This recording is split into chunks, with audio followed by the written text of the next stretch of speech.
All right, all right, all right. Going live a little early. Just getting everything set up. Andrew should be joining me soon.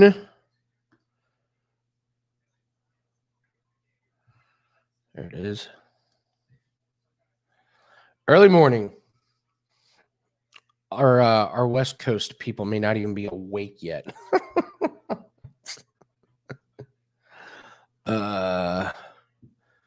Thanks to everyone that's joining us. I'm Andy from wagertalk.com. Just getting situated here. We got Khabib Gaetje, and I will start off by saying Khabib looked so bad at weigh-ins. I expected to come on and I was like, oh, we're just going to parlay something, Khabib against somebody else. He looked so gassed and so weak. And I know he's going to get, rehydrated and everything, but he was so fortunate to actually make weight. I kind of can't believe how bad he looked. I really couldn't. I mean, making weight's always been kind of a thing with him, but man, he looked bad. So, yeah, we'll see. We're going to get started on Fight Pass. I thought they said 10:30 a.m. I mean, I know my sports books say 10:30, but looks like the fights don't start for 11. So we will just hang out. Hey, Max, how you doing?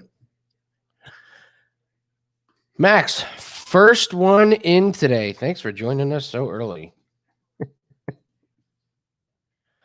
Max, you should get a prize. Making it this early. I don't believe I can't remember the last time that I was drinking coffee while watching while getting ready for a UFC event.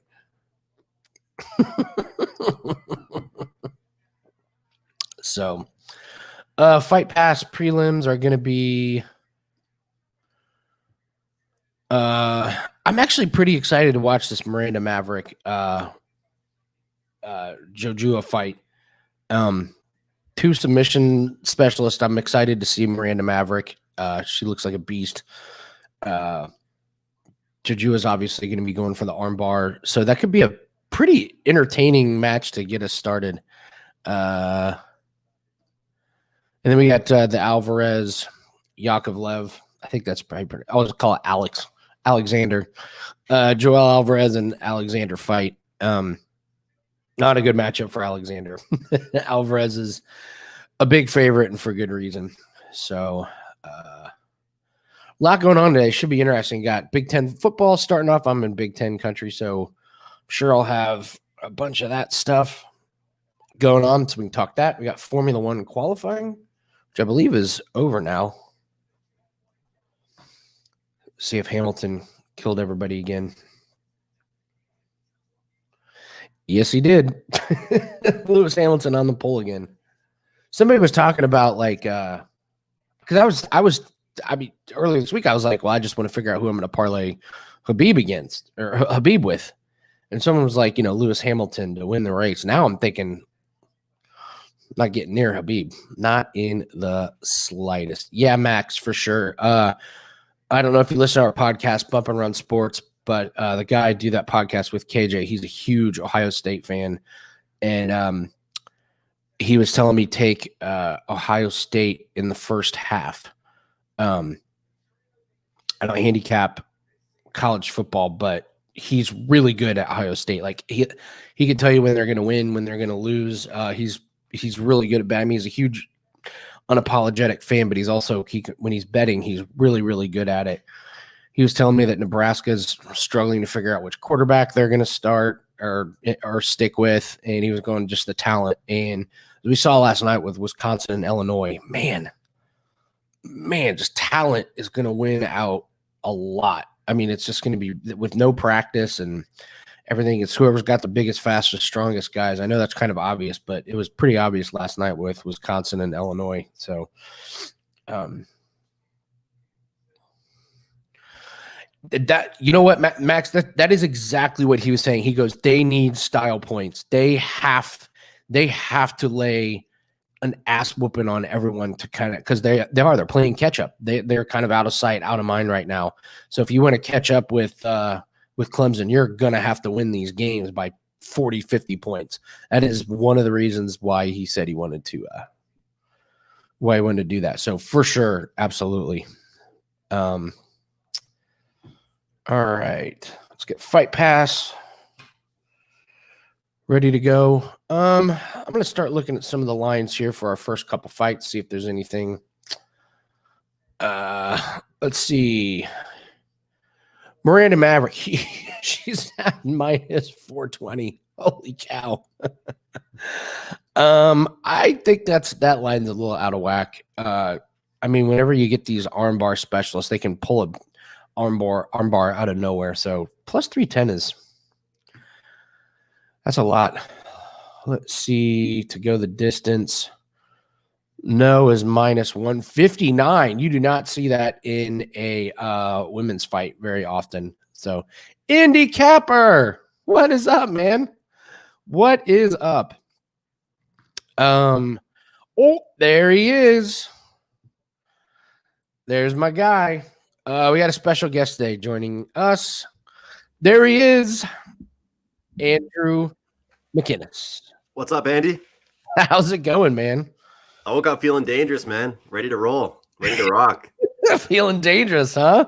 I appreciate you having me on. Oh, dude, this is Max is already in here. Indy Capper's already in here. Jim, what's up, man? How's it going, Jim? Yeah, I was saying like Chance, the guy that did a fantastic job last week. He's in Oregon. He may not even be awake. West Coast people. I was talking to Kyle Anthony actually this morning on Twitter, and he was talking about Bailey's and coffee. I was like, yeah, hold on. If I'm having a coffee right now, and I'm this is the one time where out of everybody in Wager Talk, I actually have an advantage. It's actually 11:35 where I am. So I'm ahead of everybody. So this is the one time I have the advantage. Usually I'm up watching games till 1 a.m. Yeah, seriously. You were talking with Kyle Anthony. Can you ask him why he refuses to come on here? I've sent him emails. Why is he not on here now if he's having his friggin' Baileys and coffee? I'm sending him a tweet right now. Do it. Yep. Let's see if we can.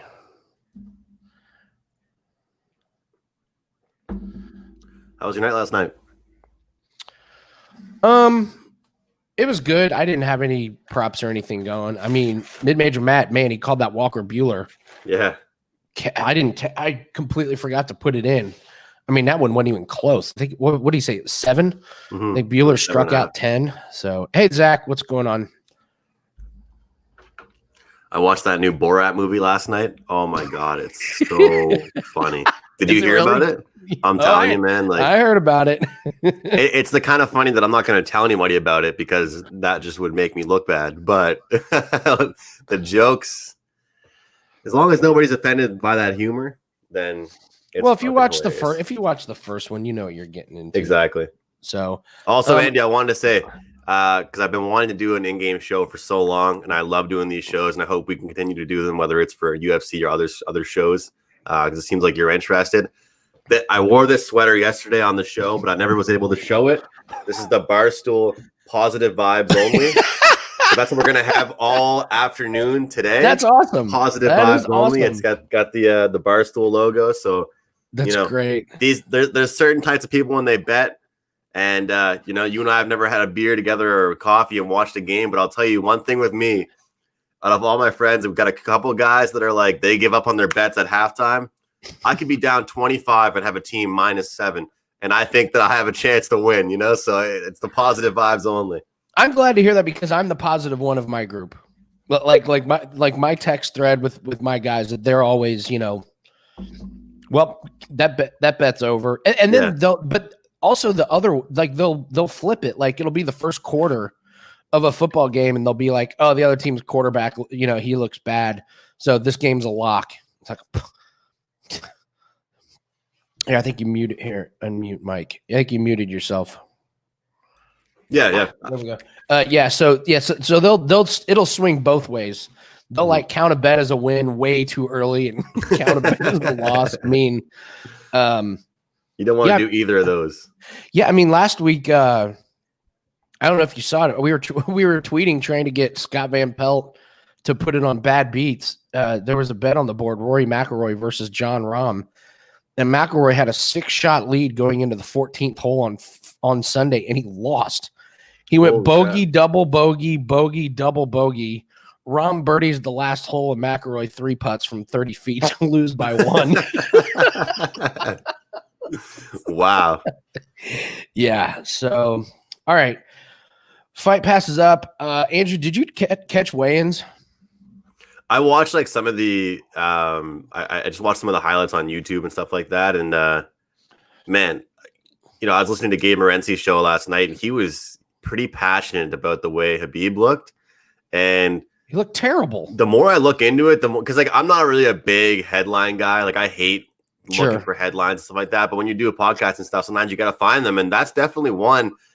And we know that both of them have had some weight cut, in their life, and they've all had to do it. But he didn't look too energized, man. And one thing I wanted to ask you, based off listening to his show, he was touching on the type of scale they use, right? The old fashioned one, and he talked about, and obviously you saw it too, how weird it was that the second they realized he was overweight, they were like, put the flag up and they, moved it back. Like they did not want everyone to know, because if you think about it, the second that he goes overweight and it's like by more than just a few pounds or whatever, everything hits the fan. It's not as big of a fight anymore. It's not as big of a deal.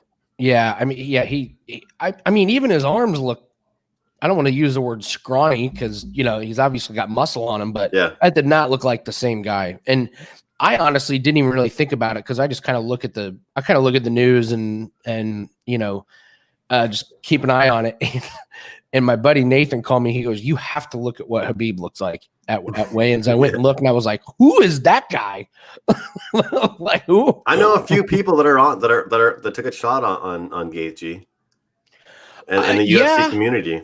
Yeah, well, I told you yesterday on Prop It Up. I was like, oh, let's start the show by figuring out who we're going to parlay Khabib with. No. Yeah. No way. But you know what I find so interesting, Andy, is that like all this stuff in UFC, and this is why I'm just looking forward to doing this all day. It'll be fun. And it's just hilarious because the odds you get on Khabib to win the fight versus to get him to win inside. Yeah. It's like, it doesn't make any sense to me as someone that dominantly bets other sports. Yeah. And UFC isn't my main sport. That just doesn't really make any sense to me. Like I've always, it's kind of like when you handicap a football game, sometimes in the process of handicapping the spread, you figure out if you think what the total is going to be, So like back when I started really, during the lockdown, when UFC was the only thing going on, I always bet UFC, but that's when I started really, really diving into the cards and giving write-ups to clients and so on and so forth. And I was like, you can guess if it's going to be, under or over a lot of time. Even if you're not on the total, you're on the money line. And with Khabib, it's like, why would anybody be on him at that minus 300 price? Even with a parlay, I would put him inside the distance. That's just how he wins. That's how he wins fights. Yeah, I can't lay. I think there's too many. I think there's too many other fights to make some money off of. Oh, definitely. I'm just saying, like, if you were going to bet him though, wouldn't you put inside the distance? Of course. Yeah. I mean, they talk about what a good wrestler Gaethje is, and I guess that's true. But I mean, it doesn't matter. Khabib's better than anybody else on the planet when it comes to grappling and getting people down on the ground and getting that submission in. I mean, he makes the best fighters in the world look ridiculous. What is that? It's a croissant breakfast sandwich. Oh, a croissant. Yeah. I'm not French either, by the way. we gathered. Yeah, but just looking at how much muscle he's lost, like that was always his big thing, was he could just out muscle guys to the ground. I mean, he got Conor McGregor down on the ground, no problem, and then submitted him. But I'm looking at that, and I'm going, my God, I think Gaethje can stuff him. I don't see the huge wrestling advantage anymore. And let's face it, when you're on your feet, that's Gaethje. That's where Gaethje wants you to be. So yeah, a buddy of mine today, he's in our group chat. Like it's just literally a betting group chat, and he's like, realistically, how many guys that has he fought that's like Gaethje? And well, the way I see it, it depends on who you talk to. It's going to give you a good answer or a bad answer depending on who you like in this fight. But yeah. Like you said, McGregor's the big draw, right? He's going to make the money. He's going to get the attention. But let's be honest. He had zero takedown defense. Zero. It's not. He talks about, oh yeah, against this guy, I really trained for takedowns. Against this guy, yeah, I'm ready against Khabib. No, you weren't. Like it made it look the easiest thing ever. And Khabib talks to people too. Have you ever seen those videos? Those videos are amazing. Like, let's talk. And McGregor's like, it's all business, man. It's all business. That is so. Yeah, when he's pounding a guy into oblivion, and when he told the guy I deserve to fight for the title. Yeah. In the middle of the fight. Yeah. So, all right, we got about 15 minutes here. We'll start talking fights. All right, everyone, give me your best college football bets out there. This could be a great day for sports, man. Get to watch UFC. Get to have college football on in the background. Andrew, I was telling Max earlier, my KJ guy I do the podcast with, he's a huge Ohio State fan. He went there. He was telling me, I was talking with Max, KJ was telling me Ohio State in the first half.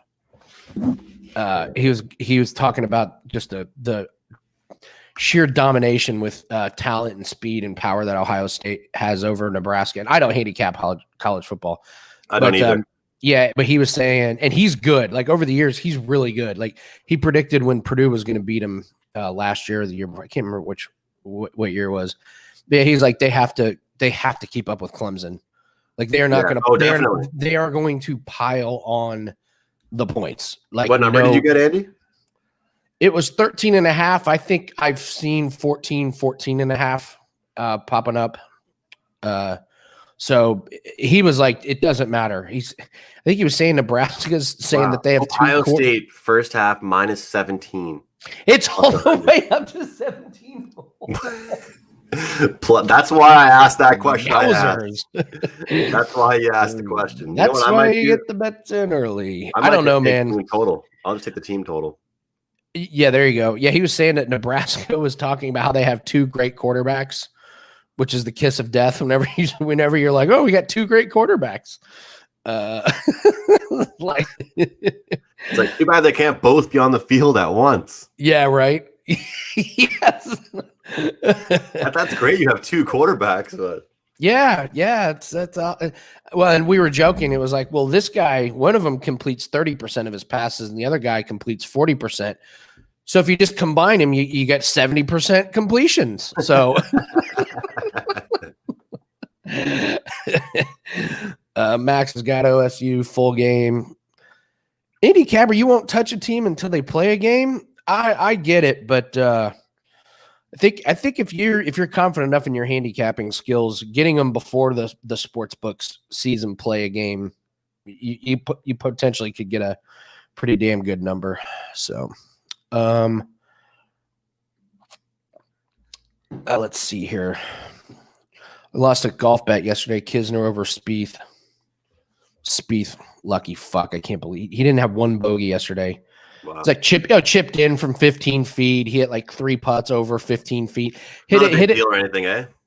I mean, just like it was, he drives the ball and shot tracker shows it lands, out of bounds. And you're like, sweet, that's a penalty. And they're like, oh, wait, it just landed inside and he gets a free drop.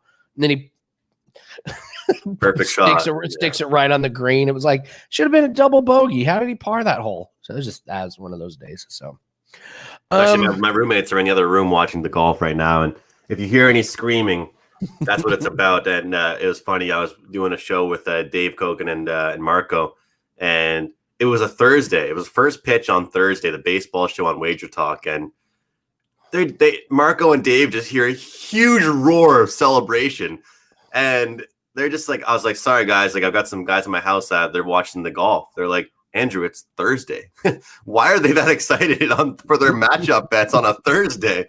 I was like, I'm sure they probably have some daily matchups as well. But, that just goes to show that it's not just me betting in this house, I'm sure. And I told my friends that they're like, Andrew, do you want us to like try and be quiet while you're on your live show? I said, I think it'll be hilarious if we hear you celebrating. Yeah, of course. Are you on anything in the Alvarez fight? Well, let's start talking about it. All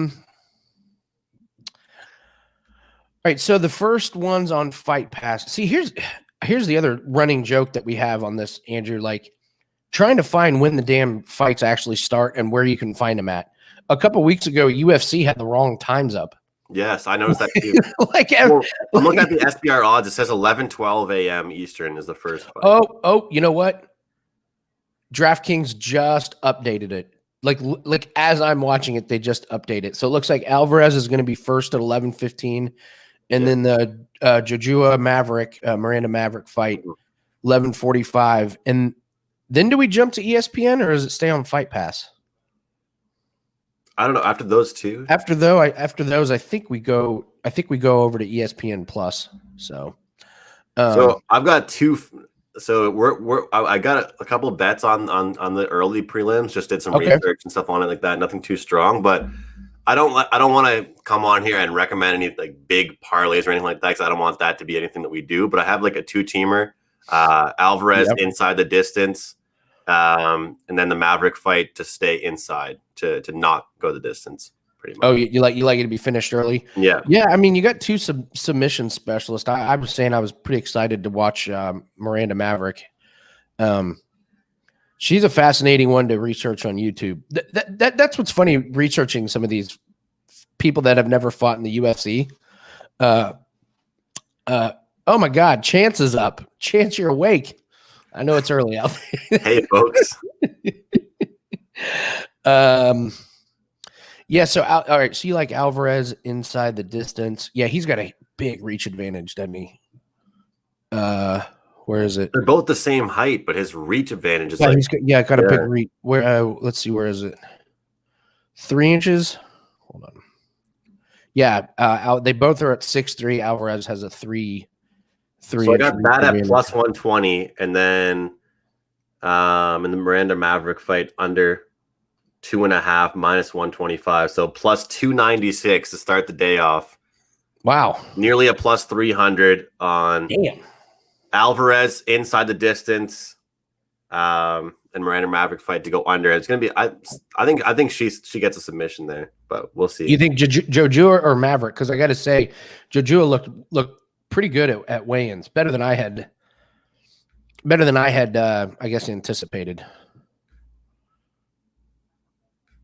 Hold on. It seems like it's gonna I love, and this isn't a sexist thing to say, but it's just true. Like a lot of the girl fights go the distance. Like you could make a lot of money constantly betting girl fights parlay to go over the distance. But I love reading about some of these fights, and then you realize, everyone's saying, hey, if one of these slip into a spot here, there could be a submission. And I think that there was a 5% play that you had that you gave me.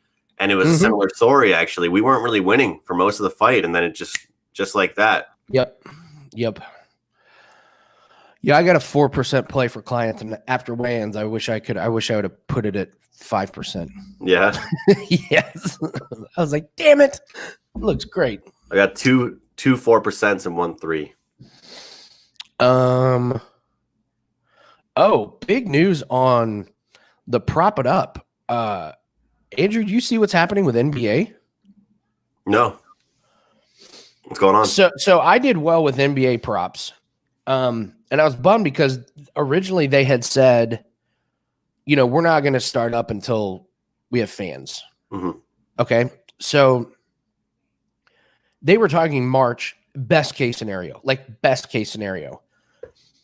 They did horrible in the ratings. You just can't go up against football. And they thought they would do better in the ratings. So they were saying we have to do a complete pivot because we think the next season, which is technically the 2021 season, they're like, we think this season's just fucked. Like, we need to protect the next season. We cannot go head to head in the playoffs against football. Yeah. So instead of starting in March, they're trying to start before Christmas now. And they're talking about doing a 70 to 72 game season. Wow. With no all-star break. Yeah, I saw that. Yeah, wow. Yeah, so they want to start before Christmas and be done by the end of June, maybe July, and have the draft right after that. So we could be looking at potentially in December getting back on the NBA props. Wow, that'd be awesome. Dude, it'd be so great. Well, so JD was hitting me up saying, "Do you have you been looking at the European basketball?" Well, and the funny thing is, to be honest with you, is like I think I've a little bit proved to people that I can pick up a sport, but the irony is I think I told you on your podcast that I've always kind of looked down on people that would at least just tweet out random picks. So like if I'm going to do something, I'm going to go full on with it. You know what I mean, Andy? Yeah. Like, I'm not going to just have to do it. Yeah, like KBO. Like that's my best sport right now by far. Like it's like Isn't that amazing? It's a 40 and 22 run. Like it's Korean baseball and it makes money. That's so good. Hey man, my biggest sport is the one that sells the least. NASCAR, right? Yeah. Just my goal was to hit 70% head-to-head matchups, and I don't think I'm going to get there because I went 1-1 last week, even though both were underdogs. Mm-hmm. So even though we made a little it actually hurt my winning percentage going 1-1, even though you make money. Yeah. So I only got a few races left. So I don't think I'm going to be. I mean, I'll have to basically go undefeated to get up over 70%. But yeah, how many do you usually give out each race? Yeah, well, we're down to the playoffs now, so we're lucky to get one or two. Okay. So, but during the regular season, sometimes I've had 3 to 5, especially if we get a track that I think is pretty predictable. So, but yeah, it is funny. Like NASCAR is completely the reason why Wager Talk brought me in. Like that's 100% why they brought me in. It's what I do the best on, and it's like a tiny percentage of sales. So I totally get what you're saying. All right. You guys did a great job, man.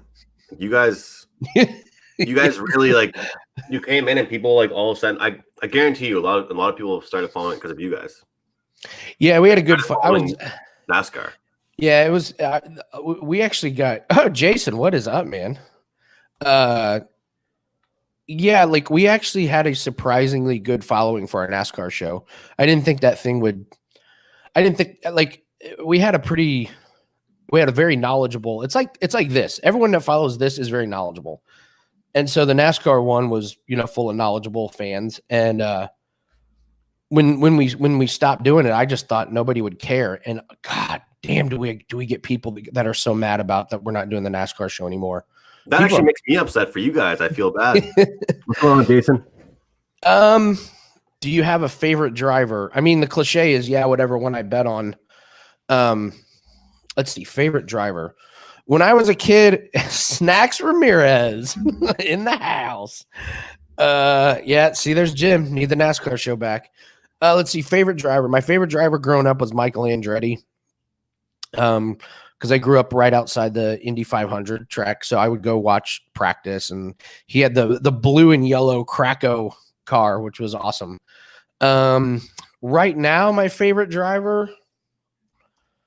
I mean, this year my favorite driver has been Alex Bowman because he was so bad in the regular season that we bet against him. I think Andrew, we won money betting against Alex Bowman 12 races in a row.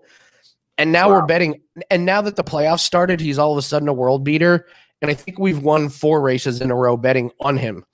It's been well, it goes to show you know how to change your how you feel about somebody. Wow. You have to in NASCAR. In NASCAR, you'll just what specifically would change that, Andy? Like just how I have no idea. Strategy, how they're riding. Like I mean, behind the pits, maybe they.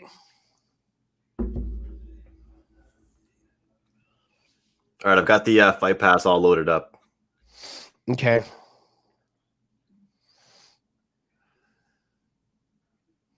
Yeah, you're right. The Fight Pass prelims is those two. That's funny how it works like that.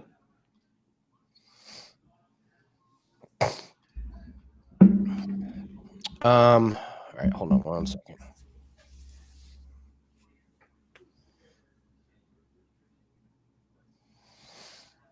Hold on, sorry. Getting some stuff. Live event will begin shortly. Pulling up the lines. I just realized, Andy, am I going to be able to watch with you being on your? We'll find out shortly. Well, because it just said to me, it's like you're watching on a different device, but then I actually went back. Are you watching right now? Yes. It's working for me right now, so hey, we're all good for now. Yeah, let's see. Yeah, UFC doesn't like that. Doesn't like the sharing. Oh yeah. Yeah, it's only going to let one of us on this account. All right. Did you watch here? Please close your other session.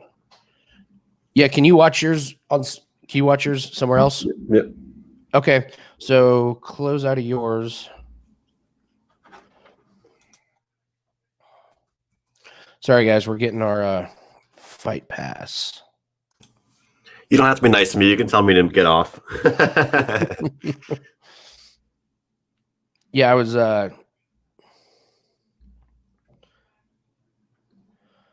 out of town and I got the pay-per-view a while back, and it kicked me off again, and I was like, what other device?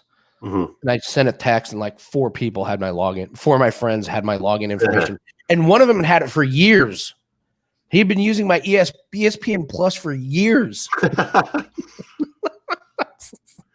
You always find out at the worst time that you don't want to find out. Yeah. So, all right, let's start getting into. You guys have DAZN in the States? Is that a thing for you guys? Yeah, DAZN. Yeah. So I was at my girlfriend's place trying to watch the Monday Night Football game, and I was like, "Hey guys, I'm the one that pays for this, and somehow I'm the only one not watching it." Yeah, right. Like, one of my friends back at my house and my other buddy both were watching on my, and I only pay so you can have a few devices at once. Yeah. So I was like, "Hey guys, like obviously I love sharing, but I can't be the one not watching." Yeah, of all people. Yeah. All right, so Alvarez and Alexander is up next. So Andrew, we have a thing on this show where if you can't pronounce their last name, just use their first name. We all know who you're talking about. Okay. I butcher these poor people's names. So it was a lot easier back in the days when, the most complicated name was like George St. Pierre. I could get through that one.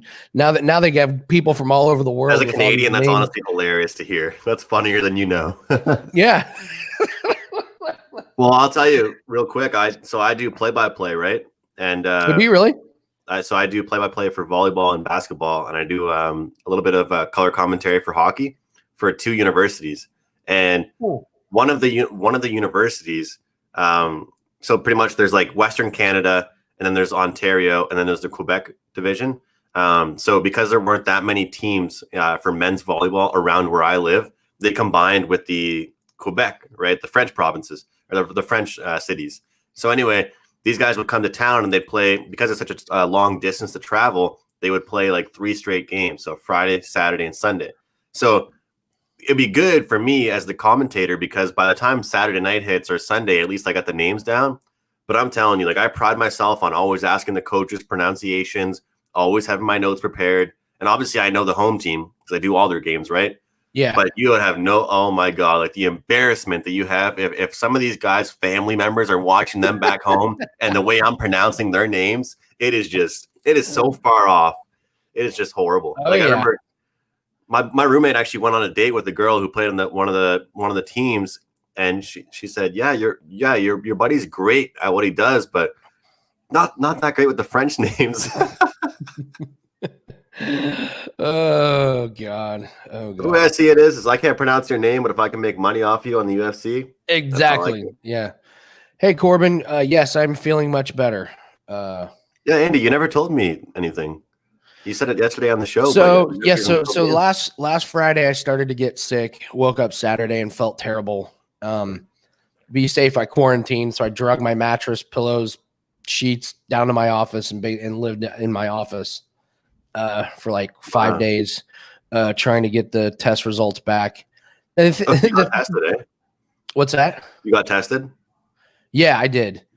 Let me tell you, the testing process is hilarious because I went through a drive-through and they give you the swab, okay? Mm-hmm. And you have to do it yourself.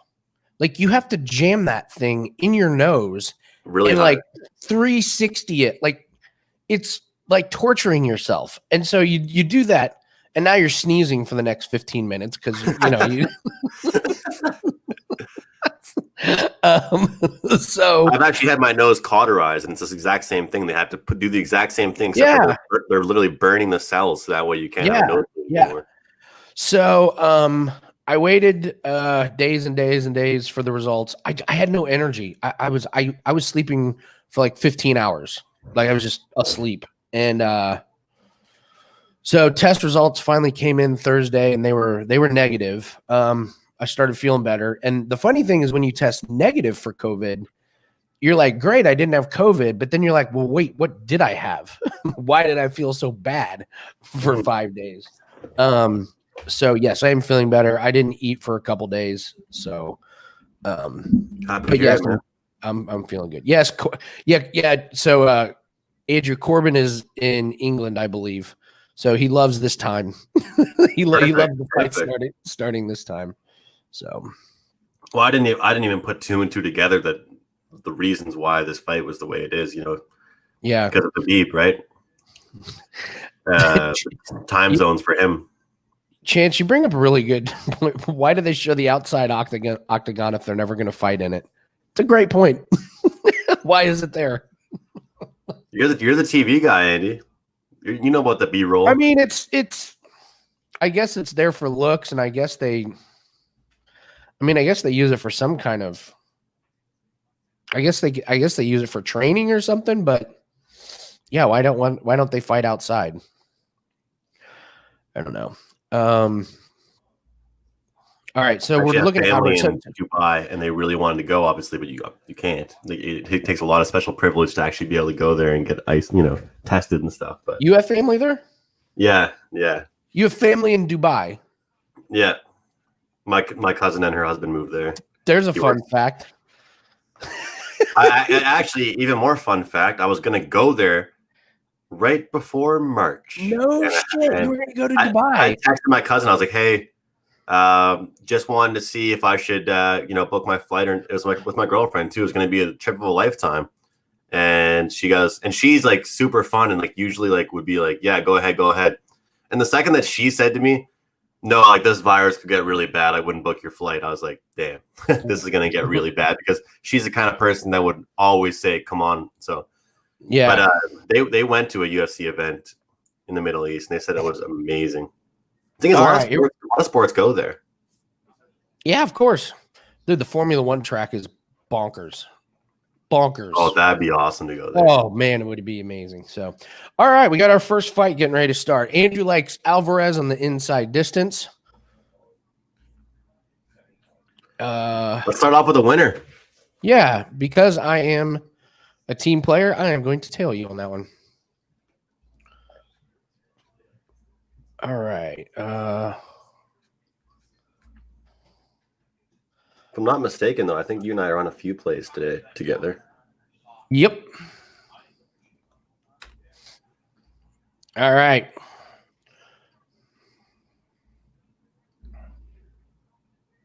And I did go small on a parlay with that and the under in the next fight. Oh, shit. I said hi to Frizz. That's actually Chris Allen from Wager Talk. Oh, cool. What's up? What's up, Chris? Frizz Allen, huh? Promo bits. Is Chris? Are you a UFC fan? Is he a UFC guy? Yeah, he joins us. This is certainly not his first rodeo. Jason's on Alvarez. That always makes me feel good. Chance is on Alvarez, except he went Alvarez by decision. Corbin, qualifying bet, cashed again. It's like every race so far. Damn it, Corbin, I forgot about putting it in. Corbin, remind me again what it is. It's Hamilton on the pole. Look at it. God, Trevor Lawrence has beautiful hair. I mean, gorgeous hair. Gorgeous hair. Oh, God. There's a part on the Borat movie when he sees Dog the Bounty Hunter, and he's like, that is a boy? That is not that's a boy? and then from now on, and then he sees another girl, and he's like, no way you're a girl. You look like Dog the Bounty Hunter. It reminds me of Trevor Lawrence. Alvarez straight up. All right. So it looks like a lot of Alvarez lovers in here. 17-2 in the MMA, but 2-1 in the UFC. I don't know. It just seems to me that if he's going to win, it's going to be by submission. So that's kind of. Oh, man. He looks excited to be here. It makes me laugh, Andy, because, a lot of times you and I talked about it yesterday, actually, post-show on the Prop It Up, but a lot of times you can be that guy and try and pick method of victory and get way better odds, and it goes the opposite way, but the guy still wins at like the minus whatever. But longer term with UFC, unless it's like a play like I really, really love, or I really just want to be safer with it, I'm going to try and pick those spots, Yeah. A guy, Clint, on Twitter, he does a great UFC podcast as well. And for a while, he was saying he was getting really, 0.2 units. He was doing, this round knockout or this guy and this, and you can get real carried away with it, right? Yeah, I'm not. I don't know. That's not really my handicapping style. I'm not someone that has I'm not a big volume guy, and I don't like doing the 0.2 units on. So I don't know. No, well, I'm making it very clear. I probably should have already said this, but I assume this. I have 3 plays for my clients tonight. I have said that on the show already, but these bets that I'm making on the show for fun, watching with you and looking at, this isn't the same amount of bet that I'm putting on my client plays. And I think everybody should know that, but yeah. That Jim should be an obvious statement, I guess. Yeah, Jim brings up how Alvarez missed weight. Not only did he miss weight, he didn't give a fuck. I don't know if you saw it. He got on the scale and they were like, yeah, you're 3.5 pounds overweight. And he was like, yeah, I am. Yeah, I'm 3.5 pounds overweight. Yeah, I'll give up part of my purse just to. It was so funny. Didn't care at all. It's almost like he bet someone. It's like they're like, dude, you're not gonna, you don't have the balls to go in 3.5 pounds overweight. Yeah, I do. Yeah, I do. Oh God. Even the announcers, the people watching were like, does he know what weight division he's fighting in Saturday? They were like, he's pretty nonchalant about missing weight by 3.5 pounds. Oh, man. This is hilarious. I have 2 different headphones in. This is from my computer and this is from my laptop. I'm watching the UFC Fight Pass on there. I got to hear the commentators. Yeah, that's unfortunately. Yeah, I kind of just turned the volume down just a little bit on the old computer, on the old laptop. Alexander, I got to say, looks really, really. He's got a strong farmer's tan going. He also looks really fired up to be there. That's Alvarez. Yeah, man, he's ready. Him and his fat ass coming in overweight. Oh, God. I always love Andy looking at where it says Vegas odds because it's interesting to see when they snippet those odds, because they're obviously always changing. Yep. Normally he just fist bumps Bruce Buffer. All right, fight just started here. How far behind are you? Has the fight started on yours, Andrew? Just started, yeah. Okay, cool. Normally they do not have live bets on these first couple early prelims, so I do not expect to see many lines.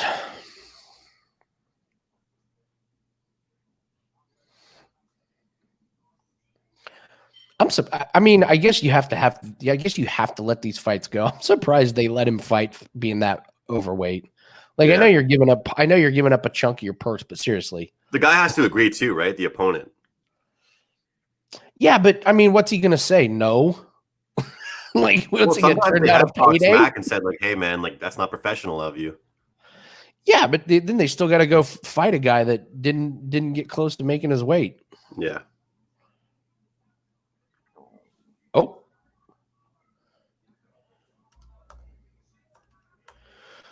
I'm going to check to see if this is just going to be on my TV. I didn't even check. This could just be on TV. I believe the prelims are on ESPN. Actually, I was seeing that they were on ESPN starting at noon. So we'll get these two fights, and then it goes to TV, and then the pay-per-view later. So, well, it looks like for right now, I'm definitely a little bit behind you, but okay. When you start getting excited, I'm going to start getting excited, and then I'll see it 5 seconds after you. Right. Well, Alexander went for the takedown, and I do not think this is what he had envisioned when he went for the takedown. It's part of his game plan.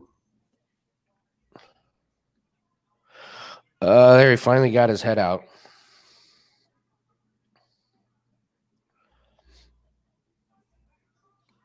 I wish we were talking, watching the exact same thing. But I mean, as far as a ground fight like this, it doesn't really matter because whatever's going to happen is going to slowly develop. It's not going to be a quick shot that ends this. Yeah, not at this pace. So, but this is exactly what I would have wanted, I guess. Yeah, I'm sure Alexander was like, well, got to get this thing to the ground. Can't fight a guy who's twice my weight.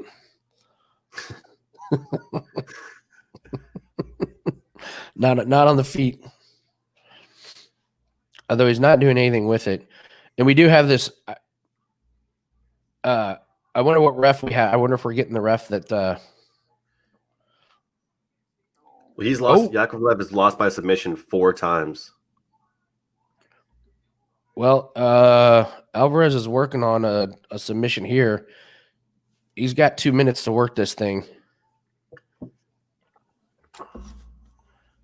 That would just suck to have a stat like that and then go up against someone that's actually known for submission. Get ready to be excited, Andrew. Is it over? It is. How far? Oh, there it is. It's over. Let's go. That was such an anti-climax. I didn't even see him tap. I mean, you saw him working the. Look at him! Look at him! Look, he grabs his face right after. Let's go! Let's go! Let's start this day off with a winner, and we got the parlay going. Winner! Let's go. All right, we're going out on top, Andrew. Thanks so much for joining us. You guys have a great day. Don't forget to hit that subscribe button. Let's go, Andy.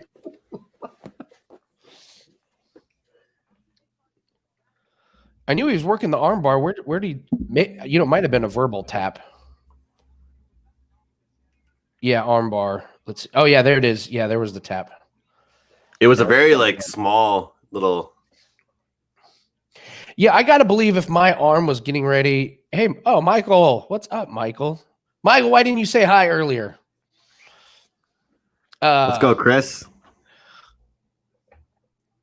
I don't know why I don't know why Alexander went for a takedown. I guess he figured he didn't want to stand on the feet and get pounded. So great call. Andrew, you 1-0, buddy. Let's go. That was just like you said, it was kind of weird how like you said, you're going up against a guy overweight, and that's what you go to right away, and then he just mauls you the whole first round. Yeah. Apparently, Alvarez picked the extra large cup. Looks like he's got a football helmet in his shorts. Seriously. I guess he expected to get hit in the nuts a few times. Oh. And we do a low blow social, Andrew. So whenever there's a nut shot or low blow, everyone takes a drink. Okay. Well, for now, I got coffee, and we're gonna move towards. I got a large, so. Chris says low key was tailing. Let's go, Chris.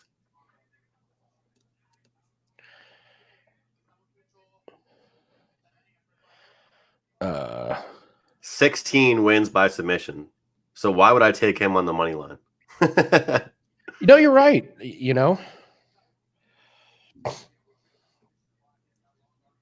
Let's see if I can find the link here real quick.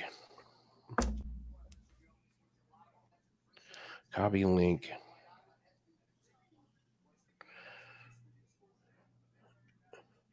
All right. 2 subs to start the night. Yeah, this one will be good. Jojua and Miranda Maverick. for some reason, I really like Miranda Maverick,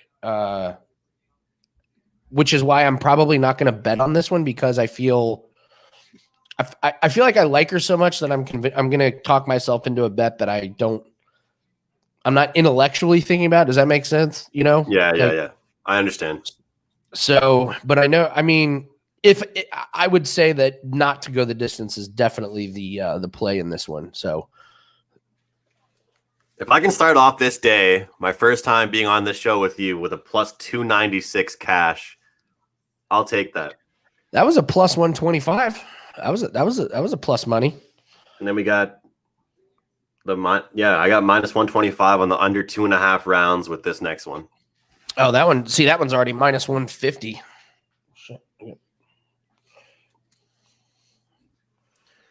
I do not know how I got my headphones so tangled up. Hold on. Well, you know, it's funny because, like, obviously I was a little bit after you, the reaction, but let's be honest. That was just a weird first round, you know? Just it was the entire thing. One. It was like, yeah, I just flew to Abu Dhabi to not fire one shot at my opponent. There's my girl, Miranda. Look at her. God. Look at those shoulders, man. That's like East German. Did you get in the ring with her, Andy, or what? In the octagon? No, hell no. Hell no. Let's go, Jason. Let's get this under. That's like I'm sure all of us have had this conversation at one point or another. Like, could an average dude win against a professional female fighter? You ever see the Entourage movie? You ever watch Entourage? Mm-hmm.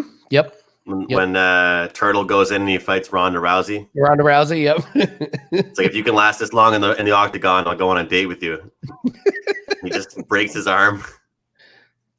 See, and that's how they would win. Like it would be a submission, and I would tap so quick. Like, I wouldn't even be in a submission move, and I would tap. If she grabbed my arm and bent it anyway, I'm out. You're tapping. You. Yeah. That would not be fun. I would not win fight of the night. I would not get fight of the night bonus. But I would talk her into giving me a portion of her submission of the night bonus.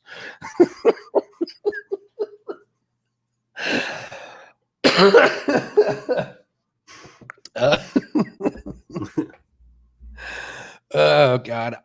I want to I'm going to break out my my patented orange fashion. Have you seen my orange fashion? Oh yeah. You had it at the show yesterday. Oh yeah, that's right. Yeah, I broke it out at the show yesterday. Yeah, I'm gonna make it later, but I just can't justify doing it in the AM. Like, it's got to be after 12 o'clock. That's what I mean, though, man. Kyle Anthony lives in Las Vegas. Oh yeah, and he's like ready to rock. Well, I sent him. Are we live on Twitter, by the way? Are we on Periscope? Can I retweet this, or? I haven't set up Periscope. We never got Periscope views. No, but you can just do it through your Twitter, Andy. Oh, can I? How do I do that? Like, you just click like dashboard and then like where it's going, the broadcast, and then you just type in your Twitter handle. So that way it's kind of cool, because like throughout the day you can kind of just like retweet yourself, and then every single you can be like, this fight's about to start, join us live or whatever. Wait, how do I do that? I'm not real good at this. I'm not sure if you can do it while we're actually, you might be able to go in the top left corner and do it, but I'm not sure if you could do it already now that we're live. On Twitter? It's YouTube? On the StreamYard. Like on the StreamYard. Oh, it's on StreamYard. Yeah. Like StreamYard, even if you have just the basic account, it allows you to stream on 2 platforms, so YouTube and Periscope. No, I had to get the big dog. So get the big dog, then you can do everything. Okay, well, I'll set that up next week.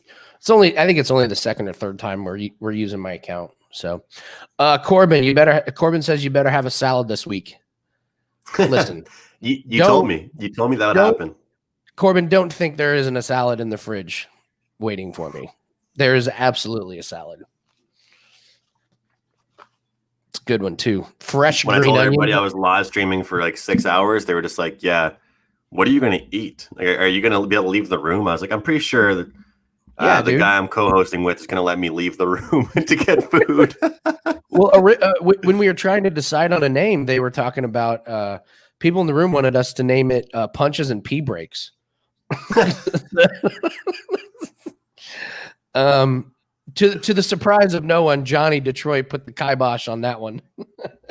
Punches and Pee Breaks. Yeah. So, all right, I'm going to look at some. What are some bets, some props for this next fight? Excuse me. I can't believe Khabib's still minus 330. I don't know. Maybe people just didn't see him at weigh-ins. Big name. Method of victory. Jesus. Jojua by TKO. That's a waste of money. Chances on submission plus 1,100. Let's look at total rounds here. Under 2.5 is minus 120. Over 2.5 minus 106. Yeah, someone brought up. Jim brought up Miranda can get tired late. Yeah, I agree. There's good and bad to carrying all that muscle that she's got. The good news is she's strong as shit. The bad news is that there's a lot of muscle, heavy muscle to carry around. So, Corbin, if I want to take Gaethje, do I take him money line or by KO? I would just do a money line because you've got him at plus money, so it's still going to be a plus money win. I mean, KO makes sense, but at the same time, I mean, if Khabib really is I don't know what word, I don't want to use the word frail, but it just looks as a lot weaker than he has been in previous fights. It could go the distance. I could see Khabib trying takedowns, not getting him, or maybe getting some, but Gaethje kind of fights through it and it ends up going the distance. So, yeah, you're right, Michael. First time Khabib goes into a fight without his dad. Yeah, that's a big deal. Yeah, sprinkle pot the KO. Yeah, for sure. You know what? Nathan told me he wanted a couple sprinkle pots. What was it?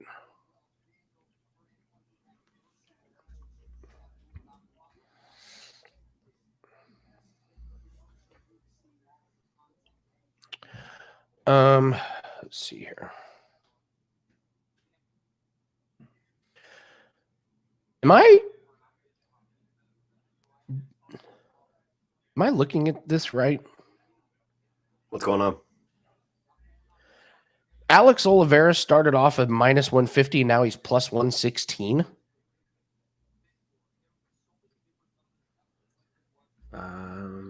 Let's see. How is that possible? How did the line move? Opener was minus 125. The current is plus 150. See, I'm seeing open as minus 150. What site is that? Odd Shark.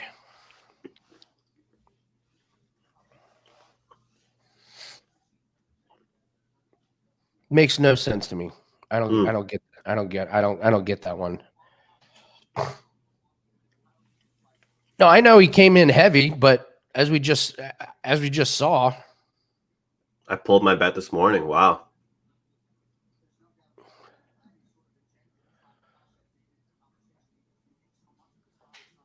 Chris, where are you from? You always live in Detroit?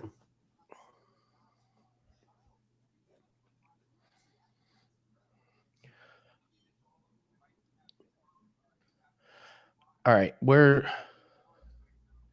me pull up here. Okay, one of the sprinkle pots for a little bit later. Let me see if they have it up. Yeah, I'm seeing a few people, and I told you about that guy. I know that he has a little sprinkle on the dog by sub plus 800. That's a good one. I think I'm going to throw a sprinkle on Walt Harris TKO round 1. I think I'm going to sprinkle that one. What is it? Plus, it's almost plus 500, plus 460. I thought Walt Harris looked great at weigh-ins.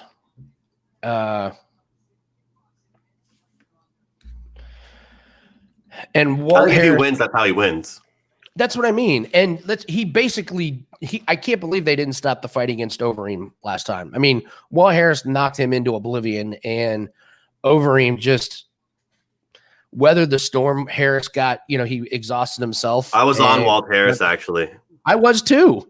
And he crushes Overeem, and we're like, come on, stop the fight. And then all of a sudden, next round, Overeem's winning. But I mean, Overeem's a big dude, man. He just laid on him. He's huge. So I thought Harris looked really good at weigh-ins. I thought he looked a little bit more in shape. And I mean, Alexander Volkov sucks. I know the thing about he's rangy and he's got length. Walt Harris doesn't care about that. Walt Harris is going to come full speed ahead, and he's not going to care about those little kicks from Volkov. So I mean, if Volkov wins, he's just going to pick him apart and point him to death. But if Harris isn't going to win a decision. Harris is going to go for the knockout. I think it's worth a sprinkle. I was talking to Nathan about that last. And that's just the thing about a guy like that, though, right? It's that's what I was talking about earlier. Is that if you're going to bet a guy like that, you have to pretty much pick how he's going to win. And I think it's going to be early with him. But that's the biggest problem. Obviously, you saw what happened against Overeem, though. Me and you were both on it. We thought it was over. We wanted the fight to get stopped. And the second it wasn't stopped, it almost seemed like it was deteriorating for him. It was almost oh shit, I could have won, didn't, and now.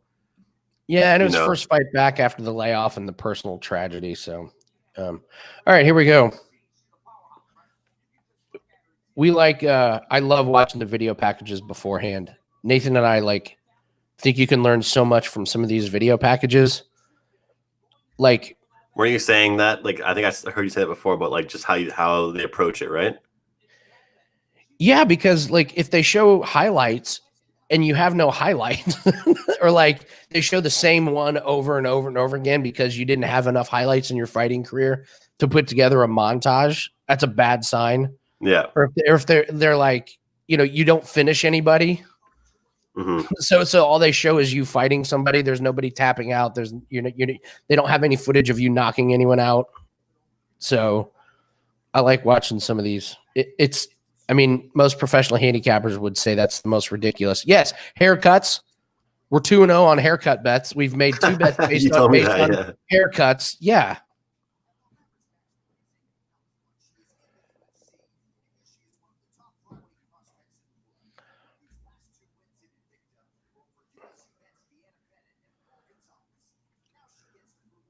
Let's start off 2-0 here. What are you betting on this one? I'm on the under. Oh, that's right. Everyone's on the under. Let me type that up. Under 2.5 rounds? Yeah. Plus 296 parlay ready to cash here. Nice. I've learned every now and then it's fun to do a little bit of a, longer one. But for the most part with UFC, you can get some good odds on a 2-teamer, Yeah. Especially in ones that I'm not really putting much money on. Yep. That red looks good. I like that. Yeah, it's into the brand section. You can change all of it. So here's my girl, Miranda Maverick. Damn, she's bad. Here's my girl, Megan.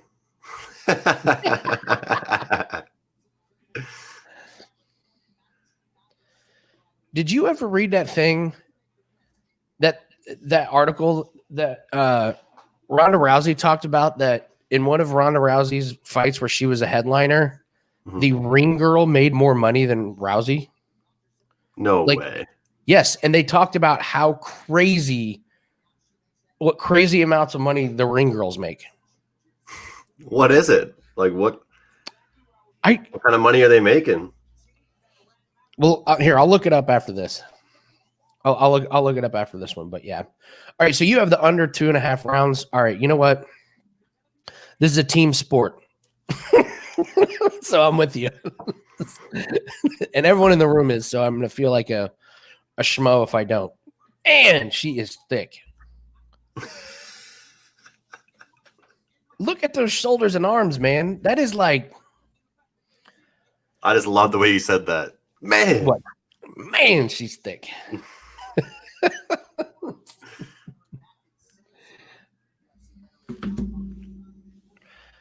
Let's do this. Let's get the under. Hey, Matt, how's it going?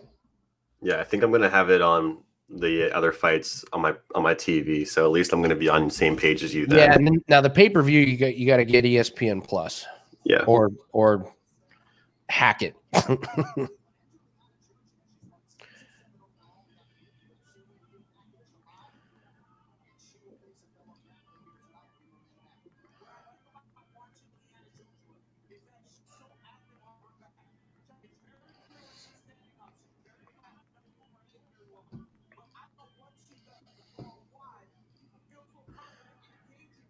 Under 2.5 rounds. All right. I'm locked in.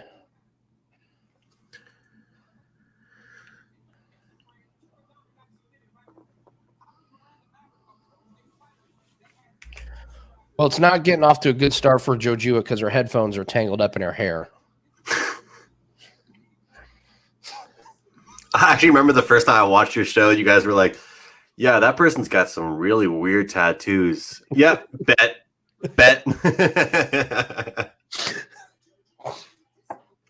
I'll give you the tattoo theory, okay?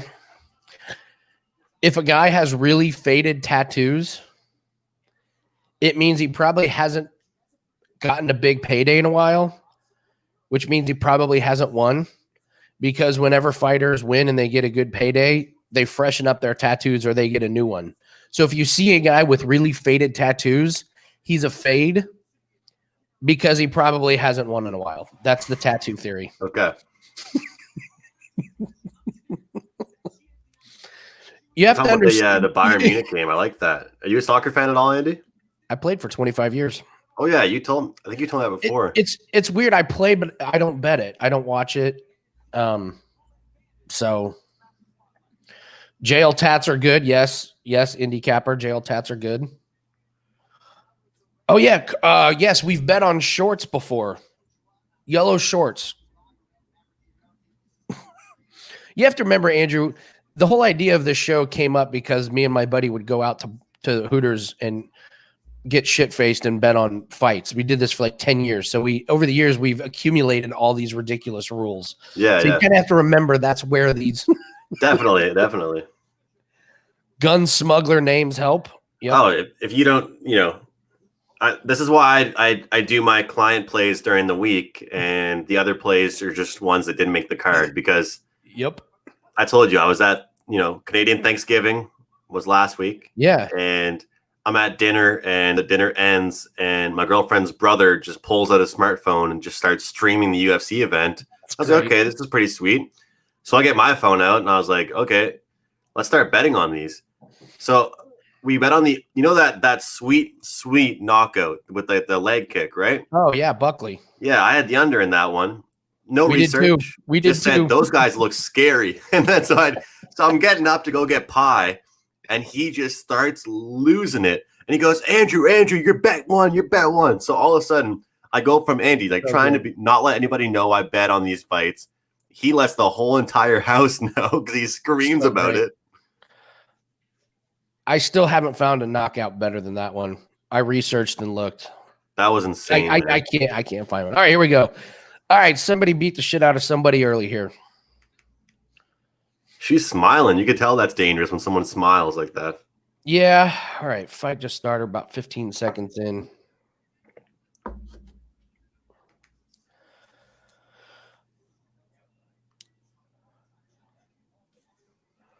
It's going to be interesting who tries to take who down in this fight,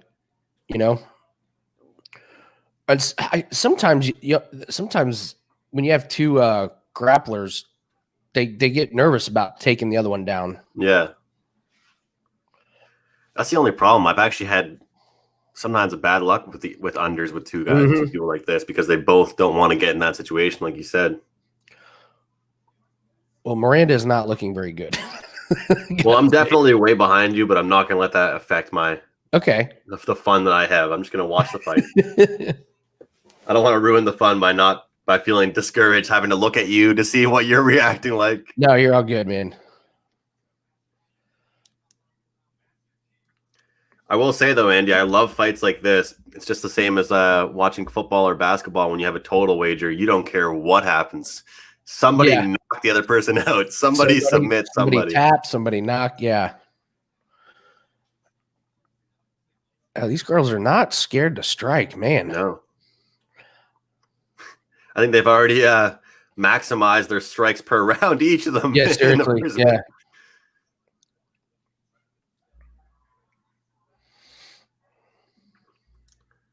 See, one of the websites I looked at, Jojo is very low volume striker, averaging 1.39 strikes per minute. Not today. Not this fight. Not this fight. She's up in that total.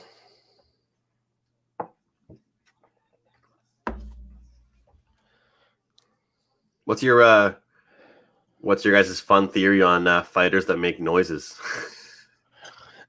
we don't have a noise one yet. Well, mostly because there's no guys don't really totally do it. You know, it's you'll mostly hear the Kia in a women's fight.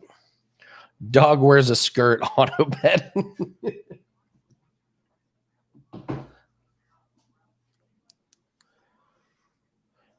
Well, I gotta say, man, I really would like to see this fight go to the ground because on the unders, I believe we were thinking submissions. Definitely.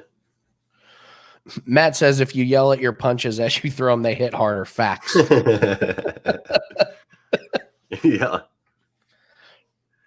Yeah, that's what I was going to ask, Matt. Are they yelling at the punches or are they yelling at the opponent? Or maybe themselves? They're yelling at the punches. Well, not at the punch, but, you know, it's like a burst of energy. Yeah.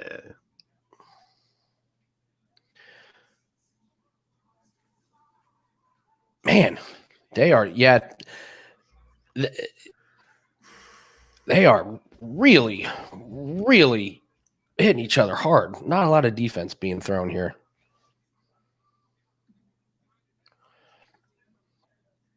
Zero takedown attempts so far.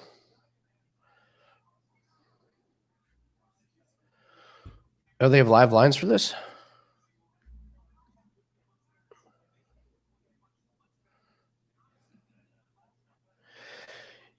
Yeah, Maverick is getting better as this round goes on. I was a little worried about her early, but she's Maverick minus 455 at my book. Wow. Well, she's starting to tune up Jojua's face for sure. And Jojo is stepping back every time. Yeah, she's slowing down. Oh, she's eating some shots. It's so funny because I've watched so many live streams like the one we're doing, and I hate that I'm the guy that's behind by like 15 seconds. But you know, it's funny you mentioned that though. I think you talked about it yesterday on our prop show though about how it's like also just different depending on like your like channels and stuff. And I did like a live, like we did, I think, the last like 2 periods of a hockey game one time, and the 4 of us were on. Oh shit! The 4 of us were on all different like streams. We were all from different parts of the world or North America. Oh my God, Andrew, get ready in about 5 or 6 seconds. Holy shit! The fight's still going on, but Jojua is fucked. 30-21 in strikes. Well, she now has a nose that's in 14 different pieces. Holy, oh man. Ah.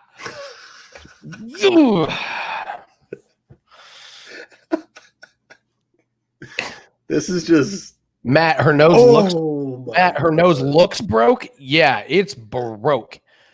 Yeah, all right, Indy Capper, thank you for correcting yourself because I was like, Maverick has a big mark on her forehead. No, Jojua has a big mark. Holy shit, this is a beating, Andy. Yeah, she ain't gonna last much longer. Damn. Remember I was saying to you yesterday, I love watching the live odds for that reason. Just after something like that happens, being like, all right, let's see. Yes! They stopped the fight! They stopped the fight! Let's go. Come on. Let's go. Do it. Let's go. Under cashes. Bam! Plus 300, baby, on the parlay. Come on. My girl, Miranda Maverick. Let's go. 3-0 to start the day. I normally hate stoppages because I think it should be totally up to the fighter, but I think that's a pretty good stoppage. That was a beatdown. She wasn't going to. Oh, man. Look at her nose. Looks like it fell off. Dude, that was an elbow. I thought it was a punch. Just elbow up right here on the forearm. Boom. Yeah. Yeah, that's a. Wow, did you hear that, Andy? Yeah. Oh, wait, do you have it muted? She literally is saying, she's like, no, please don't. Yeah, fighter never wants to. I mean, it's not like a fighter wants the fight to be stopped, but sometimes you just gotta. Boom, boom, boom.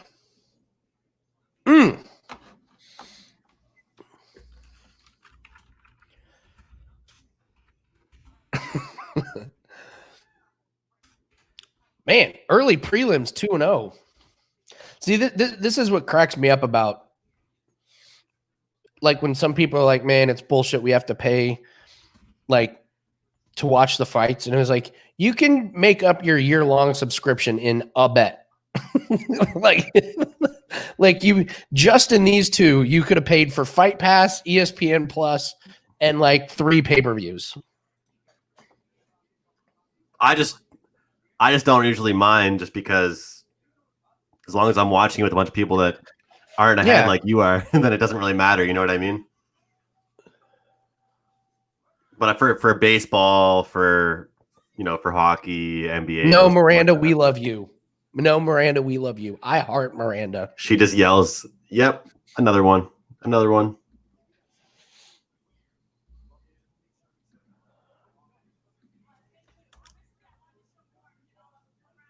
Let me listen to this interview with her.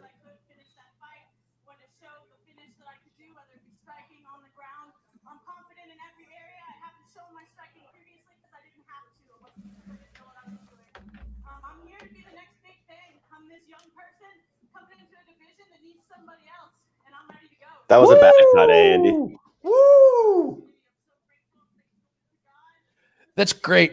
She has Miranda in her interview, Andrew, has this blood trail on her elbow. That is absolutely Joe Jua's blood. Called out the entire division.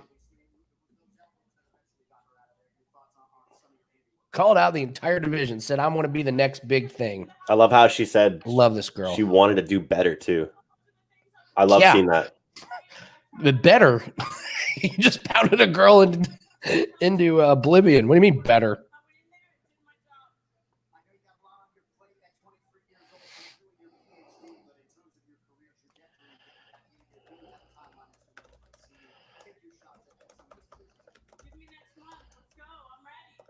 Hell yeah, give that girl another match.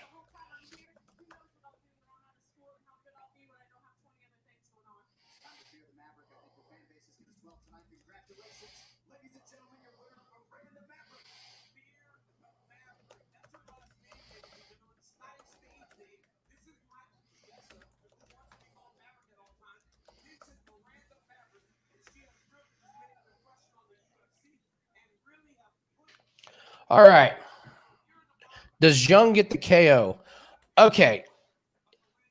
Sam Alvey is really, really hard to knock out. Like, Sam Alvey just, he looks doofy. He's one of those guys that if he if Buckley or Walt Harris walks into a bar, you're like, that guy probably fights for a living.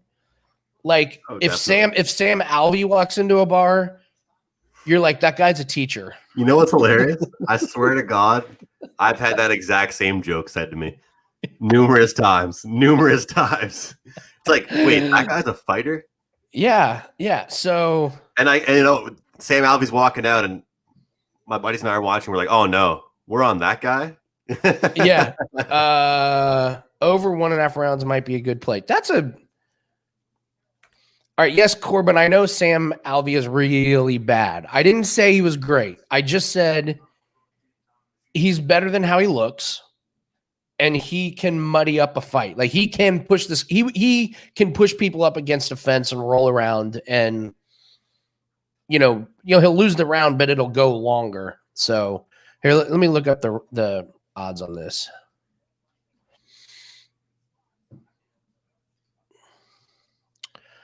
All right, what do we got? Alvey and Jung. Will fight go the distance? No is minus 260 total rounds.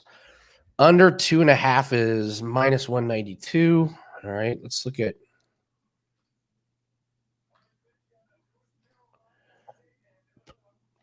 Over 1.5 rounds, minus 152. That's interesting. So over 1.5 rounds is minus 152 on DraftKings, but on FanDuel, under 2.5 is like minus 192. So the books are like, we predict that it's going to end at the end of round 2 or the beginning of round 3. That's kind of strange.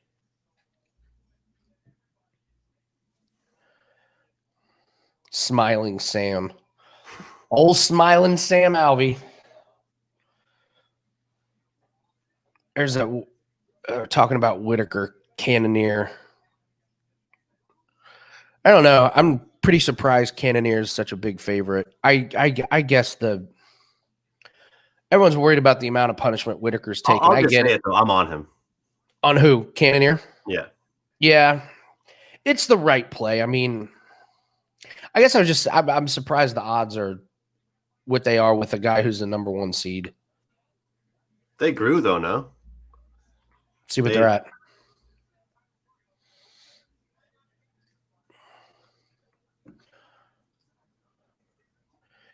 Oh, they're even. Dead even. Yeah. I retract my previous statement.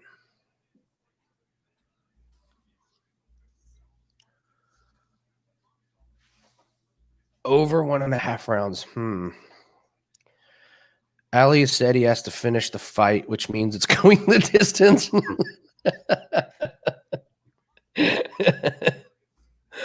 Alvey said he has to finish the fight, which means it's going the distance. Don't believe the fighters. It's actually a really, really good point. I did enjoy the Alvey fight where he got so mad that the ref stopped the fight. And he was like, and he did have his thumb up. I'll give Alvey that. Like he was getting pounded, and he's like, he did have his thumb up, but the ref stopped it. And Alvey was so mad. And it was like, dude, you just took 20 straight shots to the head without throwing one punch back. Like that fight is getting stopped. I'm just gonna go heat this coffee up real quick. Okay. Andrew, you don't have to turn your camera off. You can just leave it on.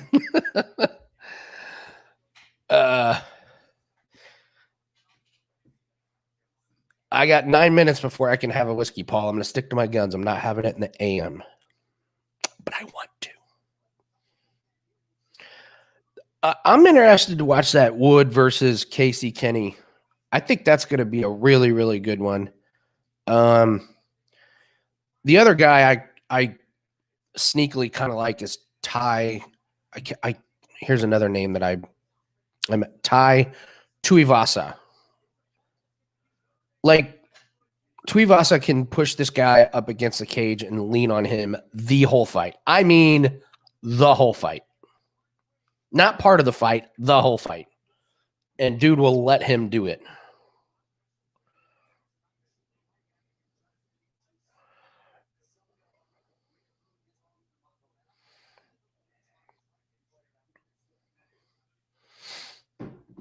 Yeah, UFC veterans versus newbies. Yeah, especially when Struve is terrible. That's the other thing. Like that's what I mean. Like Struve is not going to do anything to get Tuivasa unless they've just been working on that for the past year. I doubt it though. Yeah, he is. He's underrated. I thought when I first started researching, it was going to come up all Casey Kenny, but I was pretty impressed with Wood. I think he's going to give him a pretty good run. What's that one to go the distance? I don't know if those guys are knocking each other out. Will fight go the distance? Yes, minus 215. Books are ahead of me on that one. Figured I might as well put a few beers in the fridge while I'm out there. Yeah, buddy. What beers you drinking? I got a variety of different ones right now. Nice. The first one I'm going to drink is Rickards. You ever drink that? What's it called? Rickards. Oh, yes. Yeah. I haven't drank beer in a long time. I'm honestly not much of a beer drinker. Like for the most part, I'm like a big rum guy. I could drink rum and Coke all day long. All day long. So like I'll have friends that'll like we'll go back and forth. They'll get at me saying like, "Oh, how many beers have you had today?" Like you're slowing it down. And I'm just like, "Well, I just poured myself a triple rum and Coke." Like Jim, Struve does not get kicked in the nuts 5 times he beats Rothwell. I went back and watched that fight. Fucking Ben Rothwell just kept kicking Struve in the nuts. Like I get it because Struve was so much taller than people that Rothwell had fought. So Rothwell was throwing what against any normal guy was a body kick. And instead it just kept hitting Struve right in the nuts. And then Rothwell finishes him. It was so unfair. Oh my God. So unfair. Oh man. That was a funny fight to go back and watch. Ben Rothwell's a funny guy in general. He's just a big old grizzly bear, man. You believe this Conor McGregor Poirier fight's going to happen? I got doubts. Yeah, I have some doubts too. I was that typical guy. I was like, oh, it's so awesome watching McGregor fight and stuff. And now I'm just like, yeah, his act started to wear thin a little bit. But I can always respect anybody that secures the bag. So sure. The ref almost made him keep fighting. They did make him keep fighting. He's like down on the ground, like grabbing his balls again. I'm on the Bayern Munich game over. Oh yeah, I saw someone talking about the Bayern game earlier. Actually, sorry, I'm on the team total over 2.5. They're going to dominate that game. Their lineup actually isn't too bad either. Shout out to Canadian Alphonso Davies, young guy. All right, so it looks like ESPN 2 is where ESPN 2 has the fights on that, and then Ohio State is on Fox, it looks like. If we want to keep up on that. You're on the first half, eh? You got it? Yeah, I put it in, but like I said, man, I put it in when it was 14. Mm-hmm. I got the team total. Yeah, what is the team total? Like 26. Yeah, they'll get 4 touchdowns, man. They're so fast. Mid-Major Matt just tweeted out, is it wise to jump in the pool in full costume? What? Well, what are you going as? Are you going as Aquaman? If so, yeah, jump right in. Now I want to know if he's at a party or what he's doing. Yeah, seriously. Yeah, so I think we got a fight on Halloween. Okay. And since, because it's 2020, we're not allowed to have freaking Halloween anymore. Yeah. So I'm debating what to do. My wife and I love Halloween, but not going out. My girlfriend loves it too. She loves. Yeah. So I'm debating about I'm trying to figure out if I should do this show and dress up as a fighter, and which fighter should I dress up as? That'd be funny. Wouldn't that be good? Me and Nathan. Cool, yeah. One year we win as 80s wrestlers, me and my buddies. I was Ultimate Warrior. We had Hulk Hogan. We had Roddy Piper. That's awesome. Oh, it was great. It was so good, man. So good. Do you have any pictures of that? I want to see the Hulk Hogan. Oh my God. Here, let me text my buddy right now. All right. I bet he does. And Andy, what are you seeing on your screen right now? Are you seeing Cormier talking? Yeah, they're just kind of going over the fights. Mm-hmm. So I'm getting ready to turn this off and go over to ESPN 2.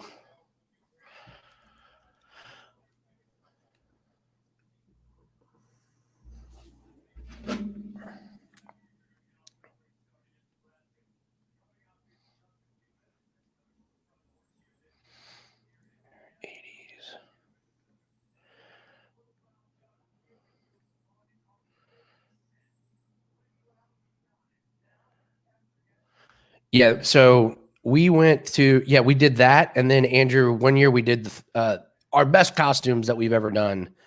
That we won all of the Halloween contests. We did the Thundercats. Like I was Panthro, I was full blown head to toe blue. Like it took like 4 or 5. Live? What's that? Like on a live, or that was just your costume?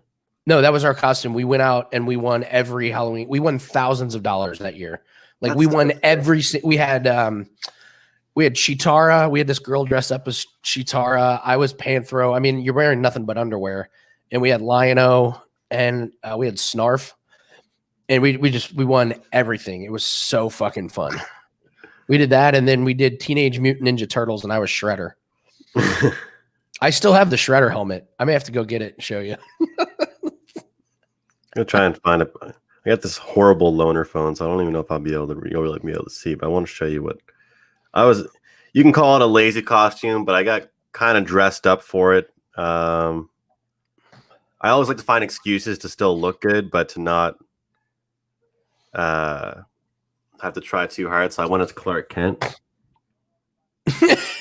With the Superman. It's pretty good. Yeah, I had a buddy who he always put together his costumes like at the last second. And so one year it was so stupid and yet so brilliant. So he was coming from work. So he was wearing a suit. We were like, hey, come out. It's Halloween. He's like, I don't have a costume. And we were like, just come out and say you're something. So he in his office, he found this little like battery light and he put it under his work shirt and told everyone he was Tony Stark. Well, he tried. It was brilliant. It was like, that is like, so, it actually looked like he planned it. It was, it was fucking awesome. So, all right, prelims. Me, and then my buddy had this shirt he was thinking about wearing, and all the shirt said was I heart MILFs, MILF Hunter. So I was like, okay, cool. That's what I'm going to be for Halloween. The MILF Hunter. Oh, God. All right, first bet we got up here is Daun Jung, Sam Alvey. I don't have a strong opinion one way or the other on this one. So I might look at live lines and see if we can get a good live number, but I doubt it. What's this number at right now? I mean, I'm sure Jung's minus 335. Oh. Yeah, Jung to win inside the distance is minus 150. I don't know if I would. Alvey's just that scrapper, just hard to knock out. Hello, Illuminatis.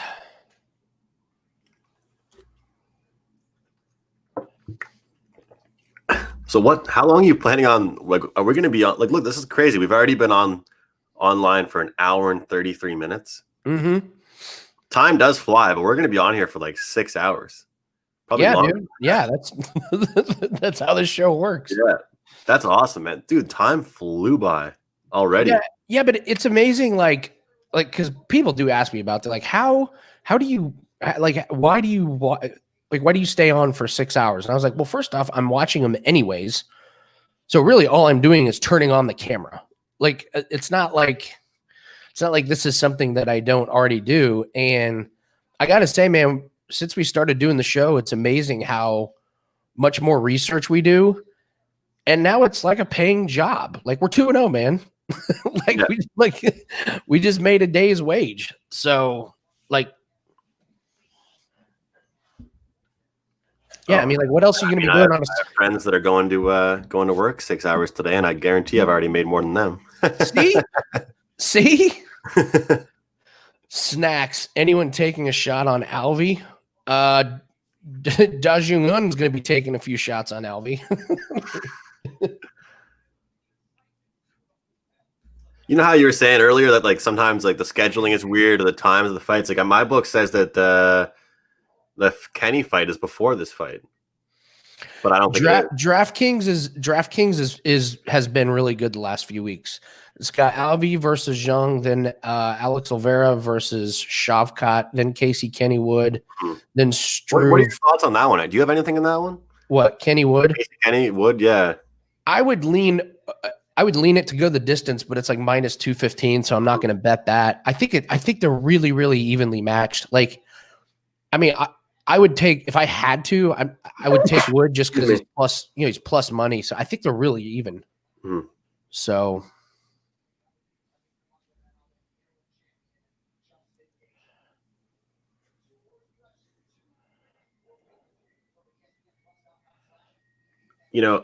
It's funny. I always find it interesting, Andy, when you see these, right now over under. So over 1.5 for me is minus 143, under 2.5 minus 227. I know. And you were talking about that earlier, and like so part.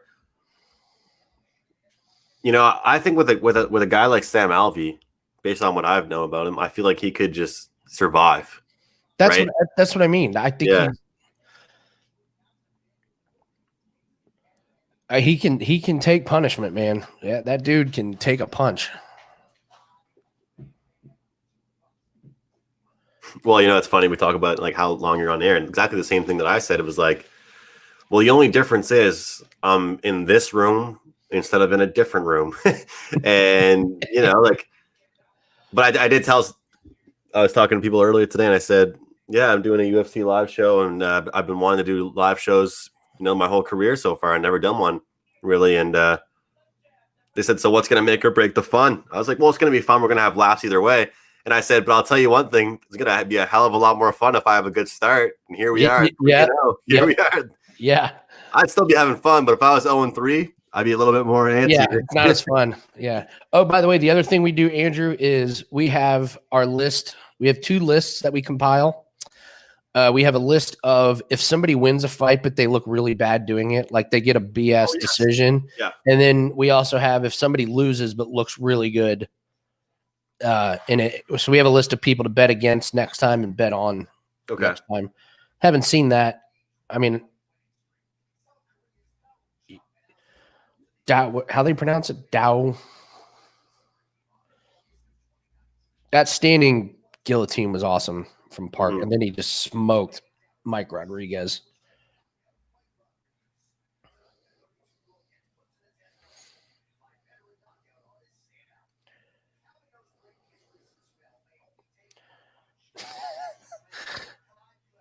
That's what? Great. That's great. Go ahead. 1.5.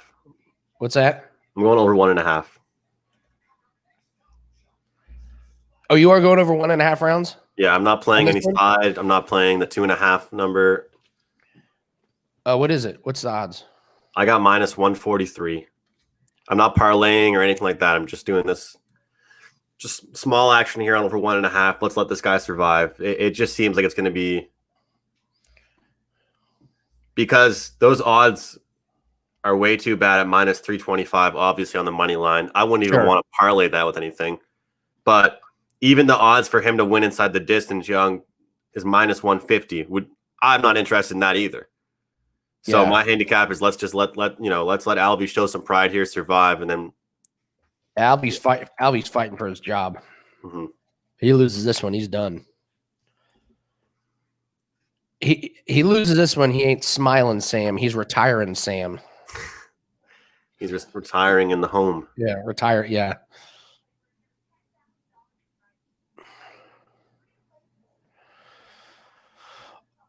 All these early stoppages so far, something has to give. You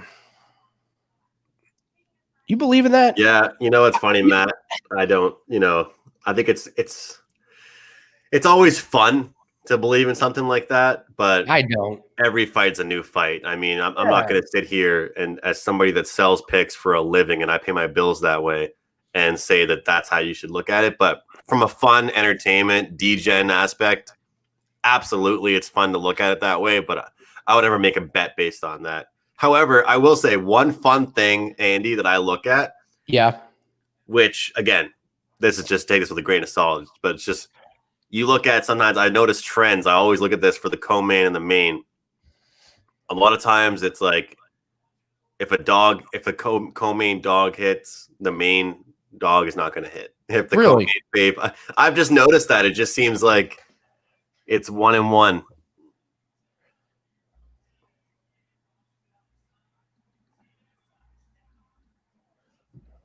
I mean, Zombie got destroyed. Of course, that's a bet that I really liked. I couldn't believe. Could not believe how bad he looked. Jesus, Nebraska just scored right off the bat against Ohio State. MFer. Damn. At least it was quick. It was 2 minutes. All right, let's look at this.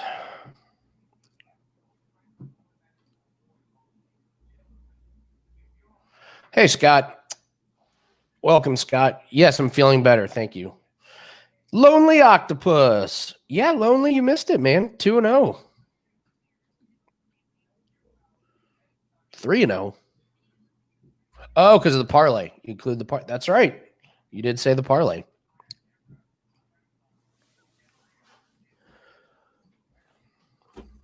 Trying to fry out these hash browns. I love it, Shane. I had some earlier. Let's go, Snacks Ramirez. Big ol' yawn. Time to get the whiskey. You're the most casual guy I've ever seen. Just pull out like a fancy mixed drink.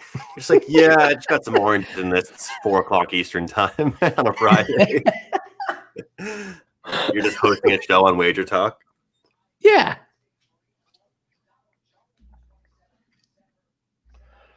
You know, the best thing about having people over is I literally have a cabinet at my place, and it's just miscellaneous beers that people have left, and that's just the rule. You know, you leave stuff. Really? You know, there's like one or two. I mean, if someone leaves like a 6-pack, I'm obviously going to give that back to them. But if you have 1 or 2 beers left, no one's coming back for it. So we literally have like a huge cabinet just of the most random beers, hard liquor you can think of.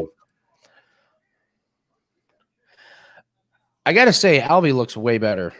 He doesn't have those. He doesn't have the huge love handles he had the last fight. Are you planning on getting in at live still, Andy? It just depends on the odds and what happens in the fight. You know. I was more so asking, like, did you not bet it prior? Like, have you not placed anything yet? No, I have 2 plays. I had 2 plays for clients. No, on this fight though. Oh, not on this fight. No. I know you have client plays. I just meant like on this fight. No, not on this fight. I'm riding with you on over 1.5 rounds. Alrighty. DraftKings says one better has a $22,900 3-leg on Jungda Casey Kenny and Shavkat Rahman. Wow.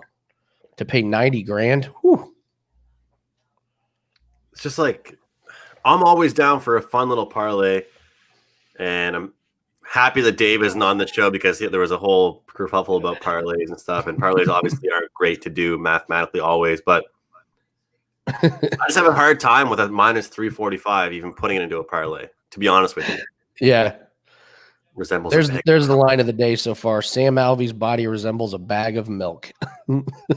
Indy Capper says fade that parlay. Just log in and bet against all of them.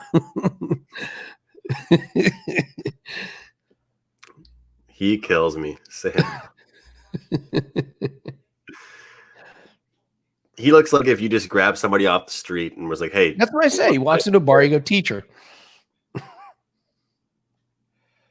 It looks like when he's going to get punched, your fist is going to like sink into his belly. Yeah. So this is the smaller cage. Me and Chance were talking about how just how the bigger cage made such a big difference last week with the Like guys were able to run around, and like it was so much more room to move around, which was not great. Like for the action, like so somebody that wanted to keep their distance, they could really keep their distance. Hey Matt, thanks for joining us, buddy.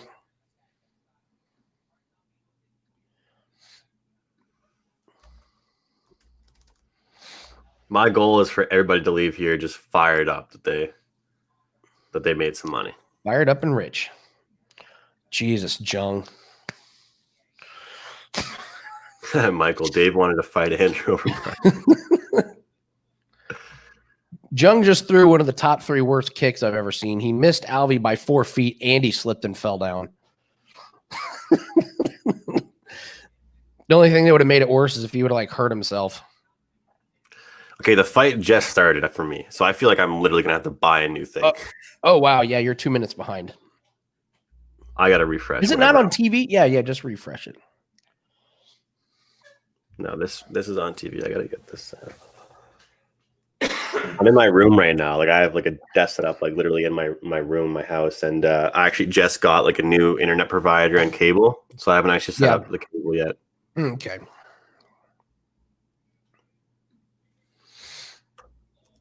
So currently I'm setting it up, so I'm not watching anything. So feel free to react as much as you want. Okay. Alvey's throwing some punches. Jung caught him a little bit, but not a whole lot of action. During the lockdown, there were a couple times where I gave out like 2-teamers. As far as I've only ever given out parlays at UFC to clients when it was totals and just juice totals. Ooh, and you're just sitting there on your edge, just waiting. Like, please, don't do anything. Well, Alvey landed the biggest shot so far. Kind of stung Jung a little bit, and Jung started laughing. So, okay. There we go. Lean up against that fence.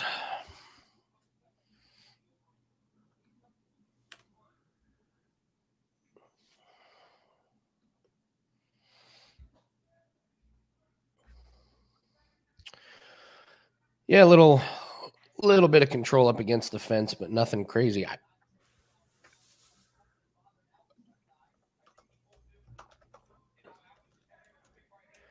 Something's wrong with Alvey's eye. Uh-oh. I don't know if he got punched in or if it got poked and he missed it, but he's having trouble with that left eye. Is the fight stopped or he's just No, but he looks like it's a little bit better now. There's no blood, but he was definitely it was bothering him. We got a minute left in the round.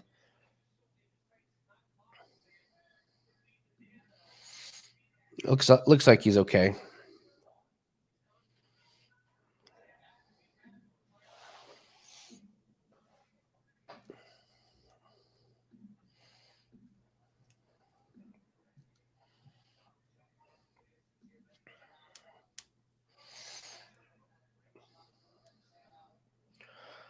An abrasion, the announcer said, an abrasion on the head of Sam Alvey. So how much is Alvey making this fight, do you think? I don't know. I always wonder with guys like that, like what they're bringing in. Yeah, I don't know. I don't know if I think they post it somewhere.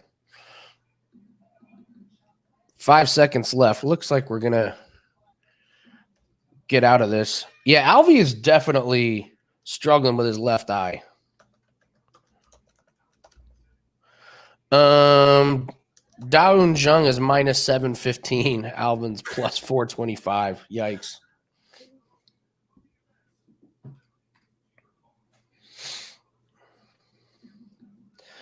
Not touching that one.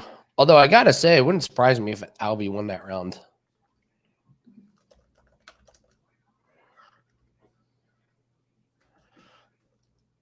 Let me pull up. I keep forgetting.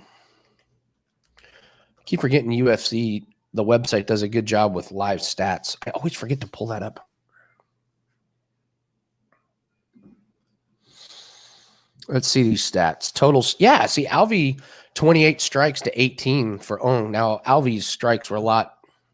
Alvey may have won that round.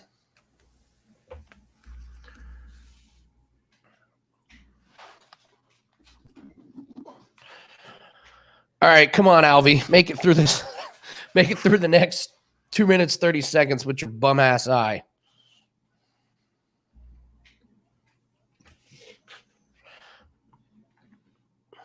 Hey, M. Rob. Well, it's minus 152 now. Fight to go the distance, the no is minus 179. So the announcers said that Alvy did get poked. They looked at the replay, and Alvy took a poke to the eye. Ref didn't catch it.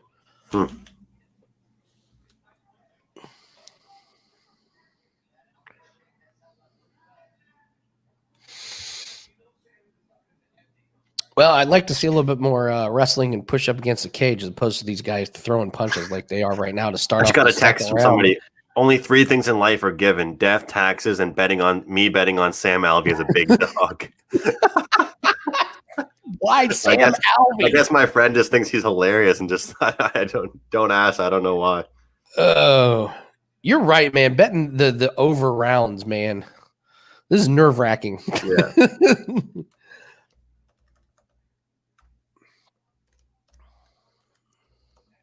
Good to see everybody in here. Yeah, Alvy's counter punches have stopped Zhang from moving forward as much. I mean, he's still moving forward, but Alvy's clipped him a couple times. So Zhang is kind of holding back a little bit. 1 more minute. Well, hopefully this is a winner that I literally didn't even watch. Yeah, right?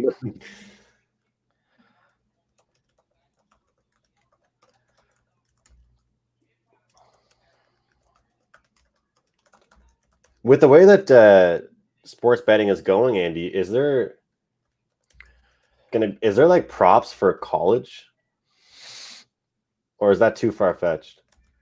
I haven't looked it up, and I honestly I do not know. I don't know the answer to that. Paul, do these guys know how to kick? There we go. Zhang landed a kick.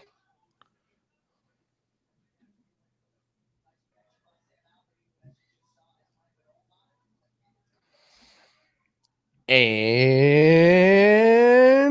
winner! Come on. Let's 3-0, baby. Let's go. Andrew, you're in the zone, man. Hopefully it's one of those days. Days. Man. 4-0 with the parlay. Oh, Alvy is getting some shots through. I don't know if they're doing a whole lot of damage, but he is.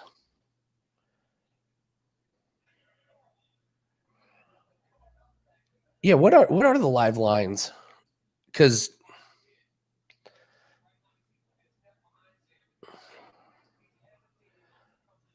I'm not sure how the judges are going to be. I seriously do not know how the judges are scoring this, because Zhang is the one walking forward, but Alvy is landing the shots. What's up, Lonely Octopus? First 2 wins. We had the Miranda Maverick fight under 2.5 rounds. M. Rob. What was the other one? What was the first fight? Alvarez. Oh yeah, Alvarez to inside distance.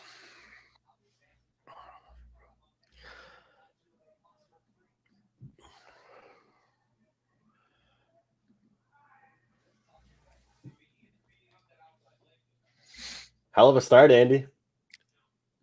It's a beautiful thing. There you go. Ohio State marched down the field in a few minutes and scored. That's what's hilarious about college football.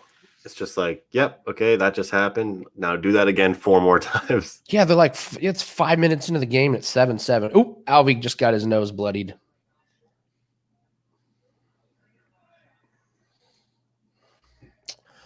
I got to say, Indy Capper wants to take Zhang here at the good price. I'm ecstatic with already cashing on this bet, or on this fight. Woo, Alvy, nice uppercut. See, it is kind of cool seeing that, though. Like, wow, that's crazy. So after you just said that, I just saw it go from pick 'em price minus 110, 110. Now Alvey is a -150 favorite at my book. I think he potentially could be up 2 rounds right now. He won that second one. And I mean, the punches were 28-18 in the first round. 48-34 right now for old Smiling Sam wanting to extend a career. Yeah, Alvey -160. I just can't bring myself to put my money on Sam Alvey. But your buddy, your buddy. Yeah. They aren't supposed to judge control, I thought. Well, yeah. Yes, they are. They're supposed to judge it. It's funny that's changed, though. What I mean is, how can you not judge it? You can't like, ignore how can you not, like, yeah.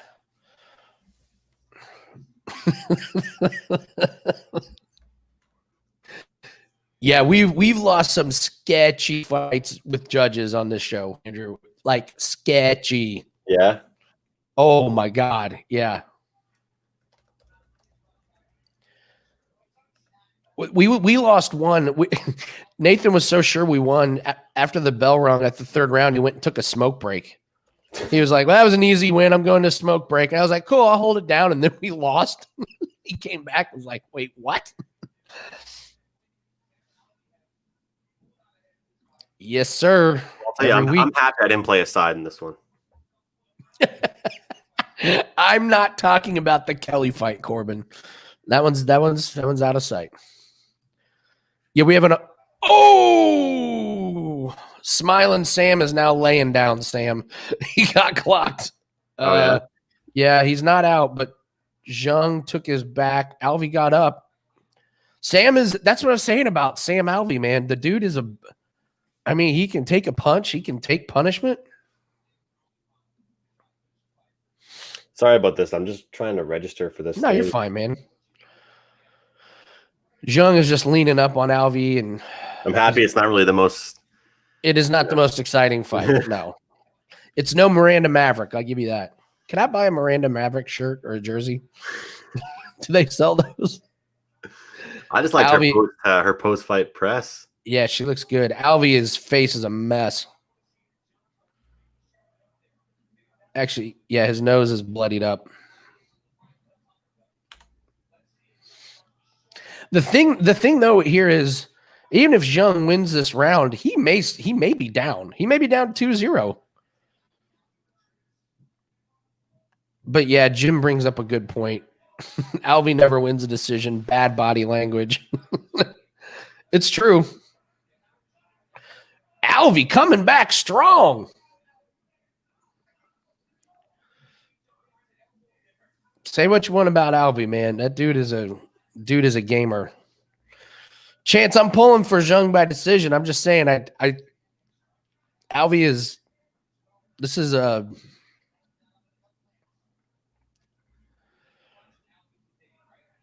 no gimme. Oh yeah, so after the prop show, I helped Matt with his UFC DraftKings lineup. Yeah, how'd that go? It was good. Like, you have to pick a VIP, which is like captain kind of thing. Yeah, which is like double points. And I fucking almost told him Miranda Maverick, almost, which would have been huge with that first round win. Yeah, I told him I think we put Hawes in there because he's in a huge contest. So I was telling him you kind of need to go off the beaten path. Like, he loves that stuff. Yeah. I was like, if you're going to win in a big contest, you have to have stuff that most people aren't going to have. That's why I was like, yeah, Miranda Maverick. Alvey is hanging in there. Absolutely hanging in there.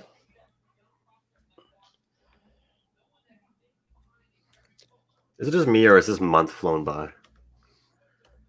Yeah, I guess so. I guess you were in isolation at one point, so I don't know if that flew by for you, but it was weird, man. It was very, very strange. I'll tell you what. I almost hope Zhang wins this because he's going on the list of guys that win fights that I want to bet against next time. He looks terrible. Like, yeah, I guess this is a perfect example. You told me about that beforehand. Yeah, he looks really bad. Like I mean, he clipped Alvey and knocked Alvey down, and now Alvey has him in a headlock.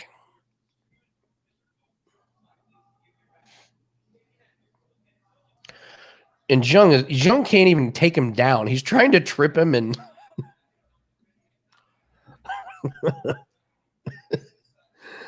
yeah, it's a great point, Paul. He can't block a punch for his life. You're right.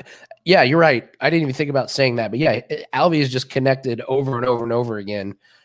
You know, he fights somebody who punches stronger than Alvey, he's going to get clocked.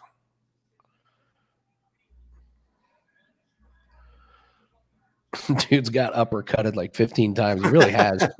He really has. And now Zhang is like just leaning up against the fence. Oh, and he hit Alvey strong on the break. Alvey just trying to survive. Just trying to survive.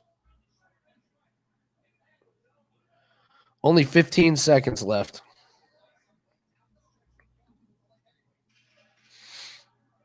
Ten seconds left. He's going to survive this. And it would not surprise me if the judges get this. Zhang, wow, that's a horrible fight for Zhang. So what do you think is going to be the scorecard? Oh, it was an elbow to the chin that knocked down Alvey. I think Zhang won the third. Alvey won the second. I think Alvey won the first round, but the judges seem to like the guy that pushes forward. Mm-hmm. Just in the last couple months, they really seem to have been awarding the guys that push it. So, tie. We have a lot of people that always root for ties in this room, Andrew. I forgot to tell you. You know, it's funny. Like I see that. Obviously, we see that on the live odds board, right? And I just wonder to myself all the time, like, how many times is that going to happen that the odds are even worth it? Right. Like, have you ever bet it before? No. Like, that's like people asking me about overtime props in NHL. Someone hit it. Dude, I'm not going to bet on a game to be tied. You know. Somebody hit it our very first show. Wow. Yeah. Oh, Steve Merrill is in the house. Well, over under 4.5 hours. Well, this is an easy over because we're already 2 hours in. Well, Andrew's in it for the long haul. Well, over Steve, 2.5 hours. Yeah. Steve, I think I told you this yesterday on our baseball show. I pretty much had no choice after Andy said a couple of choice words to me if I do not last the whole show. So, hey, I'd be watching the show anyway, and I'm in a pretty good mood. All right, here we go. Here comes the decision. We're 4-0. 4-0.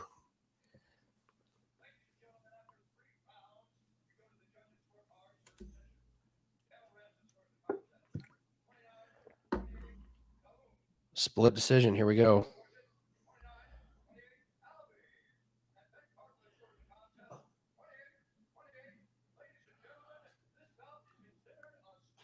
Did he get it? It's a tie. No way. We just talked about a draw, and it's a fucking tie. That is awesome. That is awesome. Well, I feel bad for the guys in the chat. Actually. Who scored that fight 28-28? But honestly, I just got destroyed because I just said who would bet a tie, and there you go. Wow. All right, Zhang is good. That is a split draw. Oh, I'm getting some messages now. Oh, my God. 28-28. Yes, Michael, I do not know how you get Indy Capper wants an overtime round. Give us one more. Give us one more. It's kind of like penalty kicks where it's like each fighter gets one free punch. Like I just saw Matt Holt say, I know people hate draws, but that's exactly how I scored it as well. And he's pretty reputable. Oh my. We also have an ongoing joke, Andrew, that Corbin is actually a judge because whenever we lose a bad decision, Corbin always seems to be on the other side. So we've decided that Corbin is secretly one of the judges there. He's actually joining us from Abu Dhabi right now. I did the best I could. One judge didn't listen. Oh, green, white checker needed in UFC. Yes, I agree. They should do something like that. Like they stand toe to toe and one guy gets like one punch. And if he doesn't knock him out, like then the other guy, I don't know. You got to come up with something. What would be the UFC equivalent of a of overtime? That's just horrible. How 28-28, there was no 10-8 round in there. That's bad. That's just, you get paid to be a judge and you judge at a tie.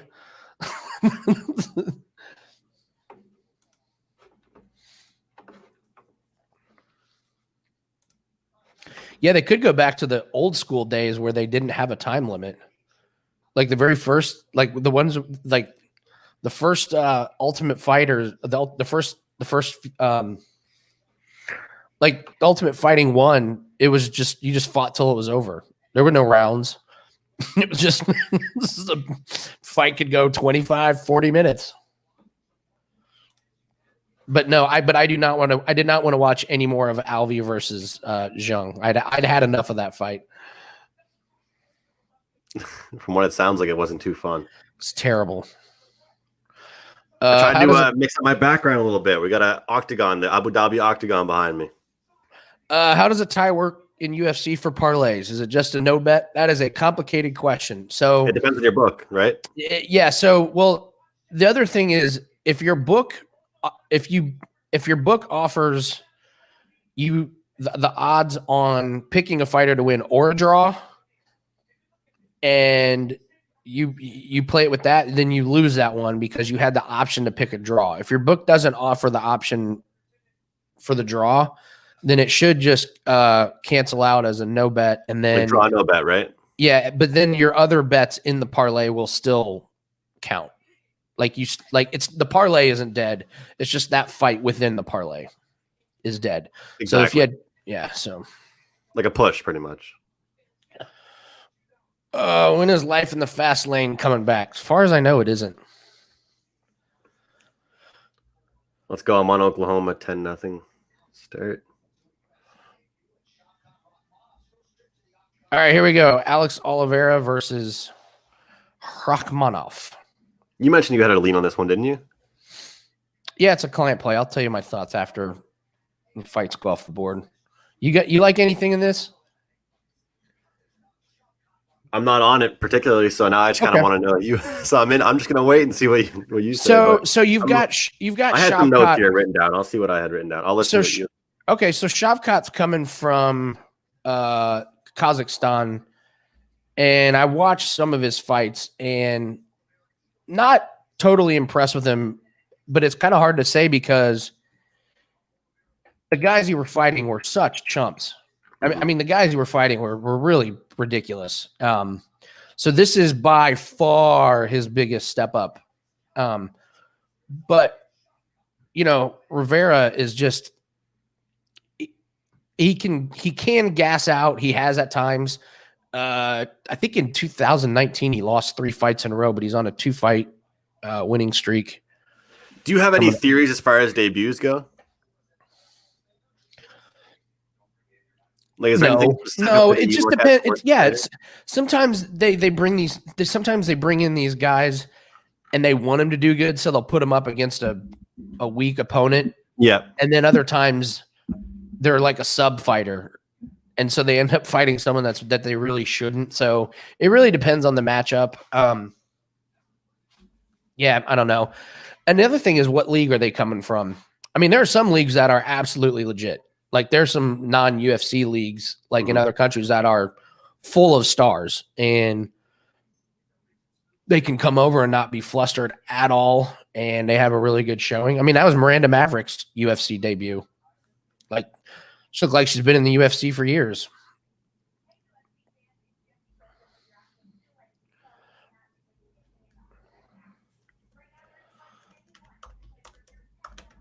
Boom, Ohio State, 14-7. Sweet. There's still over 3 minutes left in the first quarter.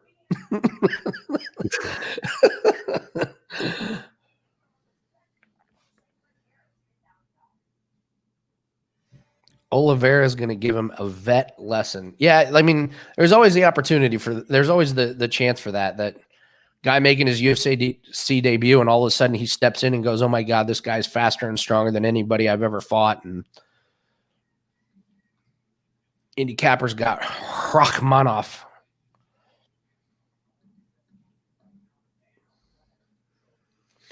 So yeah, Rivera, he looked good. As 2 fights ago, he looked okay. He won, and he looked okay. And his last fight, he looked great. Really, really worked the. He's got those long legs, and he finally decided to use them, and he had tons of body kicks and stuff.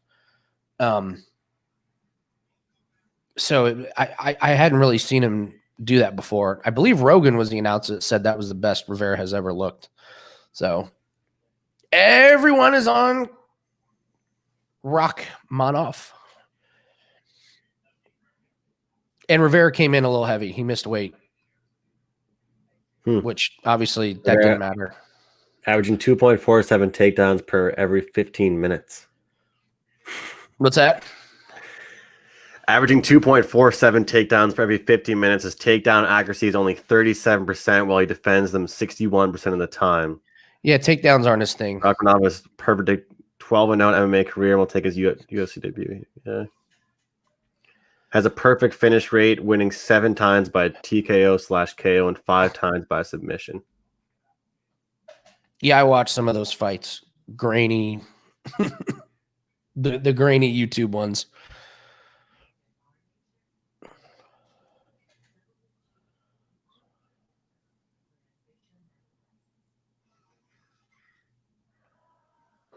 There we go.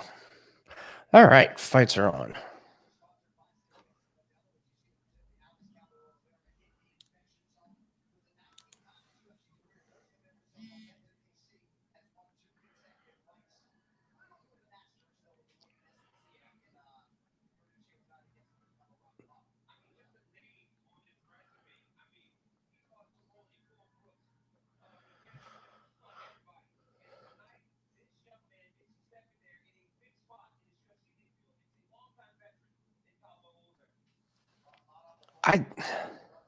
I think Shavkat looks a little young and weak.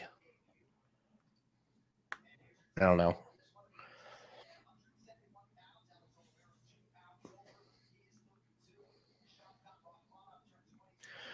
Oliveira's got that same look about not giving a shit he missed weight. It's pretty funny. He did the same thing at weigh-ins. Alex, you're overweight. Yeah. Yeah. Bam. I'll take it. And I'll take it.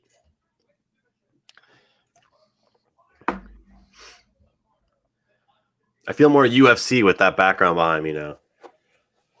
It was a little bit. It was daytime, man. It was weird that I had that skyline behind me during the day. At least when I'm on my shows, I have it. Everybody else has their Vegas backgrounds behind them. Yeah, right. But I'm looking a little bit too white to be in Abu Dhabi, you know? A little too pale. How am I feeling about the free golf play? Schauffele over McIlroy. I mean, Schauffele played about as bad as Schauffele can play. I mean, he's always up and down, but he was absolutely terrible yesterday, and he's still only 1 shot back of McIlroy. So I'll feel all right. Come on, Borat just came out. You have to go with Kazakhstan. And that was a good movie. This ref's getting a lot of work today. Okay, so Andrew, I will tell you, I am on Alex Rivera. I love you to think you were holding it off a little bit on me. Yeah. So, well, it's client play. I don't want to release it. So I just love the way he fought last time. Not impressed with Rachmanov's opponents. So I like the experience that Rivera brings. So we'll see. We'll see. I'm getting set up here. Then I'll be able to hopefully get closer to you. That way I'm not 20 minutes behind you in fights. Yeah, right.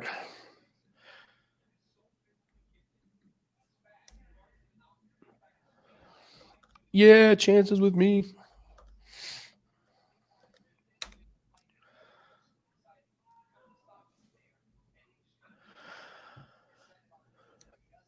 My handicapping was that this is definitely the best fighter that Rachmaninoff has faced. So if he can step up his game, yeah, he can compete. But I'm really wanting to see Rivera work the kicks. Holy shit. It says you have reached your maximum number of attempts on logging in. Please try again in 30 minutes.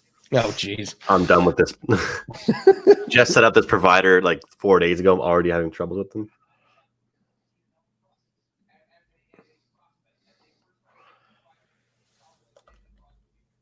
I guess I didn't realize how long Rachmaninoff is. He's very long.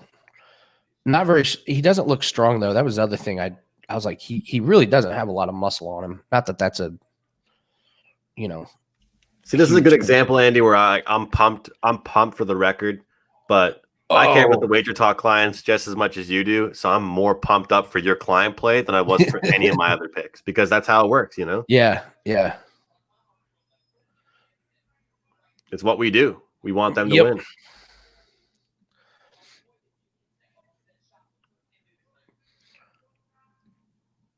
Rachmaninoff landed a good knee, and they're up against the fence now. I'm not really sure if either of these guys wants to get it to the ground.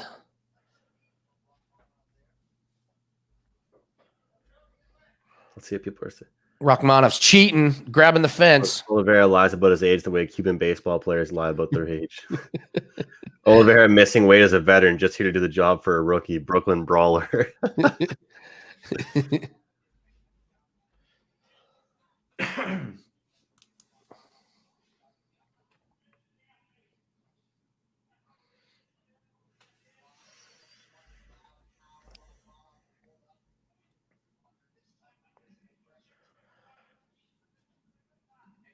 I don't know. They both tried to trip each other, but nothing really happened. And Rivera's got control now against the fence.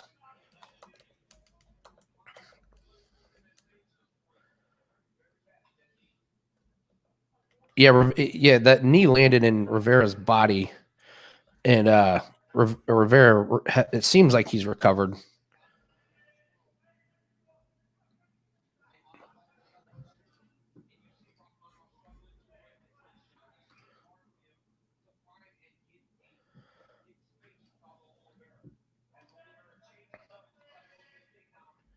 So Rivera is trying to work for a takedown. Yeah, Michael, the ref that always breaks him up, we haven't seen him in a while. I think they may have gotten sick of him.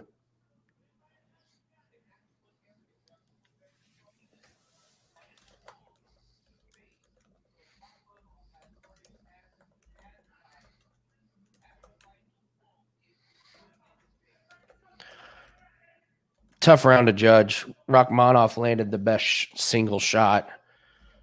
Rivera's got the control and has controlled the clinch for the last couple minutes.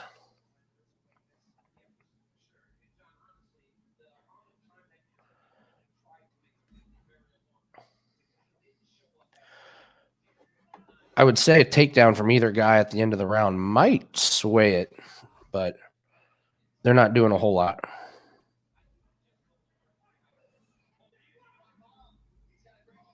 Rachmaninoff pulled guard, is going for a guillotine. And he tapped! Wow. Holy shit! Wow. I just watched that. God damn it. Fucking Rivera. Idiot. What a dope. Weird day so far. He was controlling. So think about this. We've had two knockouts, or two fights knock out the distance. One of them was a stoppage one of them was a sweet submission. Yep. One of them was a nose issue. One of them was a draw. And now one of them was this. What a bizarre What a start, Andy. What a weird start to the day this is. I know. Yeah, there's only 15 seconds left in the round. Show the submission. What? I still don't even get how he let him choke him like that.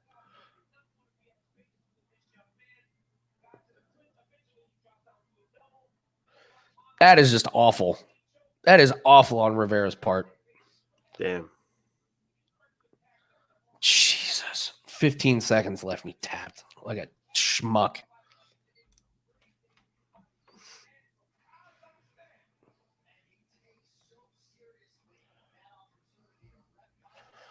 What is he wearing on his head? Is that a rabbit? I wish we'd have seen more. I wish I really didn't see a whole lot from him. I'd like to see what he could have done over 3 rounds. You know? Yeah. We really didn't see much. Right? Yeah. Yeah. That's why, like, those taps, it's like, fuck, I wish I could have seen a little bit more, just a couple more. It just happened so quick. Like, it was just like, I mean, Rivera had him up against the fence and was working the clinch, and all he had to do was stay there. I seriously do not know what was, I do not know what he was thinking.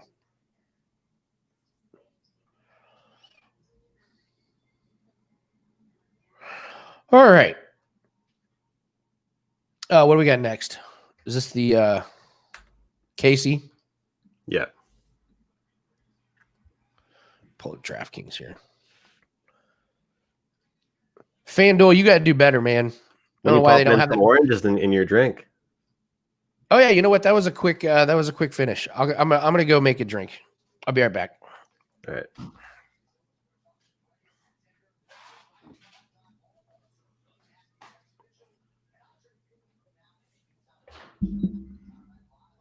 What a weird start, guys, for this card. I mean, a stoppage because of a busted up nose, a draw, an interesting submission, and then another tap out like that. Weird start to this card.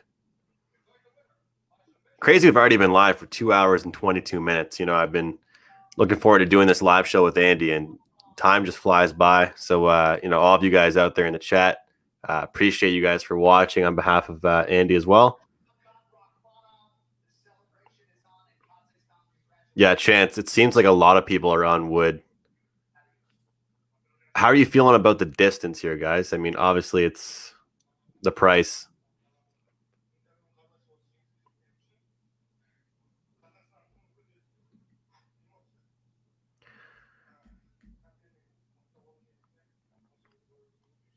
Yeah, Chris, weird start here to this card.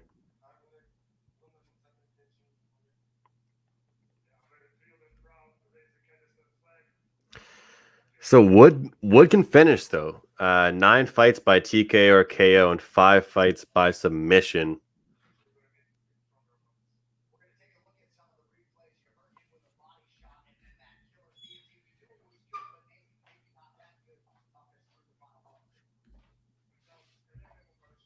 Part of me actually is interested in a method of victory wager in this one if I'm looking at it with Wood as well.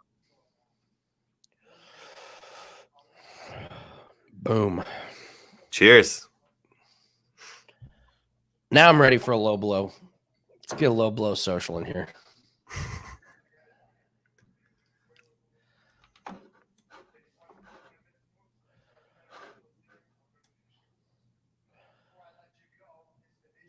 All right. I'm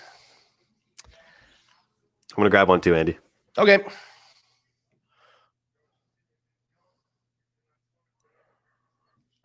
So I'm wondering if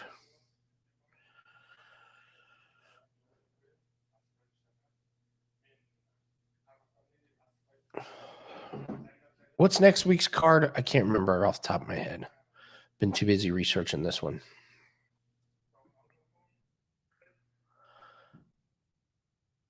I know they have to interview everyone, but man, when they ask these guys questions, you have to wait for the translators. Like, come fuck on.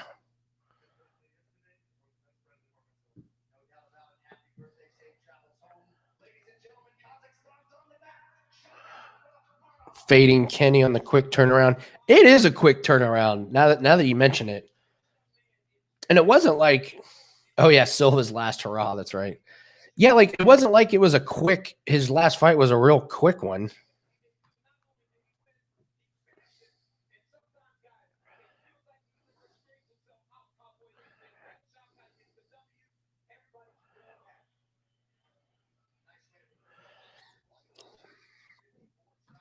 All right, Corbin, I will. I promise. Corbin has two of his favorite plays ever.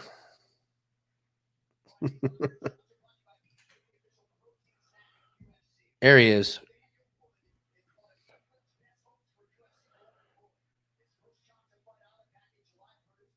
Wood looks good.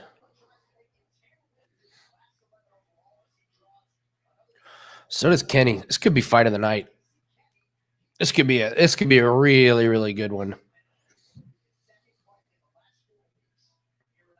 Oh, that's right. We get Greg Hardy. Oh God, Maurice Green versus Greg Hardy. I so wanted Maurice Green's next fight to be against Tanner Boser. It would have been the biggest bet I've ever made on a UFC fight. On Boser to knock out Green's I may bet on Greg Hardy. I can't believe I would do that, but I might bet my money on Greg Hardy. I can't believe I'm saying that.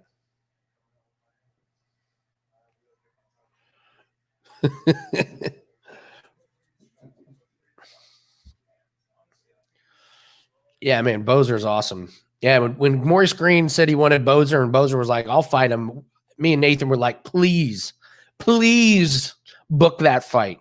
Please book that fight.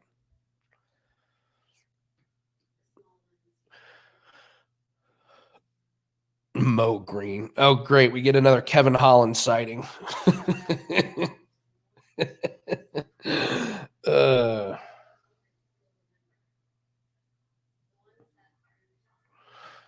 Marshawn Lynch.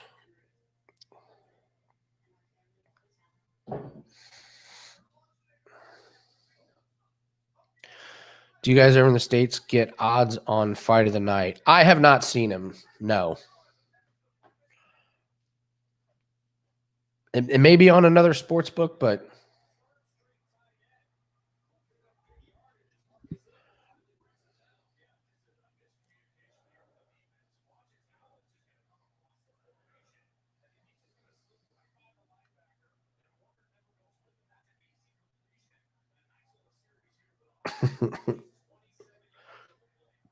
a Buckley Holland fight. I thought they were running Holland Buckley back again.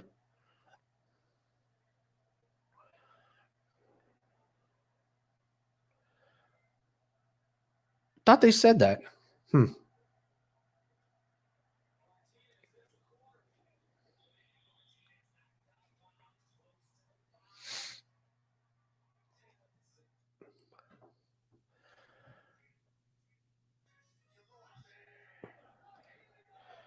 He's been for a couple years. Oh, God. Gronk in the UFC? Oh, my God. No way.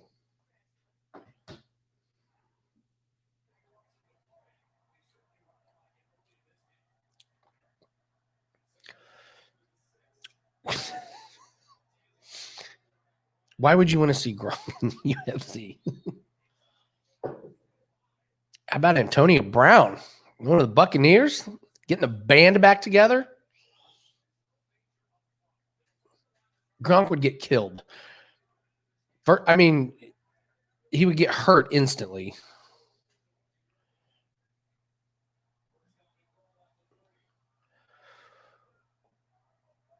No, Gronk would not last long. Like you could take him down. You can do anything to him. Take him down, hit him. He'd be laughing. Not very mobile.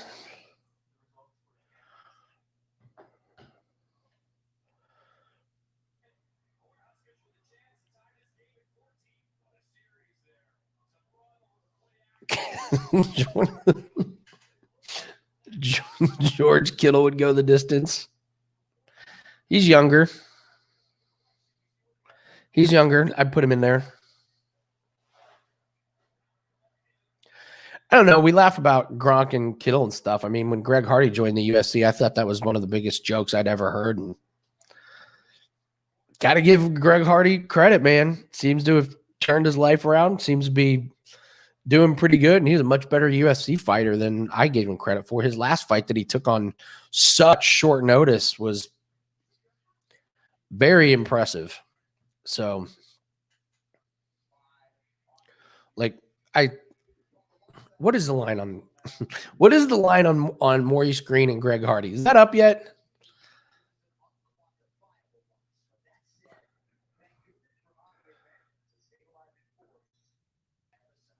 Let's see.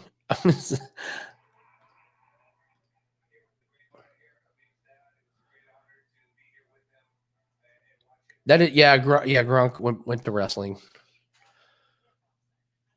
Damn it, Nebraska. Hardy minus 320.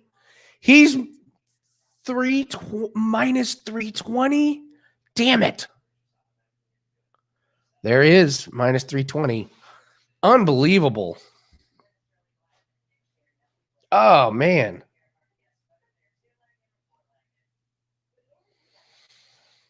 Man. I'm really, really, really surprised they put Hardy as that big of a favorite. I guess they probably thought the same thing I did. So, oh well. All right, let's get to this Wood Kenny fight. That's right. This is on freaking TV, so they can't. We're gonna have to take all the big breaks whenever there's a quick knockout because they got to hit a time schedule. That's the nice thing about when it's on ESPN Plus is if there's a quick knockout, it doesn't matter. Get those fights going, but they're gonna have a half hour for each effing fight.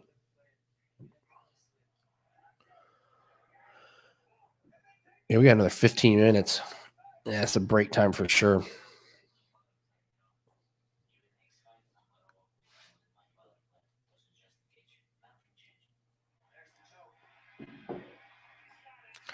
So I'm watching this Khabib highlights. He looks so much bigger and healthier in these highlights than he did at weigh-in. It's really unbelievable.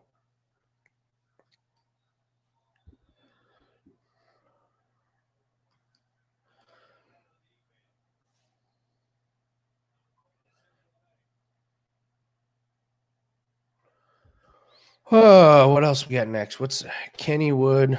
Struve. Stefan Struve coming up. Ooh, that line. Money's coming in on Ty. There he is. Yes, my man.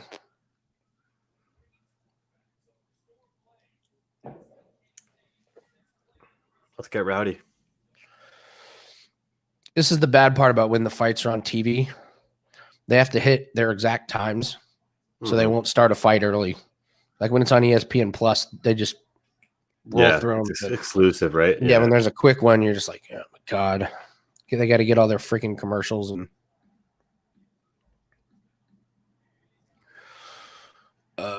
Kenny looked huge at weigh-ins, heavy leg kicks. Yeah, I would. I'll tell you, man. I would if I had the prop, I'd throw a little sprinkle on this next fight to be fight of the night. I think they're so evenly matched. It could be a barn burner. I don't have a. This is one of those fights where I'm just really excited to watch it. I don't really have a strong opinion one way or the other. I don't know if you're on anything in this one, Andrew. I was debating looking at Wood in some way. Yeah. I haven't, it's like when you start a day off like good like I have right now. I don't want to like ruin it, but at the same time, I feel like I have a little bit of sprinkle room. Mm-hmm. I was thinking about Wood by TKO or KO or submission plus 400. It could be worth a little sprinkle.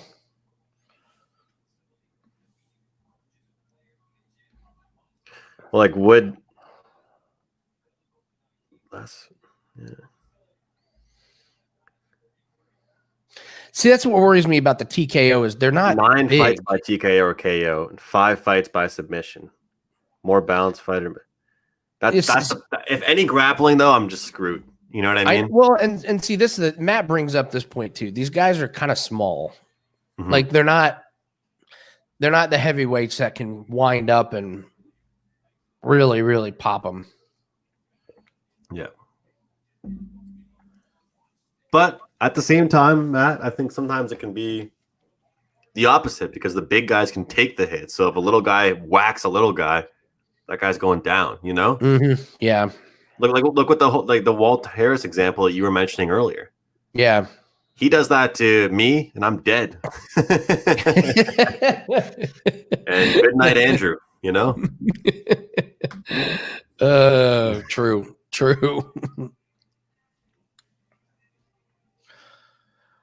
I was in between. I'm kind of seeing if why is DraftKings so far behind on their player props this week? I was looking last night. I was like, they still aren't coming out. They still don't have too many of them out. I mean, I guess they got some of the. So I'm really, really thinking about taking the under on Zeke's rushing yards, 83.5.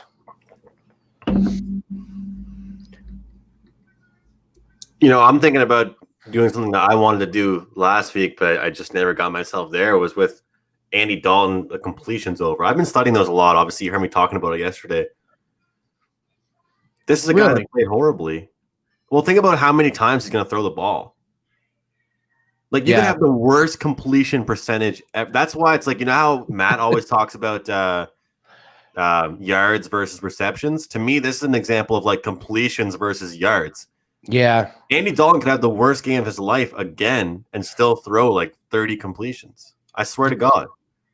You're right. A lot of dump offs, a lot of quick short routes to CD Lamb and stuff. Mm-hmm. So, and I mean, he looks so much like Phillip Rivers with all that garbage time last week. So, it's funny. Like I asked you guys about the INT props, right? And the Matt was like, oh no, I wouldn't bet. But it's like, I understand the math behind it, how many you'd have to hit laying that price. But if we look at the numbers right now, a lot of quarterbacks, a lot of teams are averaging at least an interception a game. For sure. Wow, the number's been juiced up for Khabib when in distance. What is it for who?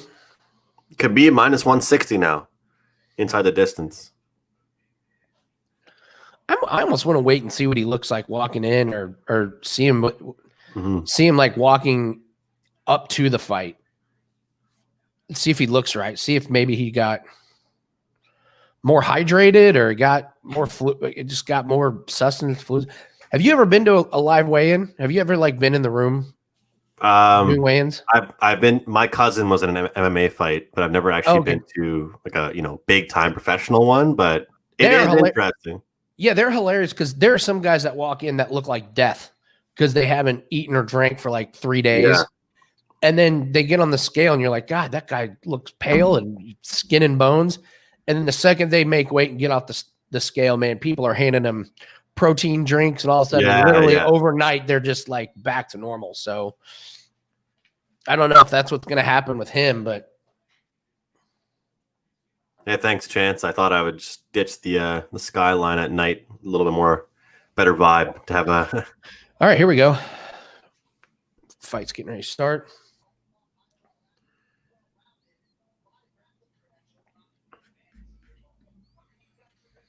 Why is Nathan Woods corner man punching him? He just slapped him 3 times. Getting fired up, man. Unnecessary damage.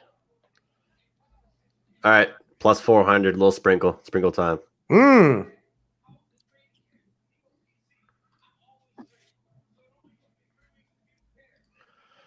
And of course, I'm already on the money line. All right, so sprinkle.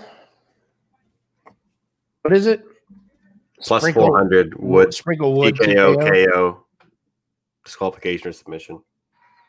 EQ.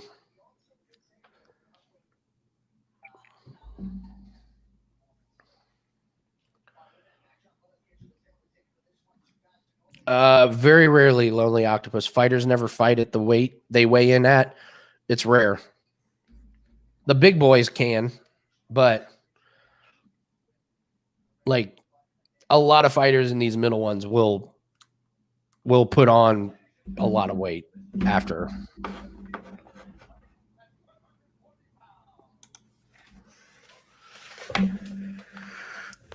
Where'd you go, Andrew?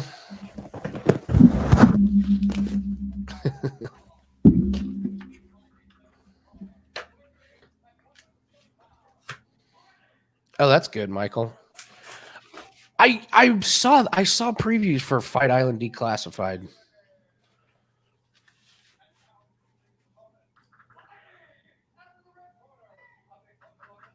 Boy, Wood is ready to go. He's so excited. Worried about him being a little too excited. Andrew, are you still there?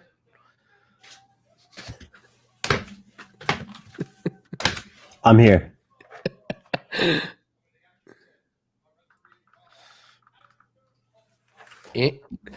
Andrew makes his bet and then disappears.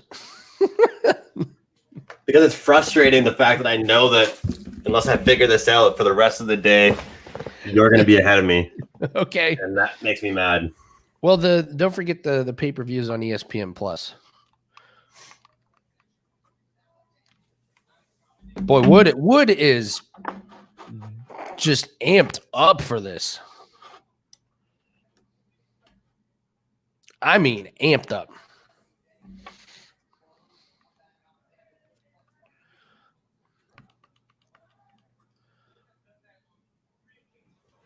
Oh, sweet background.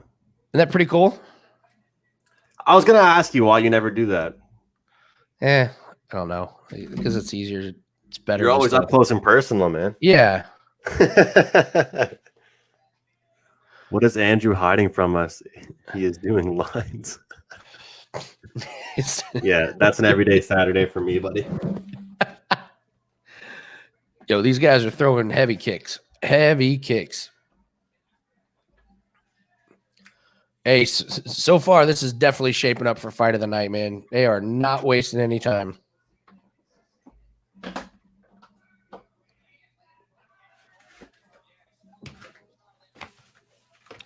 Oh, man. Wood has gotten clocked twice. All right, I'm watching the fight, but I'm behind you. Okay. God damn, these guys are just... Holy cow. Oh, man. Oh, just these kicks, man. I mean, check something. Check a kick.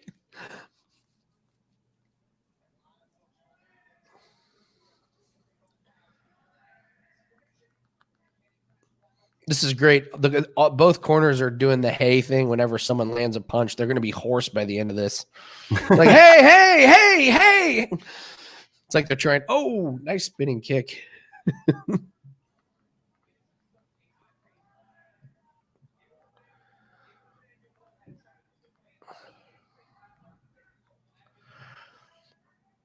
Well, the thing is, these smaller guys, it's just a little bit tougher to knock each other out, especially when they're so equally matched, you know?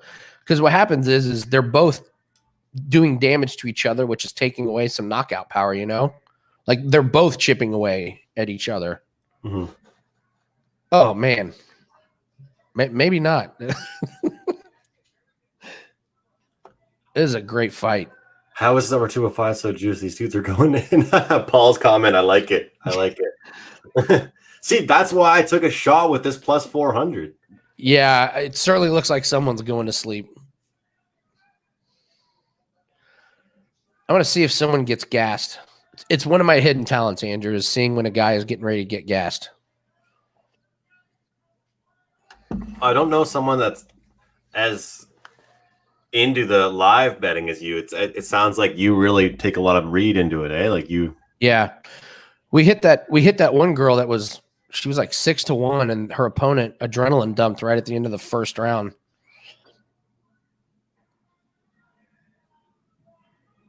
Yeah, she had to go to the hospital. Her adrenaline dump was so bad, she came out, got her ass kicked, and had to wheel her out and take her to the hospital. Wow. Yeah. All right, live. Casey Kenny's minus 215, Woods plus 164. These guys are not slowing down. Well, at this point, my sprinkle is Wood on the knockout, so I don't care what the live odds are. Go out there and yeah. I mean, it doesn't matter who's winning rounds. These guys are swinging so hard they can easily clip someone. I just need Wood to have a good. He looks there a little. You go. So okay, Andy, what's going on your screen right now? Just so I can have a reference. I'll say now when there's 30 seconds left. Okay. Okay.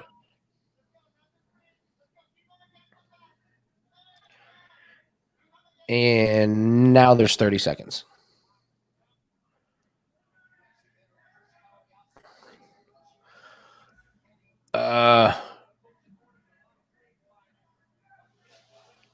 Those leg kicks from Kenny seem to be doing a little bit more damage than the leg kicks from Wood.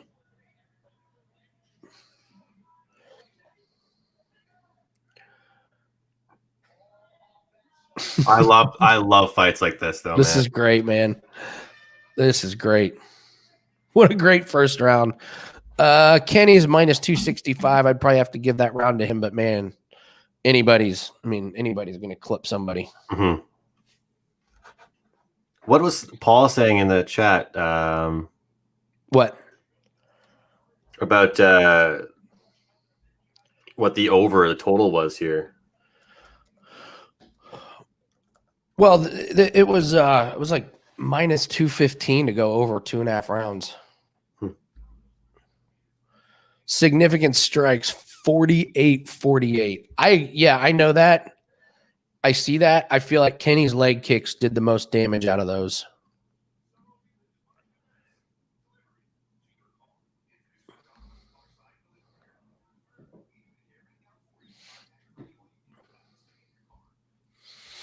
No value for me on any of the live lines because Kenny's minus 295, Woods plus 220.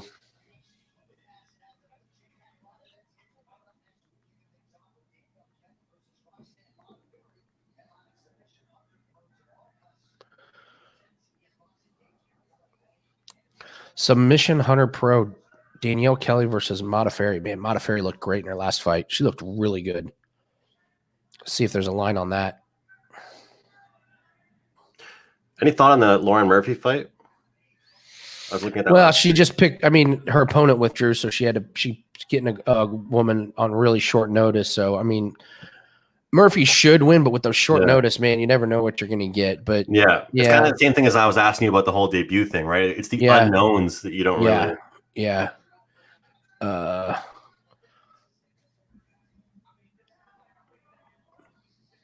More of the same, man. These guys. So okay, so what's the clock at for you right now? I think I'm 4 minutes right now. Okay, so I'm 4:15. Oh, that's not bad. So it is what that's not too bad. It's not too bad. Oh my God, a takedown attempt, and it was horrible.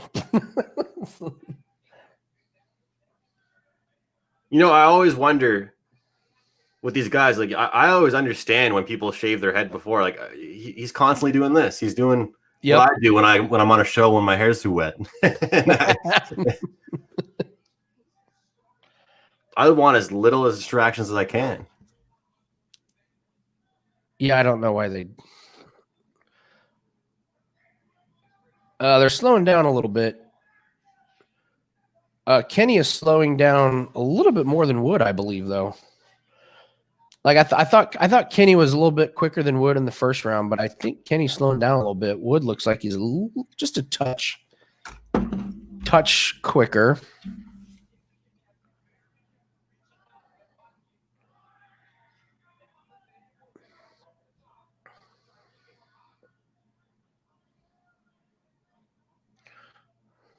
Yeah, either way, you got to love the pace. Matt's right. It's crazy, you man. Love the pace here.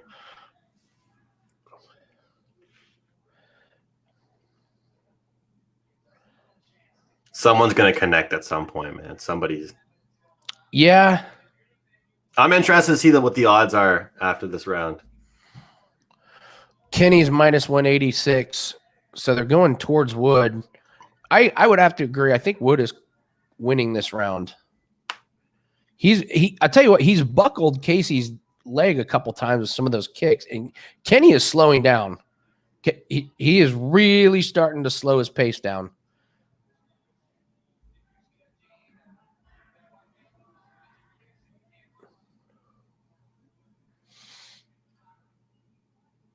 Andrew, your knockout is actually looking better. Like Kenny is visibly slowing down in this third round. He could be really, really. Wood seems to have the far better cardio right now. He's almost like he's settled in. Yo, these live odds are now even. Let's see what you have here. Yeah, minus 113 both. That was quick. Because I am on the actual money line too. So as much as I want the sprinkle, I want to win just at least. Yeah. The winner. Yeah, Kenny tried to go for a takedown. You know he's getting. It's a good sign. He's still throwing though. I mean, he's tired, but he's not done. It's hilarious, Andy. In your painting behind you, I can actually see the fight. Hey, there we go. In the reflection.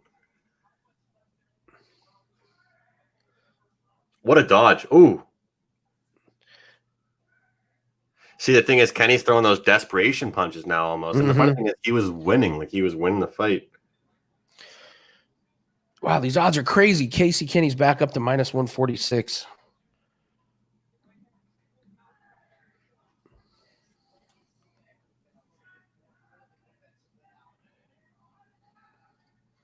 What's up, B?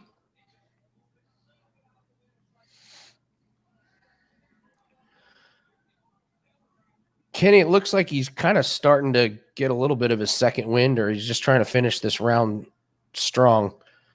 But him going for those takedowns and those shoots are not a good look.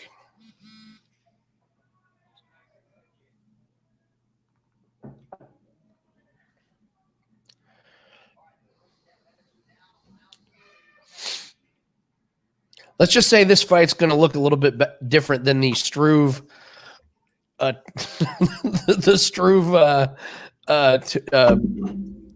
that Hawaiian guy? The Tide Tuivasa. It's going to look a little different. Yeah, just a touch different. Over 1.5 rounds, minus 152 in that one. Is it really? That's it? Yeah. I mean, I don't think Struve's going to knock him out. Ty could. I mean, actually, Ty probably can get him on the ground. Live is Kenny minus 128, Wood plus 100. That second round was close. I had Wood, but then Casey closed it pretty close. Oh, God, don't say Ty again. Another draw? Don't tell me that, please. Don't say draw. Does Wood grapple at all feel like he should take Kenny down in the third? I don't think he wants to get Kenny on the ground. No. Kenny's a pretty decent wrestler.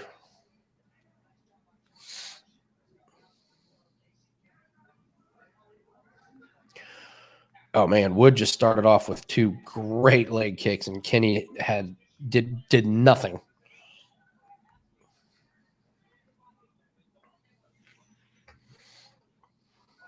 My girlfriend messaged me, "How was your live show?" I was like, "Oh no, we're just getting started. Like, this is like, yeah, we're halfway home, honey." Yeah, she actually, Andy was doing. She's in pharmacy school, and her training today was injection training. So here they do flu shots here in Canada. I don't know if pharmacists there do flu shots, but oh yeah. So part of it, you pick one of your partners, like a friend of yours from your group, I guess, and they're just injecting saline into each other, 2 shots. Oh my God. I was like, oh my God, I wouldn't want one of my friends to be doing that to me. But I'll tell you a funny story when we get a break about injections. It's a weird I'll be honest, I'm a wimp. I avoid as long as I can get my flu shot. Yeah. All right. So Wood and Casey, this is pretty good. Kenny looks like he's gotten a little bit of his energy back, but Wood's still about 10-15% more energy.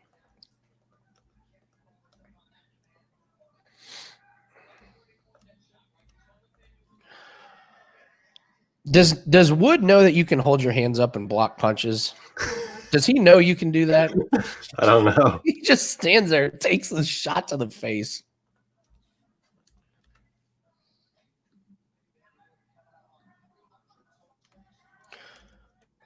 Oh, what a big moment there for Kenny.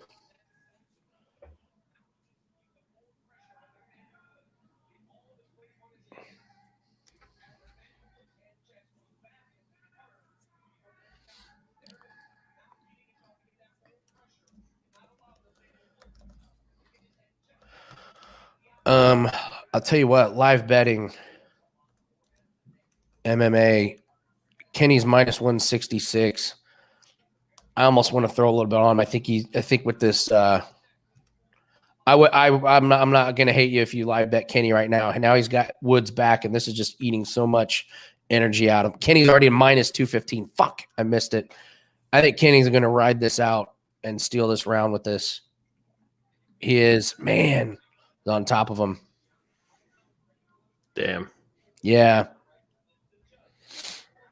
Well, good news, Andy. I just got the whole TV thing set up, so at least that happened. Hey.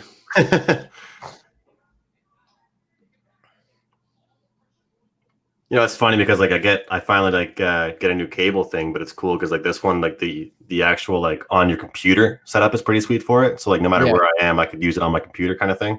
Yeah.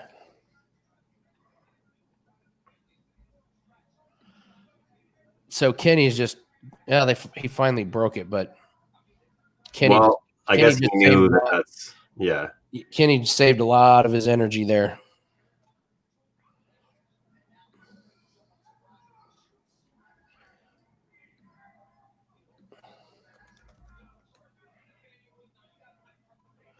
Significant strikes, 112-94. Woo-hoo-hoo.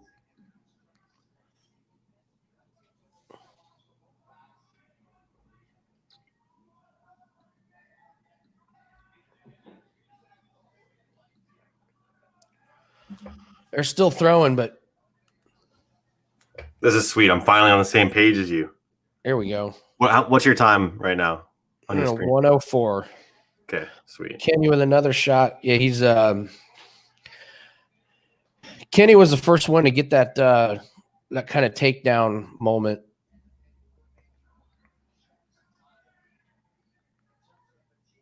I think that's going to give him this round, probably the fight. The other thing that did was it saved Kenny a lot of energy.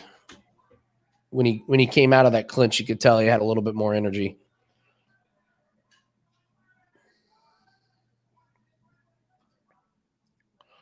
Live betting. It's like Kenny just held on, eh? Kenny just held on. Yeah, he did. Look, now, I mean, it's probably over for you by now, knowing the stream's over. No, but I got Wood drew blood. Wood busted open Kenny's eye. Last second, he's swinging. Yeah, it's over. I like that though, Andy. Like, I love seeing that because nothing worse than like people say, oh, they don't want to injure themselves or this and that, but like it pissed me off that Zombie just gave up last week. You did, man. It was terrible. You can tell a UFC fighter just knows they lost. Yeah. That was pretty damn impressive. That was a damn good fight. That's probably our best fight of the day so far. Yeah, that was the best one.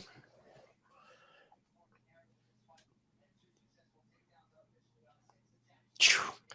52 leg kicks for Wood. 52 to 19. That doesn't sound right. 19? He only threw 19. I have noticed sometimes the stats will update. I figured that out last week. Like I remembered like the stats were like dead even.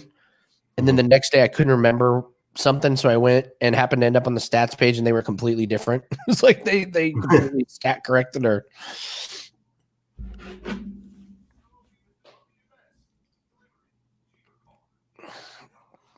Don't give me 2 ties on one card.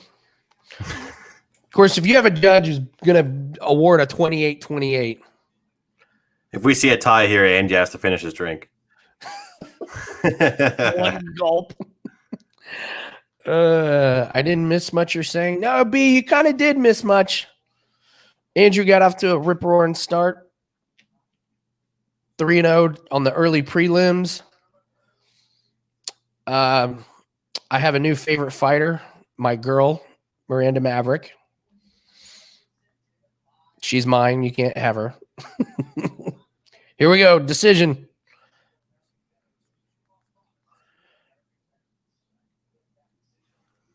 I think, honestly, Andy, it's just literally because, like, you're actually on a UFC paid service, right? Yeah. Like, you're on a Fight Pass. So, like, no matter, like, I'm literally on cable right now, and I'm, like, 10, 15 seconds behind you. So feel free to just tell me. Hold on. All right, Casey Kenny won. A judge gave him 30-27. No way. Yes way. Unanimous decision. Damn. Give me a break. I didn't have a dog in that fight, but that was not a 30-20. I'm telling you this. These judges, man. He did not win that second round. I used the word sprinkle with this fight. He did not win that second round. He didn't. Absolutely, Michael. That had to be the same judge that did 28-28. 100%. There's no question.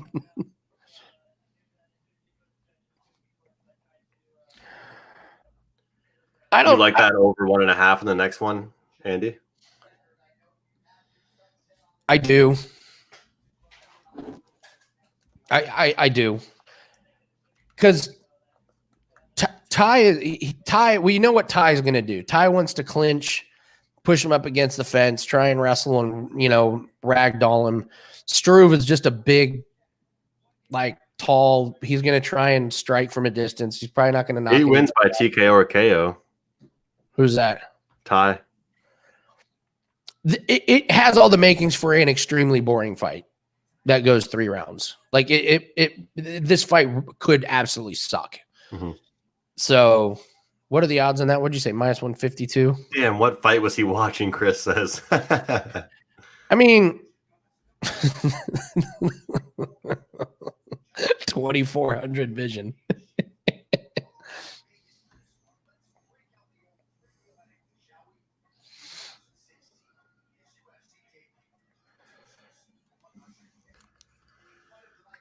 Well, this is at times like this, I go back to the sweater. Yeah, positive vibes, baby. Great day so far. Great day so far. For, All right, let's look at this. So Ty -152. Let me look something up here on Ty Tuivasa. So I mean, Ty has lost his last 3 fights. Don't forget. So it's not like Ty's really good, but I mean, he lost to Dos Santos. That no shame in that. And Sergey, that was a pretty damn good fight, and Sergey got a pretty good submission on him. But I just think Struve sucks, man. I liked how Ty looked at the weigh-ins too, because like I think Ty was too heavy in some of those fights. It looks like he's kind of come down a little bit, and Struve is just that big, awkward. Like he's gonna have that huge reach, but I don't believe he knows what to do with it. It's funny you say that. A lot of people, I find, they take too much advantage. They read too much into the reach, But with some guys, like you said, it's almost like a weird disadvantage. You know, if you have long arms, it's not always an advantage. Yeah. So, see, like, I have some notes here. I have a tiny bit of notes on it, a couple different articles that I was reading last night, right? Yeah. And then I see one guy that I quoted, Struve. His chin is certainly an issue considering he has lost by TKO/KO 8 times in his career. Yeah. But who's to say we still don't get one over 1.5, right? Yeah, let's play over 1.5. I'm down with that. Let's make that a play.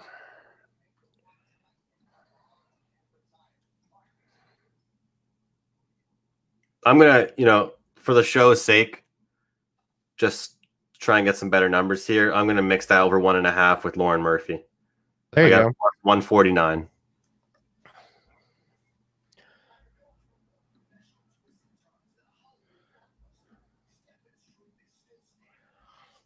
I keep forgetting his name is pronounced Stefan, not Steven.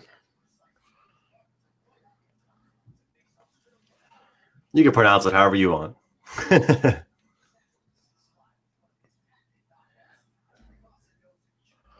That's what I hope, Matt. A lot of cage clinching incoming for sure. When are we getting our guy Triple M on this show?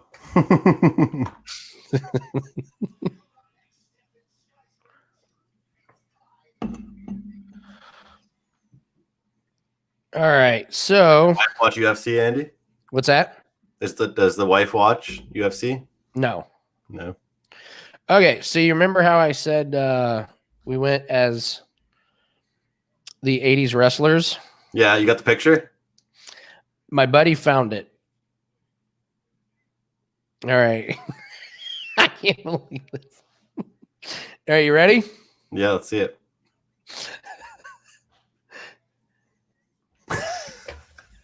That is awesome. That is awesome. You guys went full on in that one. That's me in the middle. You guys won some parties for sure. We were a hit, baby. That's awesome. I'm gonna go to. Oh God. Mid-major Mackin live tweet, every punch swung. It's one thing I've noticed. I used Funny to because it's true. You can actually tell what mid-major Matt has for his action. Oh my God, yeah. Yep.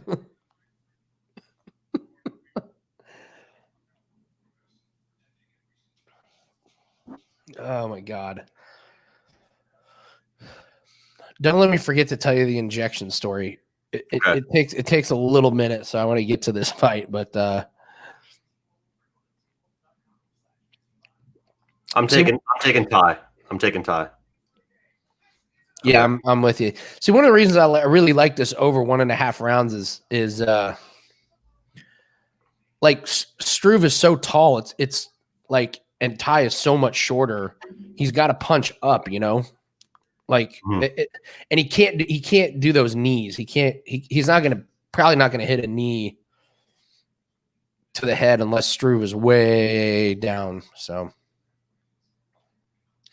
Tui Masa.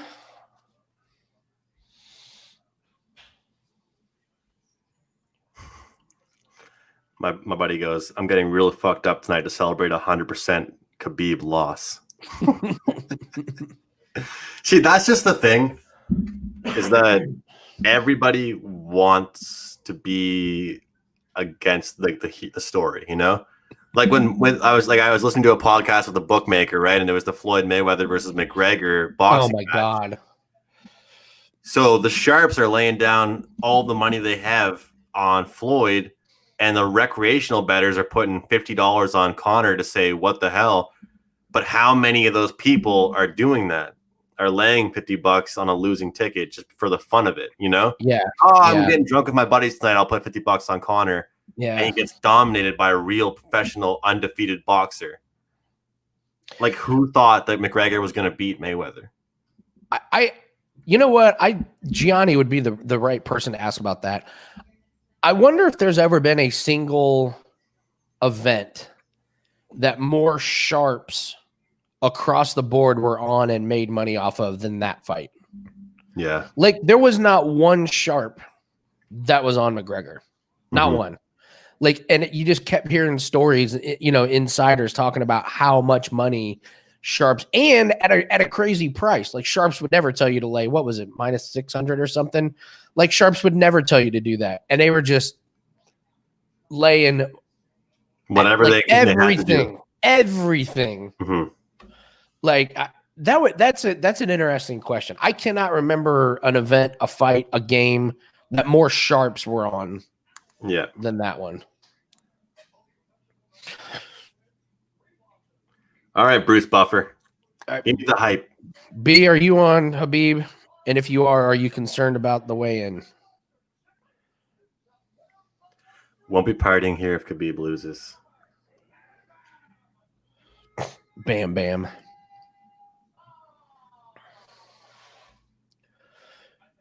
I know that look at Struve. God. I know people won't believe this, but Ty has actually lost a lot of weight.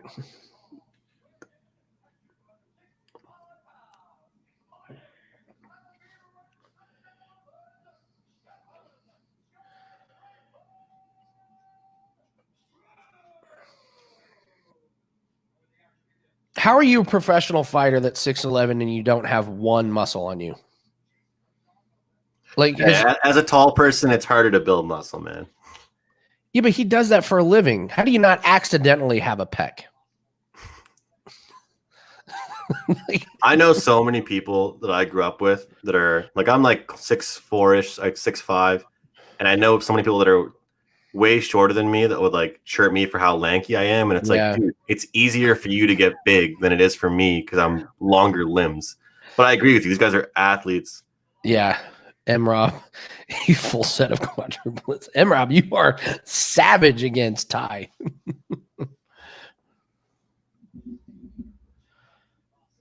No, see, the announcer did you hear the announcer? Did you hear the announcer? The announcer, he goes, "This is a much leaner version of Tai Tuivasa."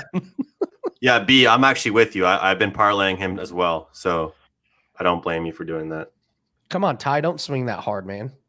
Wait for the third round. I think that's the best thing to do, B, is like throughout fights, whether it's LA Lakers money line, whatever it is, just like, okay, cool, put this bet you like, then parlay it with a guy. Yeah.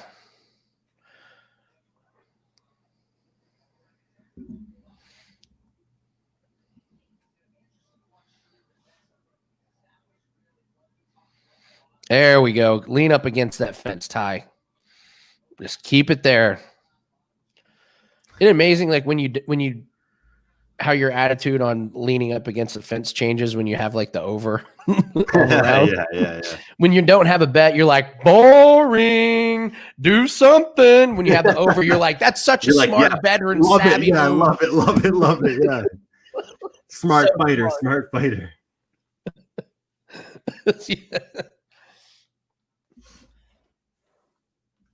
Yeah, if we had that ref that kept standing people up quick, this thing would have been broken up 3 times.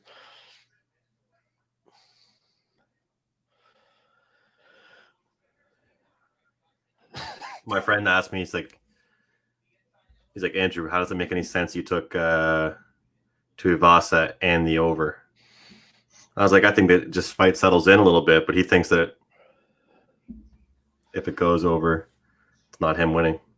But see, here's the thing you're seeing right now. Struve, when he gets up against the fence, he really struggles to get out of there. Yeah, he lets guys lean up against him for a minute and a half. Oh, man, I don't like Ty swinging that hard. Slow down, Ty.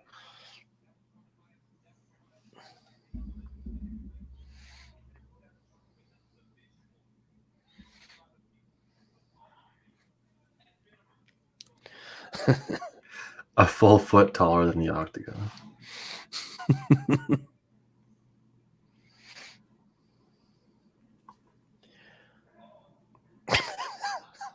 Struve with a slow motion kick to the head.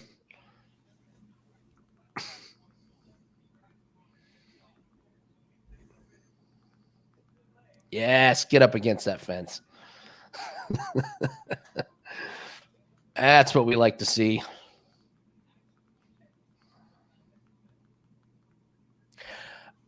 I got to believe it's got to be kind of weird for a 6'11" guy to fight.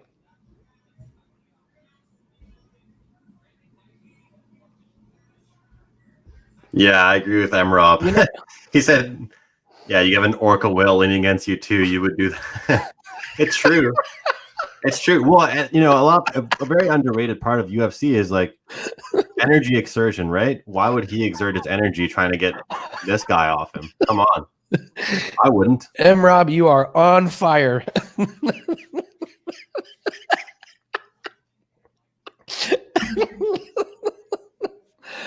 Oh, God. Everything Struve does is in slow-mo.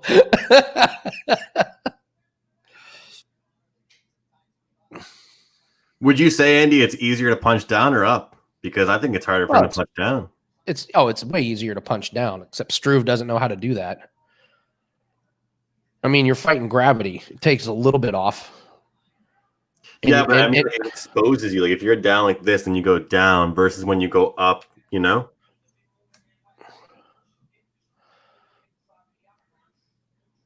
Good leg kick. Wow. Let's get out of this round. Have a little more time. And see a big Let's work the cage.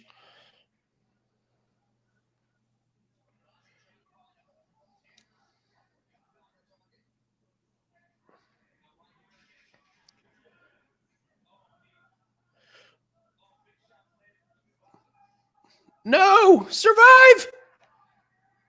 Oh, fuck. No! They stopped it with a second left. Hey, I'm happy at least I had both parts. At least I had both parts. He's got pieced up. He got pieced up. He got pieced. He got pieced there. Oh my God. He got pieced. Struve, you bum. He got pieced up. God. 1 second to spare. What did he get hit with first? I didn't see what clipped him the first time.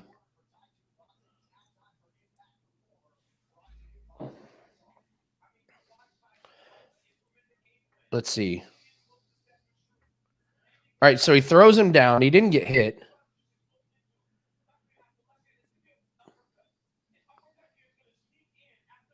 Wow, he pieced him up. Was it 1 second? Was that one? Yeah, there was 1 fucking second. Damn. I would have loved for that to be the next day or the next round. Seriously. Jesus, Struve. Ugh.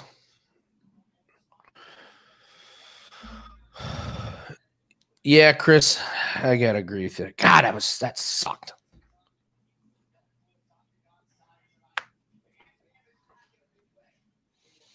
Damn it. Lost the Oliveira, lost that one. Got a rebound here. What we got next? Oh my God, we gotta wait a half hour for the next fight. Oh, this is the Ion Magomed. Oh, or is it Murphy? No, Murphy's after this. Oh wait, we're getting ready for the. Oh, we're going to the pay-per-view portion. I think that was the last one of the prelims. Let me double check. Yeah, that was the last of the prelims. So we are going to the pay-per-view.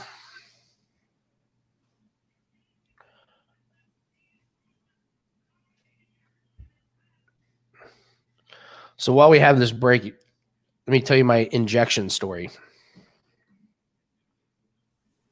All right. All right.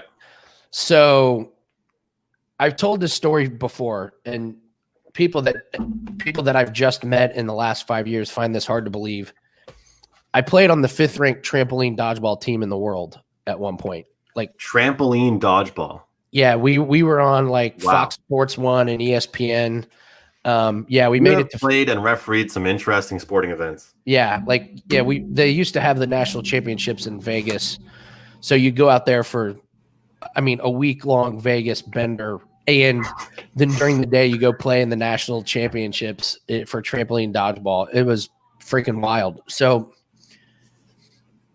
sometimes our friends would come with us just for the Vegas trip that weren't on the team. And my buddy, I have this friend who's friends with I have a lot of friends from different spectrums, but my buddy was in this weird frat and they have some weird friends. Okay. So he brings this dude who's from the army, and this guy brings IV bags of saline, because he's a medic in the army. Mm-hmm. And he's like, these things will like get you rehydrated when you're done playing dodgeball. So after a long day of dodgeball, you're on trampolines the whole day. I'll give you guys IVs. Mm-hmm. So he would, and they were amazing. And the other thing they did was they would take you from drunk to sober immediately. Like immediately. If you were hammered. Yeah. Oh no, I know a guy that's a paramedic, and the morning after he drinks, he literally has his own IV bag at home. Okay, so the last night that we were there, my buddies decided drunkenly it would be a good idea to try and IV each other. And these were not medics. And there was blood all over that bathroom. I mean, what? Oh yeah, they were poking each other in the arms, and blood was like squirting out and flying out. So then the medic had to get involved, and he was drunk, so he had to tell them. He was showing them how to do it, and then they were injecting each other. So we get up and we check out. That's pretty messed up. That's pretty messed up. So we're leaving, like we're walking down the hallway, and I was like, "Hey, did you guys clean up the bathroom?" And they were like, "No, why?" I was like, "What do you mean?" I went back and looked. It looked like a scene from the movie Saw. There were needles everywhere. There was blood everywhere. Like, it looked like they were just passing it out, just having fun. Yep. Jeez. And I was like, we have to clean this up. And they're like, we are late. I'm like, you're right. So we, like assholes, we didn't want to miss our flight, so we left it. I mean, 4 a.m, they're trying to give each other saline IVs. And it didn't even work out. It'd be better if it actually worked out. That's how it goes, Chance. You know this gambling game. Best gamblers in the world hit 57, 60. I'm not gonna lie, I ended up putting more money on the winner, so I'm not too pissed about it. But I wish I was able to get that knockout. Wish I was able to get that in the second round. Yeah.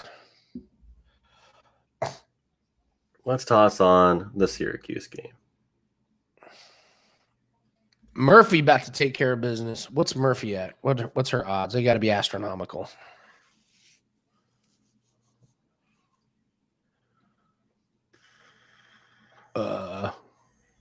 Murphy's only minus 215. That's not terrible.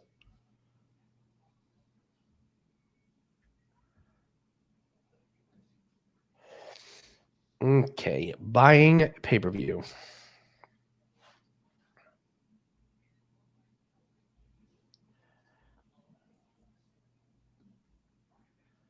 All right, so we got Ion and Magomed. Then we got the Murphy fight. Then we got Malkoun and Phil Hawes, Harris and Volkov. And then I'll tell you, man, I like that 3-pack of fight. The Harris, Volkov, Cannonier, Whitaker, and Khabib Gaethje. Parley and Murphy with Cannonier. Yeah, 160. I like that. I like that a lot. Snacks Ramirez. I'm telling you on that. I already have the ladder. Murphy and Cannonier. Ooh, that's a good one. I like that.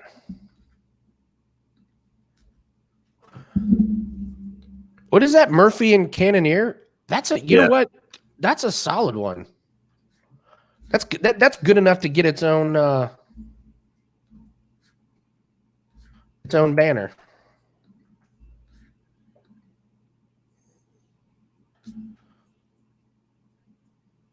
That's one worthy of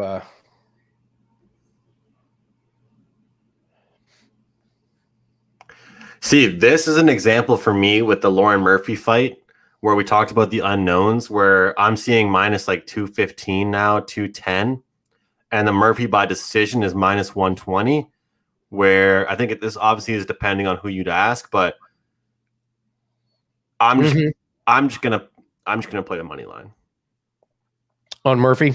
Yeah.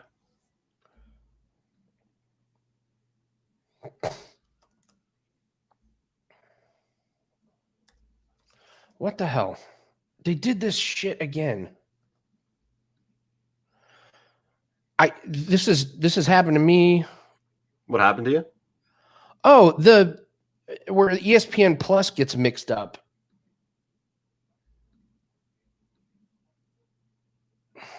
And you end up Nathan got charged twice for it once. Now that they refund because they know your account's, you know, fine, but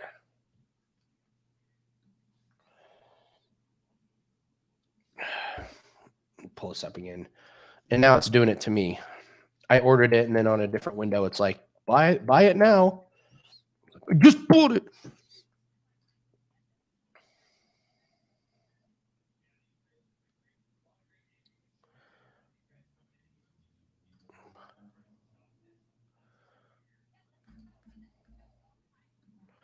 Yeah, it did it again. God damn it.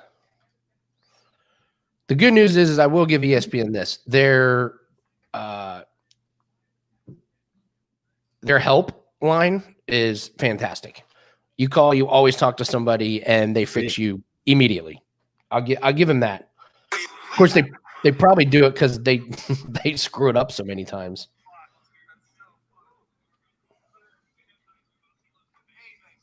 These YouTubers I watch, they had to quarantine a bunch in LA and then in Vegas, and now they're actually in Abu Dhabi at Fight Island, and they've just been treated like royalty for the past week by Dana White and the UFC, just because their demographic is like all people like my age or a little bit older, a little bit younger.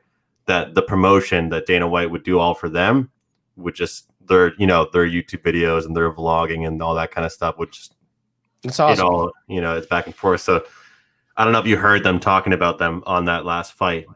They were talking about the Nuck Boys YouTube channel. I don't know if you heard them talking about that, but those guys, they're literally just everything that they've done while they're there has just been complimentary from Dana White. He's like, I miss home, but that's it. But I can get you're gonna bubble somewhere. This is the best way you can bubble. You know, my wife and I were actually talking about that last night, like going to Dubai. It's like, obviously it's beautiful and it's, almost, it's a paradise, but it's,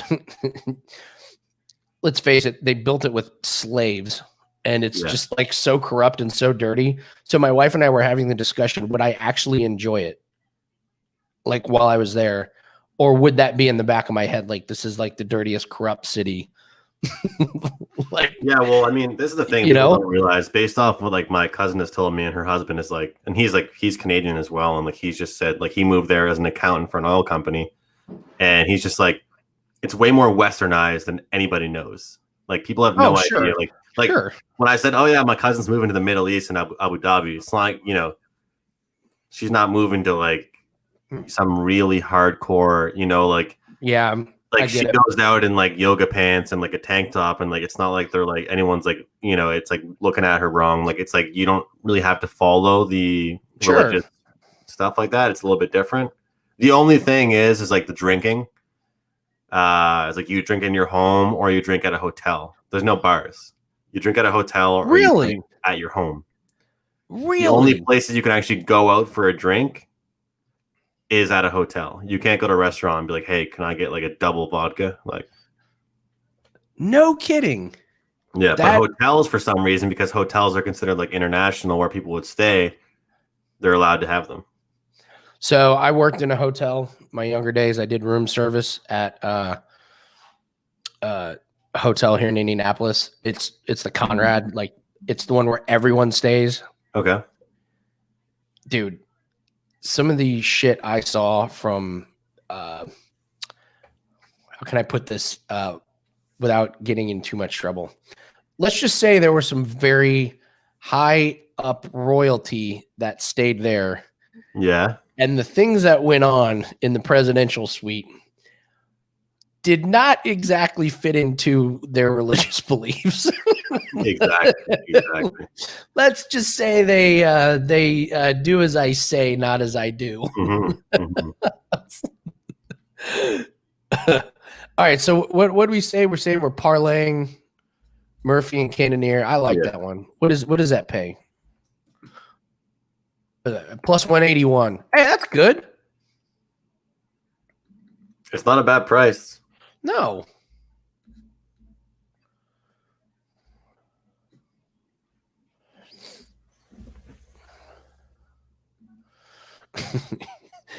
You'll get arrested for flipping someone off. Is that true? I mean, just don't do that. Just don't do stuff. But I mean, here's an example. Like as far as the trust, like my family member that's there has left a wallet, phone, keys in a cab, in an Uber, and like their equivalent of a Lyft, all that stuff. And the guy literally drives back to your place and gives it to you. Like, really, you can go somewhere and do. It's just because, like, I understand what you're saying. Like, I don't really know how to explain it, but like because of like what you were saying, all the rules and regulations and all that kind of stuff, there are no crimes. Like, interesting. People, so it's as safe as can be, huh? Yeah, like it's really safe. Like as far as like COVID going on right now, like there is no question. Like everybody just follows the rules that are being given out. Like there's nobody nice. Like, yeah, screw that. I'm not, isolating or whatever. Like, so I'm pretty lucky here in where I live. Like where I'm from, like I actually feel like we have not gotten enough credit in not just North America, but the East Coast of Canada. Obviously, I live in a smaller part of Canada, but we have a bubble combined of like 3 provinces, and at one point we had 0 cases in like 21 days. Damn. And like Trump keeps on trying to convince Trudeau to open the border, and we're just like no.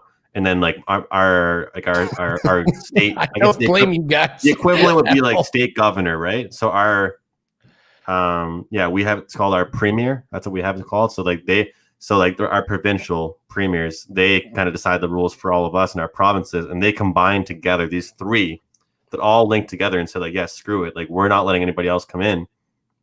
And so let's say like you came here to visit me right now, you'd have to like stay somewhere for 14 days. Without leaving. 14 days. Yeah. Yeah. Dude. I don't blame you. Yeah. I quarantined. Let's go, Matt. Love to see that. Yeah, I mean, I quarantined. I didn't have it. And it's weird because when they do the COVID cases, the state I live in is, Indiana. But like they say like, oh, we're a hot spot, and like, oh, there's a bunch of cases. Yeah. It's not necessarily in Indianapolis. So like where I live, like everyone wears a mask, everyone's careful, like we socially distance. I don't personally know anybody that has had it since March. I literally have like 2 masks on me at all times. I found a website that you can get a 10-pack and you can pick your own like colors and patterns. So I have all these like funny, I have all the funny ones. I bought a Sub-Zero one from it looks like a Sub-Zero, the game, the Sub-Zero character. So like I try and have fun with it, but yeah, I don't know where the outbreaks, they come from like cities outside of Indianapolis. Well, and like my girlfriend's mom like works for public health, and a lot of it's just the travelers, the people that are continuing to travel and come in and just ruin it for everybody. Yeah. Paul, all the remaining fights on a different channel. Now, yes, this is actually a pay-per-view. You have to get it on ESPN Plus.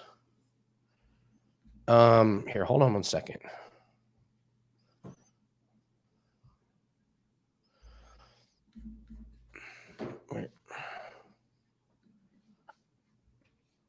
Where's the? Oh, there it is. Okay, so if I move it,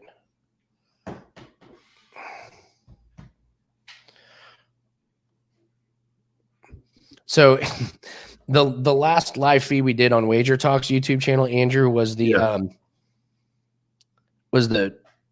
Chimaev and the Colby Covington crazy. Fight. He is crazy. Dude, it was the most disaster live stream ever because Chimaev has so many people from his country rooting for him that they kept coming in the room thinking it was a live stream. and people talking different languages. I kept having to banning people, and then you get Colby Covington and all of his Trump stuff. So like people were coming in wanting to talk politics. What's our goal today, Andy, for viewers? What's our goal? We don't have a goal for viewers. Like I would rather have 50 quality guys, hardcore quality people that know the sport like what we have, rather than that stream that night was a nightmare. We had 7,500 people come through our room, and it was a nightmare. Like people that remember that fight know I ended up having to spend time banning people, telling people no politics. Like, yeah, it wasn't worth your time. No, it was that. So you have to get ESPN Plus, Paul, and get the fight. But that was the other thing that happened that night. People kept coming in the room, Andrew, and they were like, "Andy, can you move to the left?" And I was like, "Why do people keep wanting to move to the left?" It was because my head was partially blocking the reflection of the live stream from my computer, so people were wanting to watch the fights for free. I suppose I could put a mirror behind me. I didn't want to do it on Wager Talks. No, well, that would question that could actually get this taken down. There you go, Jason. Yes, Jason remembers that. Oh, that was a bad night. Yeah. I actually, at one point, Andrew, had the inkling. I was like, should I just shut this down? Should I just shut this stream down? Because this isn't fun. So I saw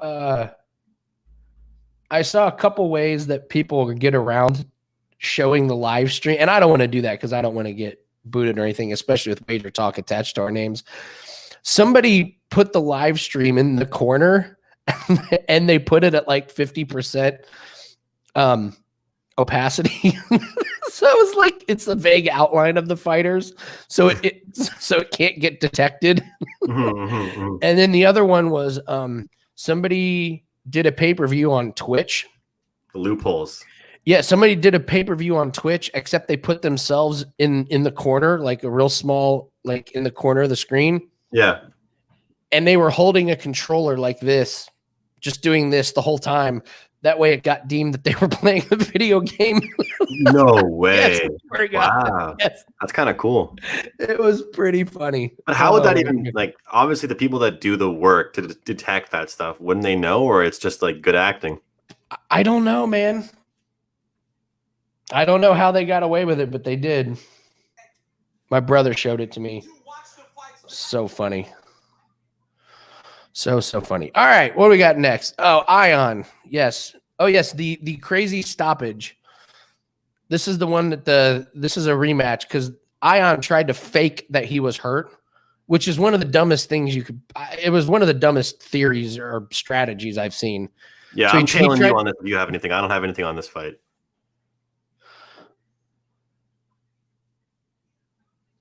Yeah, so this dude tried to fake being hurt.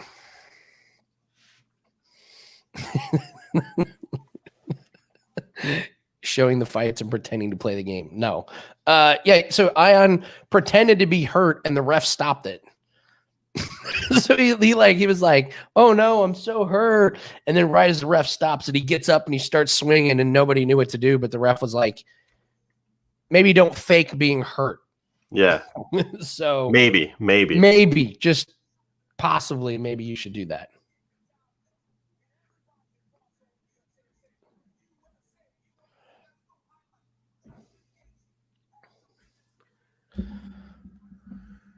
Man.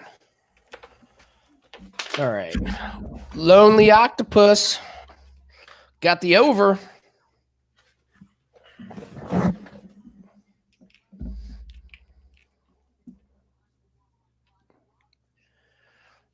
Let's get a chance. We'll be all right.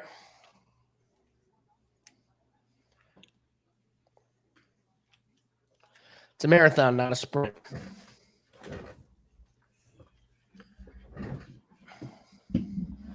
You know, a page out of Mid-Major Matt's notebook is like, I find sometimes, whether it's hockey or basketball or UFC, particularly, I have better fortune on the earlier fights. And then I'll have usually like one or two strong plays on the later. Today, my client plays are all on the later part of the card, but Yeah. I mean, evidently, I wish I started off with some client plays. That would have been 2-0, but yeah, that's the way Kyle does. Kyle normally sticks to the main card. Kyle actually just won his first client play with Tui. I got Kyle's plays. I get Kyle's plays. Oh, you got all of them, eh? Yeah, yeah. I got his plays before we started this show. And now I feel bad because like we were that 5% play I gave you, the Jermaine 5%er. He and I released the exact same play within 5 minutes of each other. Wow. Like it was like he sent it out as I was like pressing send. And so I was like, well, fuck, I hope he doesn't think that I'm like copying his play. So it's like, you know what, just stick to my guns, stick to my plays. A couple weeks ago, like I think that there was like 3 or 4 of us that all had at least a 4 or 5% play on the Colts. It just happens that way. Yeah. Like I rarely release soccer plays, right? And I had a 4% play on Atalanta, and Carmine had a 5%. So I felt the exact same way as you. I was like, oh, looks kind of weird that the big soccer guy had the exact same play as me, but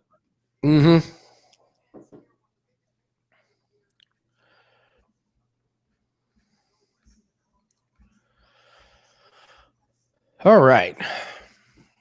Getting there. Everyone, if you need a drink break, snack break, pee break or something, we got about 5 minutes.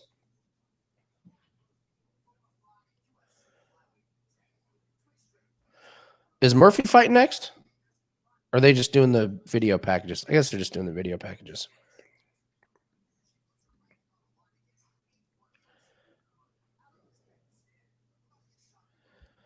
So Tuivasa was yelling at those YouTubers I told you about, saying, "Where's the beer? Toss me a beer."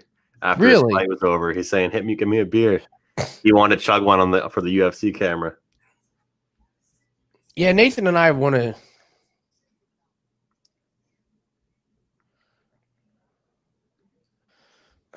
Fucking feed. I heard hate from someone that said y'all at Wager Talk picked the same picks. Actually, I can verify that is not correct because I was on the completely opposite side as Kyle. Kyle had Aldana, and I had a 4% play or a 5% play on Holly Holm. So not only were we not on the same side, we've gone head to head against each other. So, and Gianni's over there in his own world.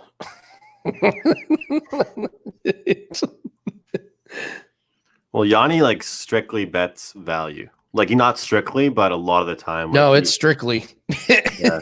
So, you know what, Paul, you're right. We made it through the whole prelims without a low blow. How is that possible? Volkov, Harris, anyone betting that fight? I am going to put in a bet. I'll tell you right now, I'm going to put in a bet on Harris to knock him out in the first round. I have a client play on that fight. Yeah, I'm. I think you know my client play actually. I don't know if I do. Salad break. I'm not ready for a salad break yet. I'm not ready. I may get the salad out before the Walt Harris fight. Oh man, look, showing that Abu Dhabi track. Damn, that thing's beautiful. That looks awesome. It is. It's incredible, man. There's so much money in that place. So your cousin, is it your cousin that's the accountant or your cousin's husband? No, her husband. He's an accountant for an oil company in Dubai. Yeah. He does horrible for himself, eh? So how did he get that job? My dad worked for the IRS for 38 years. He retired and started his own accounting company. He retired and works more now than when he worked. Oh, really? Yes. Yeah, he's brilliant. Yeah, he's like brilliant with numbers and accounting. Oh. Well, I mean, it's like my roommate, he's a chemical engineer, and like he could get up right now and make fairly good amount of money if he wants to move to the Middle East. Damn. You got to ask yourself at 24 years old, do you want to move across the world? And that's what your choice is, right? No. It'd be an experience of a lifetime, but Snacks is going to cook up some top sirloin after Murphy wins. Get it, Snacks. That's what I mean, Snacks. I'll be more Meals. I'll be more fired up to make some snacks if I win a couple big ones. That's when Snacks Ramirez turns into Meals Ramirez.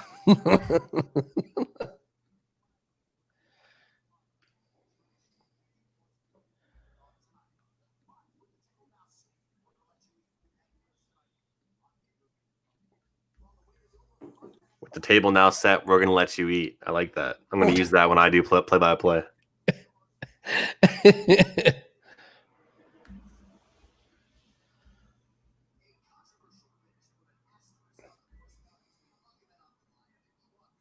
They're showing this replay of this. Why did the ref stop that? That is such a bizarre stoppage.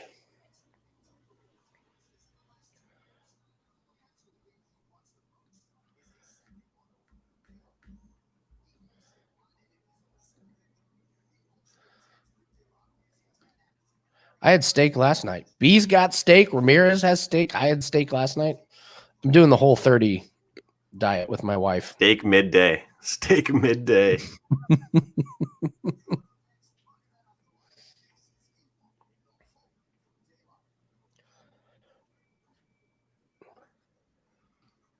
Man, I love Saturdays. Some people are like, yeah, I love Saturdays. I can't wait to get out and do things. I'm like, what do you mean? I can't wait to watch everything I studied on and bet on and get the live bets. And I had a friend earlier this week. He's like, man, that's crazy. You give up your Saturday to do the UFC show. I was like, let me ask you this, man. What do you do on Saturday? And he's like, sit on the couch and watch football. I was like, yeah. Are you getting that you're doing the exact same thing I am? Yeah. But I mean, you're not laying on your couch right now. I'm not laying on my couch. But I am drinking. Anyway. I really hope you aren't.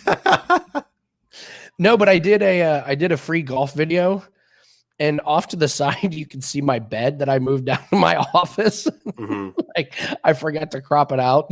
So like if you saw my office, like, why is there a mattress on the floor? This is my quarantine. And he got sent to his room. Yeah.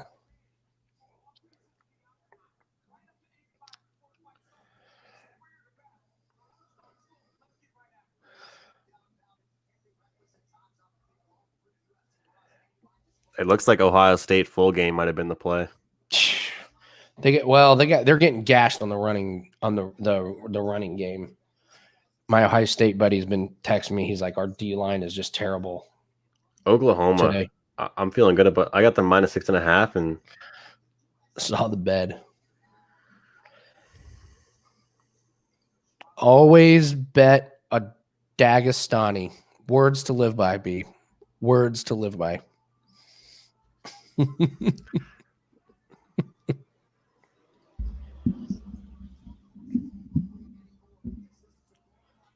Yeah, money came in a lot today on Gaethje. Yeah, they saw him on the Khabib now -300 at my book. Oh wow, that's a big movement. I bet you're seeing sharp money right now.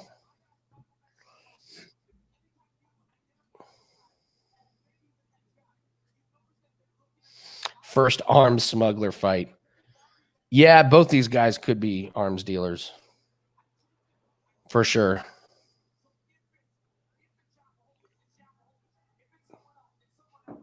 Inside the distance. Let's see a beatdown. That's what I want to see in this one. I just want to see. Yeah, that I gotta say that tie win, that quote knockout of Struve, that was weak sauce. That was a pretty effing weak knockout. It's funny because you'd think that after waiting for this fight to start, I would have wanted to see a closer one. But even though I'm going to be 10 or 15 seconds behind you, I want to see you get excited, and I want me to follow up with a huge celebration because I just put a bet in. Wow, Habib's down to minus inside the distance. Imrob says Habib is down to -276 on an offshore. Damn. I mean, wow. I knew the weigh-in was bad, but they must. That's not an accident. All right, let's go, Andy. I'm on the inside the distance. Oh, yeah? For both? Either or? Yeah. And no. I followed the rules, man. I'm not fading the Dagestani. He set the rules. B set the rules. Always battle the Dagestani. Magomed versus Ion. I disagree, Indy Capper. The public taking the dog. Public doesn't move a line that much. Sharps do. It takes a shitload of public money to move a line that much. I doubt that that's what's going on. Either that or there's word that either that or the books. There's people at Fight Island that say that Khabib looks terrible. You know? Look at Ion. He looks pissed. Love that. This is going to be a battle, man. This is, yeah. So easily Casey Kenny and Nathan Wood have fight of the night. This one, but that wasn't even that great. That wasn't that great.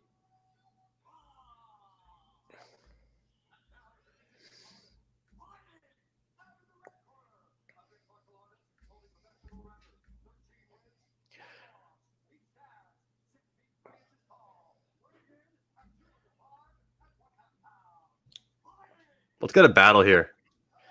God, Andrew, I tell you, man, these bourbon-infused oranges at the end of the drink are just, God, are they glorious. So what? It's a shot of what? What's the drink?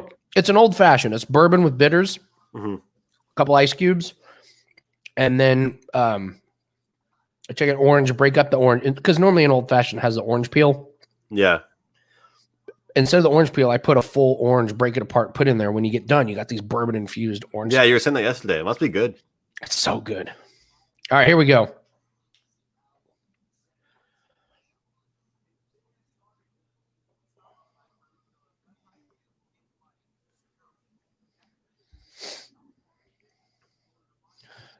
Prop, does he fake being stunned? No, he ain't going to try that again.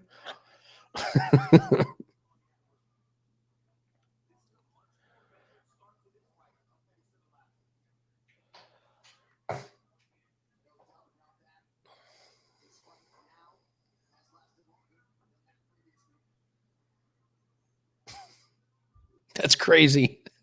I forgot how quick that last fight was between these two.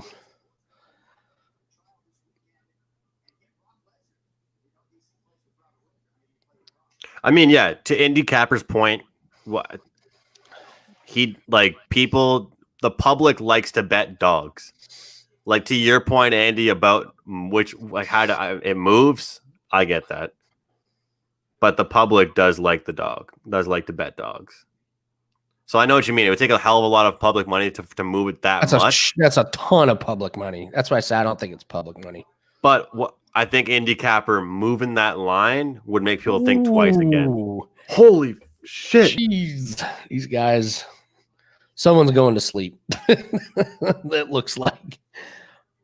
When it starts to get intense, I'm literally going to turn down your volume. Oh, okay.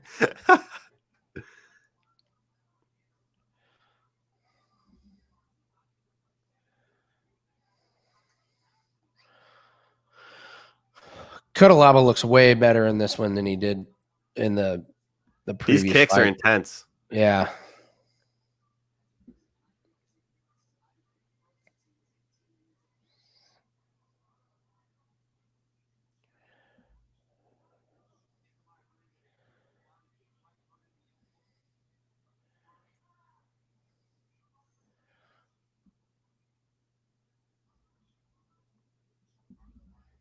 God, man, these dudes have anvils for fists.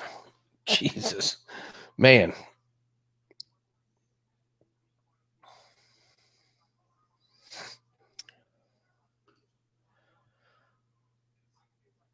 So far, both these guys are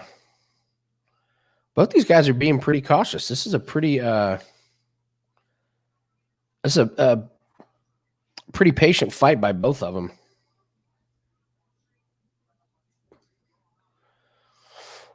I don't know, B. Dog you're probably right, but he's no slouch. Yeah, no, indie capper. I get that. I understand what you're saying. I think we're just shocked how much of him moved. Khabib TKO sub came down to -122. Damn. See, I think this is where it separates winning money and cheering, because I kind of want Gaethje to win, but I'm going to probably end up betting Khabib inside.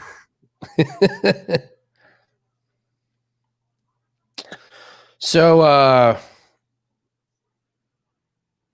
Cutelaba is the one doing the walking down. I'm pretty surprised by that. So my screen has like 114 right now. Yeah, we're pretty close. That was a weird one. It looked like my reaction sort of close to yours or what? Yeah, it's pretty close. It looked like Cutelaba slipped a little bit. Like, he certainly doesn't look stunned. No. But hey, I'll take that.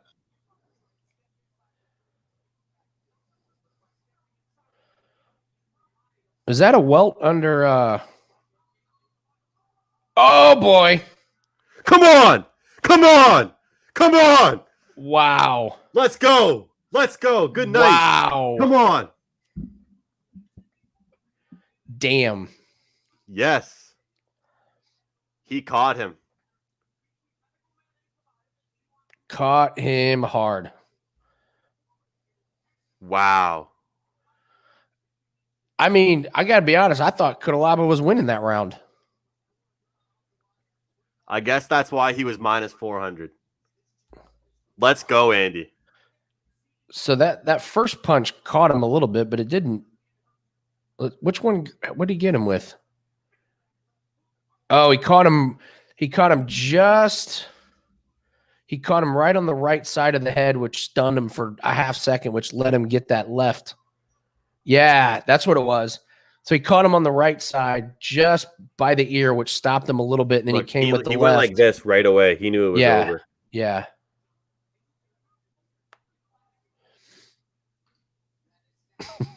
Dagestan does it again. I love it. Am I ready to fade that country ever anytime soon? No. Anyone else have the pay-per-view just kick you off? Mine does this really fun thing where they just like shut it off, and I have to restart it. It's very fun.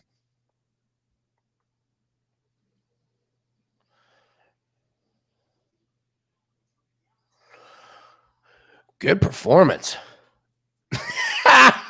Michael. He's telling the ref he was faking it. My biggest bet of the night, Corbin. Let's go, Corbin. I put a good bet on that too.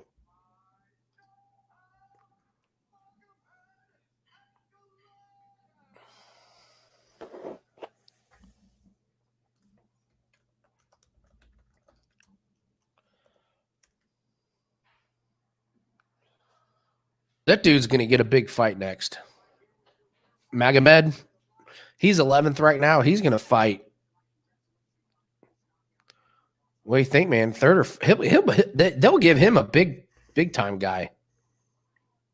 Yeah, I'm seeing a lot of people right now parlaying Khabib Dodgers, Khabib everybody. Dodgers. Everyone's just Khabib Dodgers. 50K KO right there.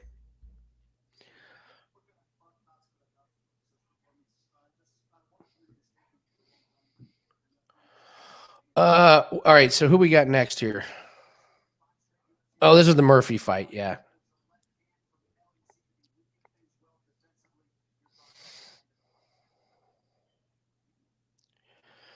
Wow. No.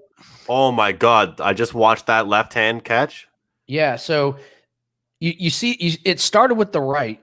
Mm-hmm. Like he was very open though. He exposed his whole half of his face. I think it was because that right one caught him. And so Cutabella's right hand stopped. It stunned him enough to where he couldn't get his right hand up to block, you know? Corbin, so just that. Now if we can complete my parlay, we celebrating. Steaks. Get you some steak. Well, you know, the best part about a card during the day is that if you do really well, I might do some celebrating tonight. Yeah, it's tough when you get done at 1 a.m. after a 6-hour show and you're like, oh, yeah, we did good. I'm going to bed. Yeah. Great day. Great day. Good night.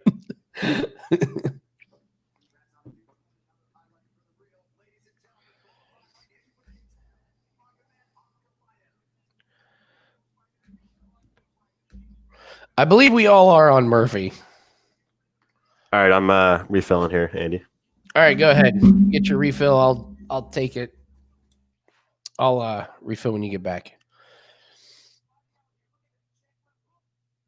Here it is. Boom, right on the right. And Cutabella's right hand came down.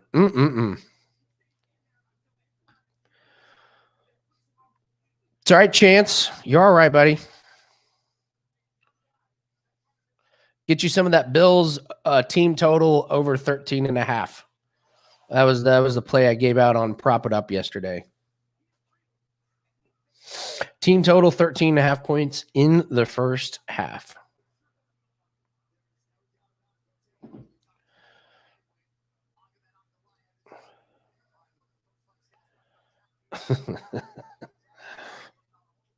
I know, we're with you. We're with you, Michael. Normally when it's 6 a.m. and I fall asleep. Yep. Yeah. Yeah, so Paul, I didn't play that because I try and keep the props kind of prop-ish, so I try and stay away from spreads and stuff.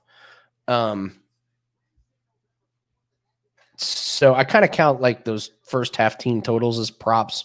The Ravens hitting over 13.5 almost every game is a big one.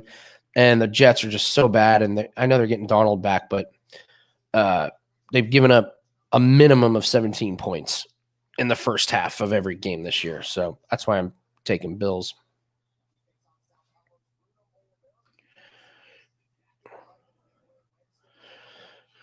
Oh, I bet.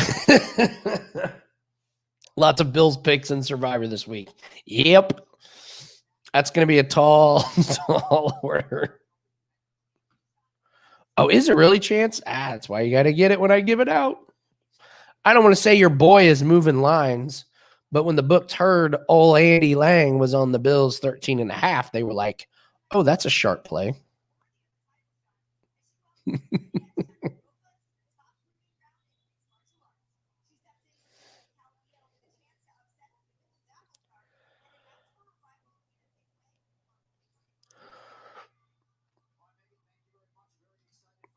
I will take the first half, B.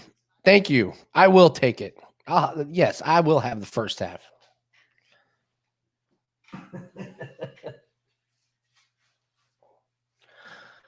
So I'm surprised nobody's made a haircut comment about this next fight.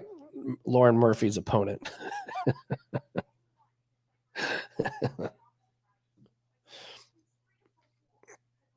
Definitely could be a haircut bet.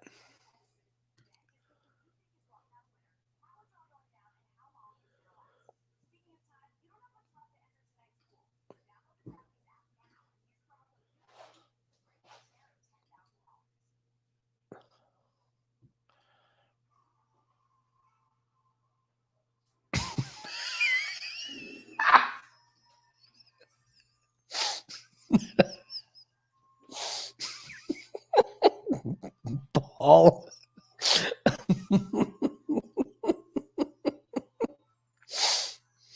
That could be who I was referring to. Yes, Paul, that is. Yes, you are correct. That could be them.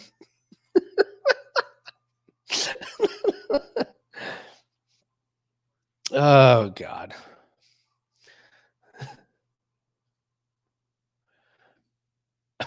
Oh, and 6 ATS.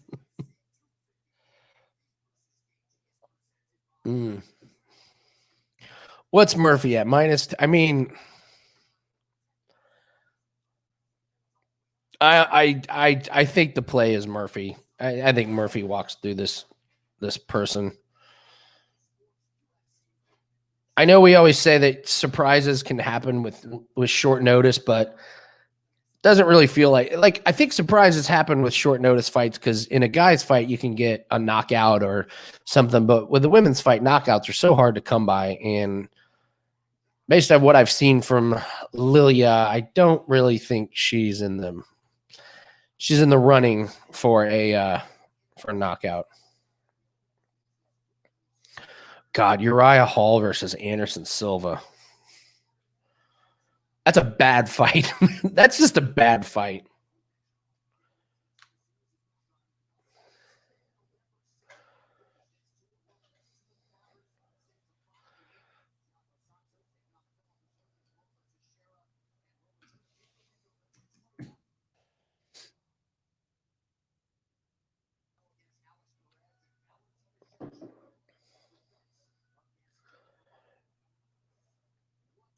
There it is. There's the beach one. The beach ring, the beach octagon, right in the middle of all the chairs and the umbrellas.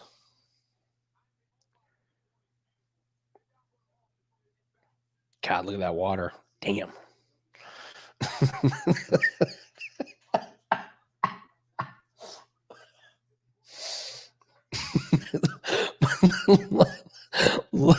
Paul Lauren Murphy versus Austin Powers. Honestly,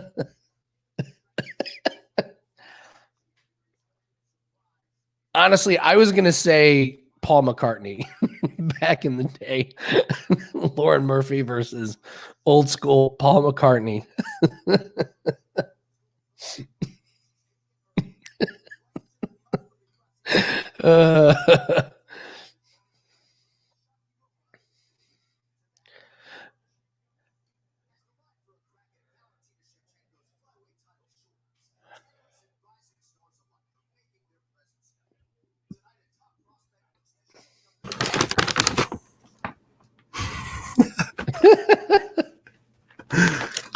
we have a haircut bet coming, Andrew, I believe. Oh yeah. Yeah, we're fading. I think we're fading. There she is, Lilia. I think we're fading. I said I'm surprised nobody's said anything about Lilia's hair, and Paul said coconut head, which is it's mean spirited. I'm not gonna lie, but so hey, if it's hitting at a good clip, I'm not gonna blame you. I've already loaded up pretty big on Murphy. So Lauren Murphy versus Goth Ellen. I thought it reminded me a little bit about 1960s Paul McCartney. Matt, my book offered me a parlay at 260. Volkov and Khabib. Is it worth a shot? I would say no. Not me. That's not a good number. No. She's related to Borat.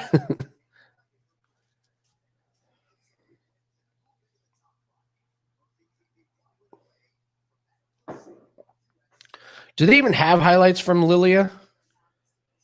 I want to see this, but I feel like everyone's on Murphy, and sometimes that goes good. But I feel like in this room on this show, when everyone's on something, it goes pretty good.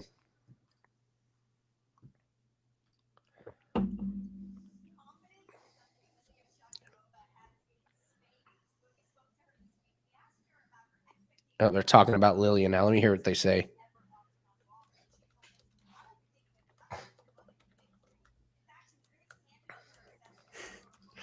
I hate some of these answers they give and some of the questions they ask. I'll be thinking about nothing but a victory. Really? Well, I hope you're not thinking about losing. Yeah. Oh, just, preparing for an ass whooping, just I've been working on how I tap. Yeah, exactly. Do I tap my own shoulder? Do I tap their thigh? Like I used to volunteer. I know you're into like TV production. Like you do that a lot. That's for a career and stuff. And like, man, I used to be a volunteer for our local like big TV company here, and I would do only the sports stuff, right?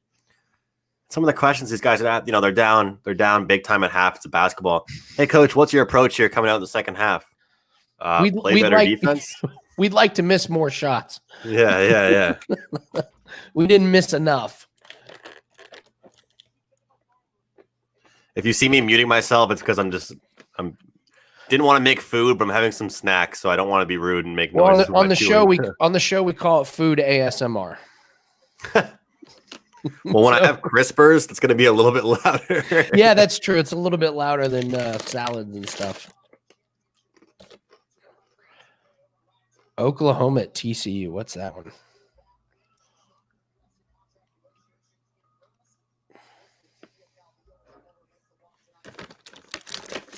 For everybody out there, if you're not getting Dave Koken's college picks, you're missing out. Is he killing it this year? He started off, I think, 8-1. Did he really? God.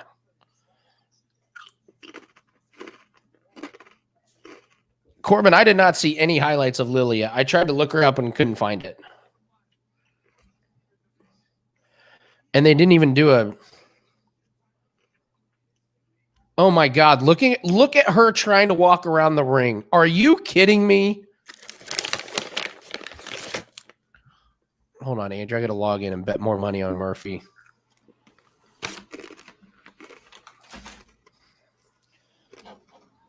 This is like irresponsible betting.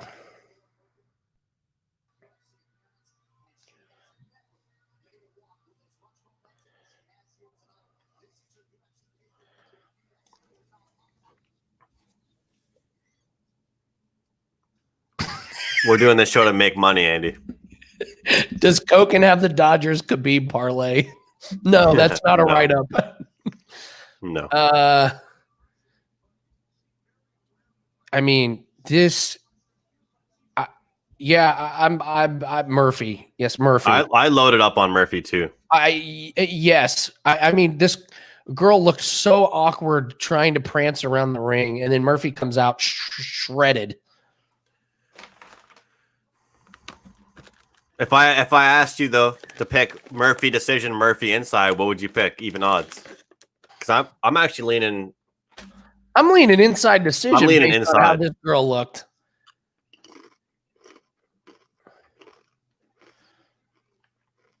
I mean, Murphy does. Borat's sister is toast.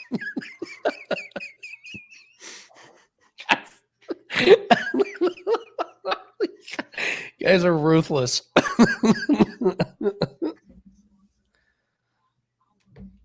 I think I like that. I think I like, Murphy to finish. I mean, man.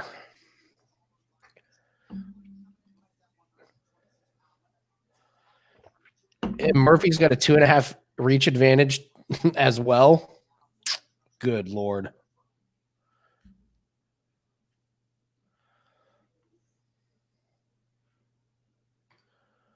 Is this right? She's plus 425 to finish? Murphy? I closed my page. Let's see. I'll throw a little bit on that. That's on DraftKings. That's crazy.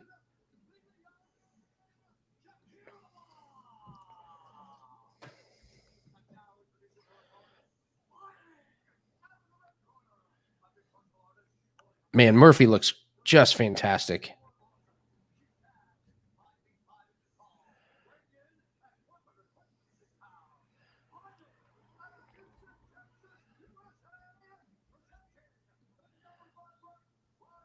Yeah, remember when I said I think it was 20 minutes ago, I was like, yeah. I wouldn't blame you at all for going the value a little bit. Sure. I took inside. But like now it's minus 240. Like I got a pretty good bet in at the minus 200. That's what I love about UFC betting, Andy. We're live on this show. Like, holy shit, look at the odds. Yeah. Look what just happened, like. Yeah. And every time I open up this page and refresh it, I get to take a little peek at the Gaetje and Khabib. Borat's sister.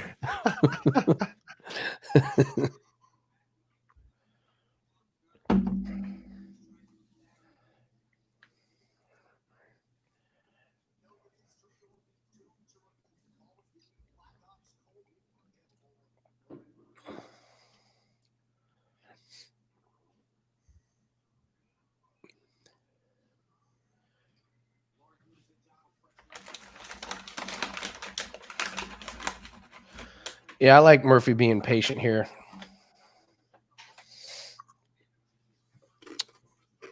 This ref has been there all day. I mean, and I saw him last pay-per-view.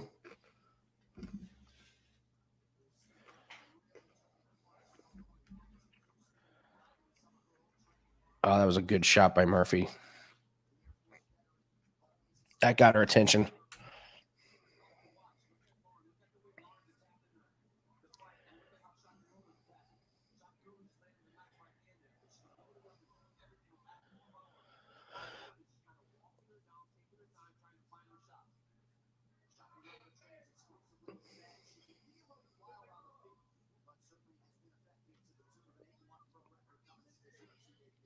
Yeah, I like Murphy's approach here. Like, you can try and come out full speed ahead, but Murphy's kind of trying to figure out, since there's probably not a whole lot of film on her, and now you see what Lily is doing. She's swinging as hard as she possibly can. Did you end up betting the knockout? No, I didn't. I couldn't get it in on time. I couldn't get it in. Yeah, I was too busy screwing around. Yeah, I was too busy messing around. Oh, there's a good knee to the face.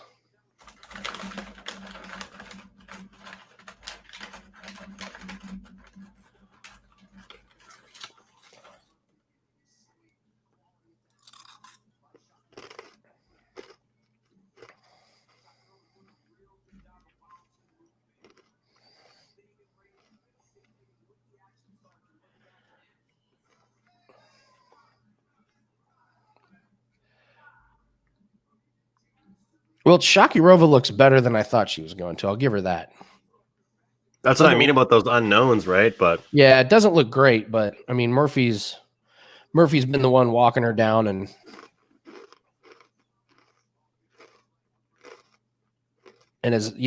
Murphy's landed the hardest shots for sure.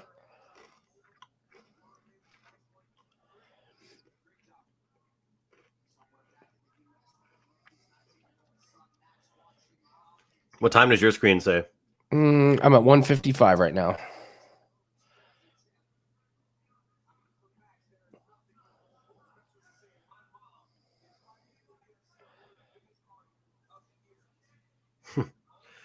Better not piss off that mom. Seriously, yeah. Get inside. My mom's fighting in the UFC. Yeah, your mom will beat your ass if you do anything.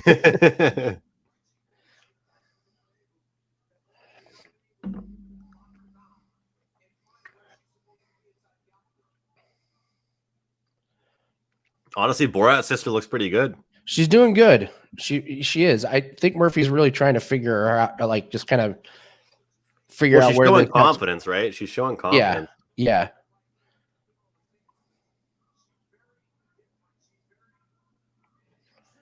It's funny. You and I look like we're looking towards each other, but I'm looking to the right. You're looking to the left.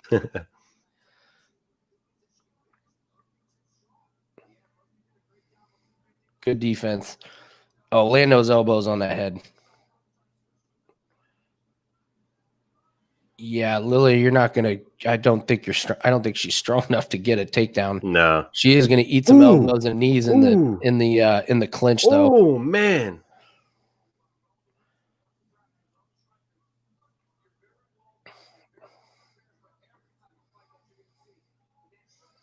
those knees to the thigh. Those knees are great.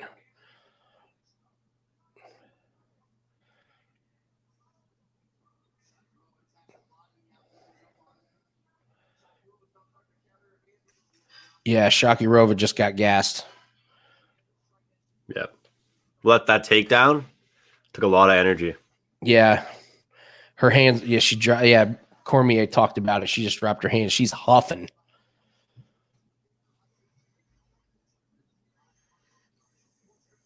Let's see what the live lines Maybe are. Starting to take effect on the cardio a little bit. I think more than just a little bit, actually. I mean, you never know with these judges. I would lean Murphy. I didn't see much that Lilia did to do some that huffing and puffing. yeah. Again, not a good look to end the round, and didn't get that takedown and ate some shots instead. Judges ain't going to reward that. Would they forget the stool?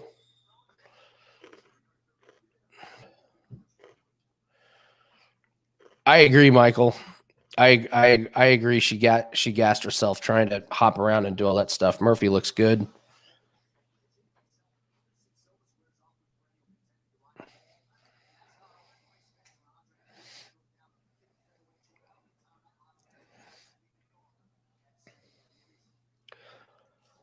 See if Lily had that adrenaline in that first round. See if it's still there this round. Yeah.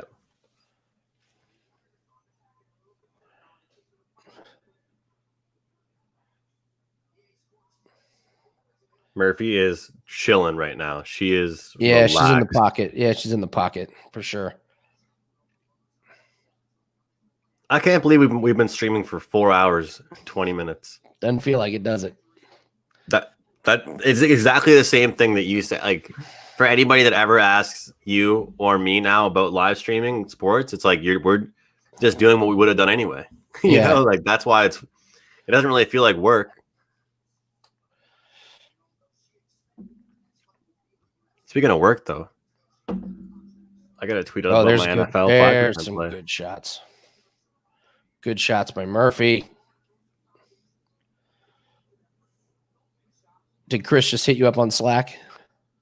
No, why? He did. He told me don't forget to pump NASCAR plays and all the stuff we got going on. Y'all have NASCAR plays and NFL props up later today. Good knees. Good clinch work, Murphy.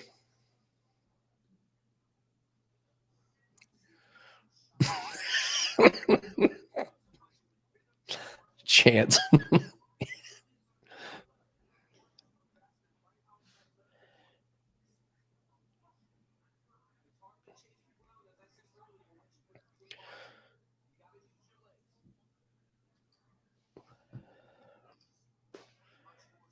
Anytime, Paul.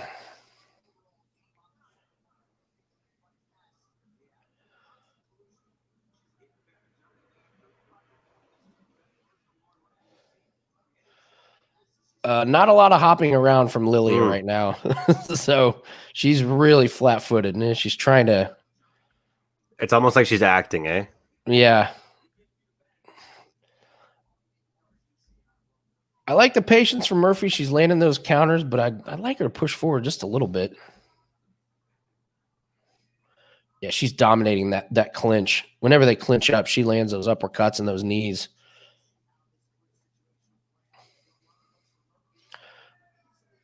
Ooh. Atta girl, Murphy. This is not going to go well for Lily. There are 2.5 minutes left. And Murphy says 2 minutes and 26 seconds. Yeah. This is, and Murphy is strong. Lily is. I don't see how Lily gets up. She's gonna have to ninja her way out of this one. Murphy's not eating. Good stuff. I'd love for this to end inside. This would be great.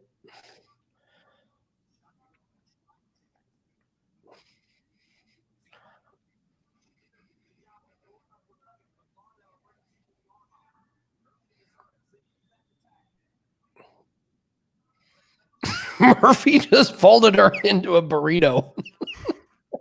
Oh, here you go, Andrew. Here you go. Oh, there's a minute 30. She ain't getting out of this one.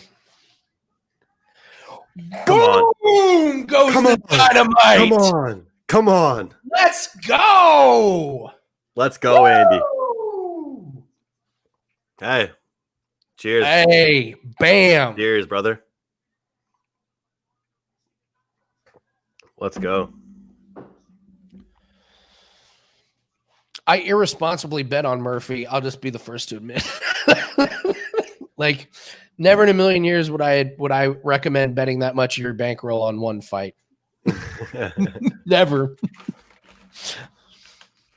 See, like, there's an example where, like, last week, my 5% on Zombie, where I got chirped for giving out a pick that was high odds, loses. But I just told everybody to pound this bet, you know, like. See, Matt says it, and I know professional handicappers, you know, say study the stats and everything, But Nathan and I have said we can learn so much just by watching the weigh-ins and the walk-ins and the video packages. Like Matt said, I doubled my bet as soon as I saw the walk-ins. Like, you can tell, you can read body language. It's a real thing. The Andy Strat.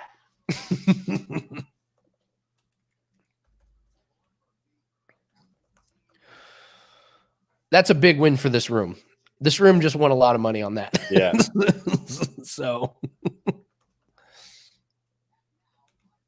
okay. So now that we have a really quick, Andrew, my buddy says, "Bro, this girl got the meanest Bruce Lee hairdo."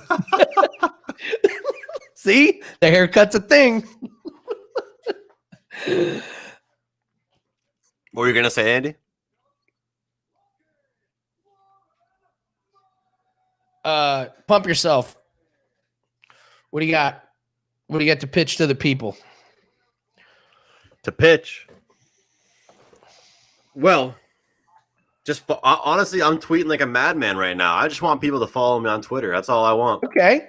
If you don't know me, if you don't follow me, shoot me a follow. Been trying to build the brand. I have people all the time saying for the amount of stuff I do and the amount of time I've been doing this, I should have more followers. So that's all I ask. Don't go buy my picks today. Don't go do anything. Follow me on Twitter. You're really bad. You're really bad at this, Andrew. No. Don't go buy my picks. Seriously, don't buy. If you want to buy anything from me, buy a package for 7 days. Right now, actually, at Wager Talk, our best deal right now, $49, 3 days. Don't buy one pick off me. I love tomorrow's NFL card. Don't buy one pick. Buy a package. You know, and here I'll write. If you can write it in, Andy. If you can do me a favor and put at McGinnis Picks in the chat. Sure. Hold on.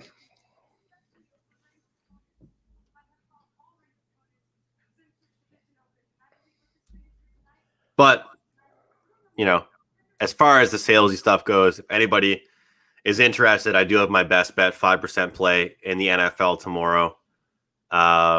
And speaking of the Twitter plug, if you DM me on Twitter, I'll give you a coupon code for $10 off. There you go. Is that did I spell that right? At MCINNIS pick. Yeah. Okay. Thank you. Yeah. Yes, Corbin, the guy selling picks, said don't buy my picks, just follow him on Twitter. By the way, Andrew, you're gonna laugh your ass off. Well, feel free to buy them. I'm just saying, if you're tuning into this show and I'm Andy's guest, I'm pretty much letting everybody know what I have. I have one or two plays. I might wait until the fight starts to mention, but so you're gonna laugh about this, Andrew. So Nick, I don't know if Nick is in here or not. So Nick is always he's always like, why do you guys say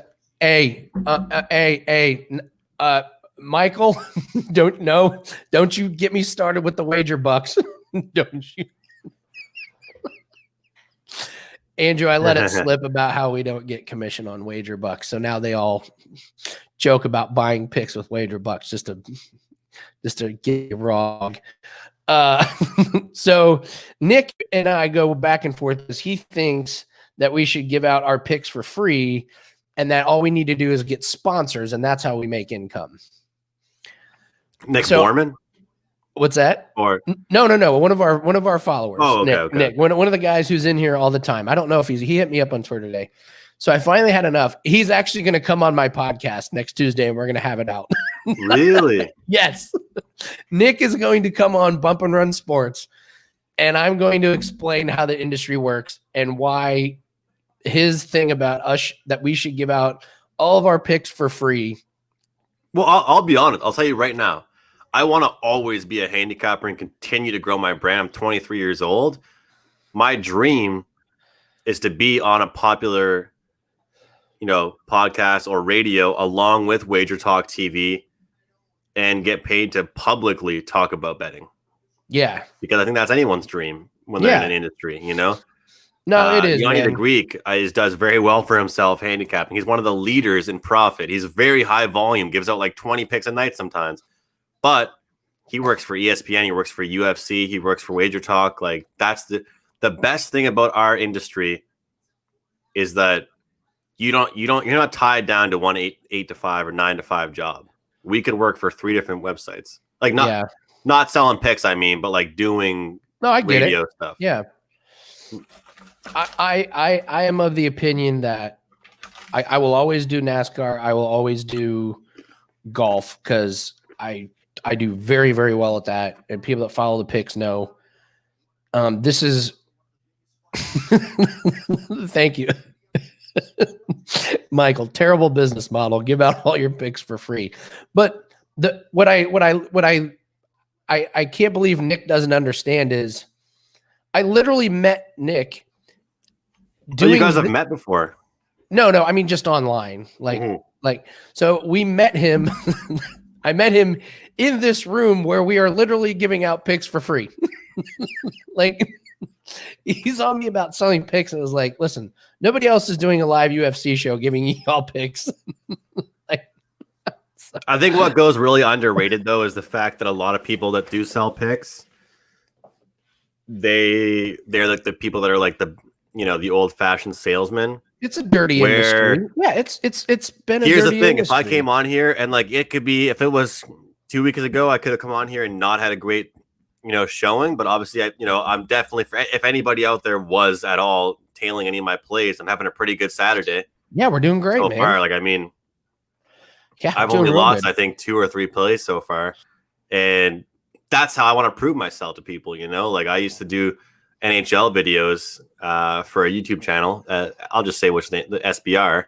And it's like, okay, you see me hit some of these props, you see me hit some of these bets. Now go buy some of my picks if you want to. I hate the people that literally don't do any content and they're like, yeah, buy my picks. That's why I'm telling you guys right here. I think I actually love the fact that the crew was laughing that I said that, but it's like, you guys are all tuning in here, share the channel for Andy, hit the like button, do stuff like that. I'm not in here going to ask you to buy. I would rather you spend the $49 on a package for 3 days or the $69 for 7 and actually get a bunch of plays, not just one. I have a 5% play tomorrow and it goes for $40. Or you can spend $49 and get 3 days right now of every single pick I release. Yeah. Up to them. Yeah, like Matt said, just being in the room and running through discussion with everyone has been beneficial to my bets already. We don't just do UFC. We talk all sports. It's Saturday. There's college football going on. There's golf. There's NASCAR. There's, it's hockey season, all that. But no, I'm one of the things I'm super happy about, Andrew, is that you're on board. You got on board early with the props thing. Johnny just sent me something today. They're really embracing this props thing. They're going to put up a prop section on Wager Talk. Wow. Yeah. Because I still wish that we could sell props as one package. I don't want that to be. I wish that wasn't a part of. I know it's different for you and Matt that give out dominantly props. But I don't even want that to be under my NFL stats. I want that to be under just prop stats. You know what I mean? And they're building that. Because right now they have me listed as the number 2 person in NFL profit. Yeah, good for you. That's awesome, Andy. I saw that. Yeah. Well, what's funny is I really got to have him take that down because that's my NFL prop package. But there was no place for me to put my basketball props. So I put it in the NFL props. So I'm getting NFL credit for having Jimmy Butler get a double-double or Marcus Smart go over his points assist total. So it's it's not really an NFL thing. But no, they're going to do a prop section on Wager Talk. So now I like what Michael's saying here. What? It's funny they talk about free plays when this whole show is free plays. Giving out 8 free plays and having 2 exclusive client plays. What a travesty. Thank you, Jason. That's what we're doing. Yeah. Yeah, call the cops. I have 2 plays I might not announce. For sure. Oh man. Yeah, I never really thought I'd be doing I did bets on my own, but I never thought I'd work for a company because I just never really liked the industry or met a lot of people. And I listened to Teddy Covers on a few podcasts, and I was like, oh, that guy seems pretty cool. And then my buddy knows Johnny. I was and after studying them and talking to Johnny and everybody, I was like, okay, that's a website and a company I can get behind.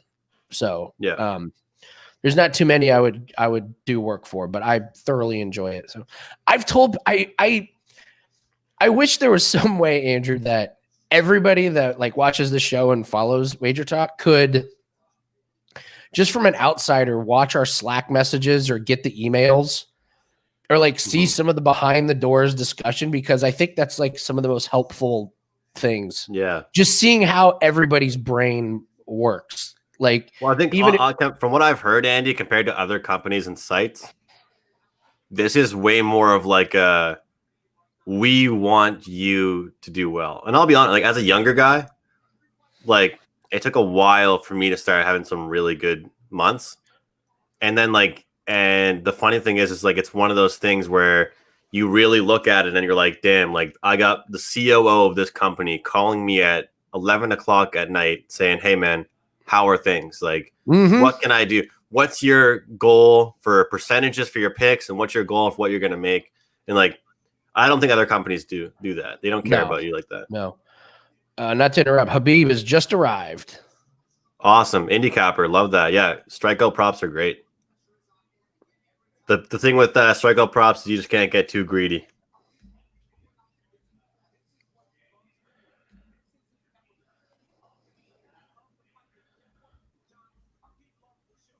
What time is the Khabib fight expected to be? On DraftKings, they have it listed. I got to say, Khabib does not look good.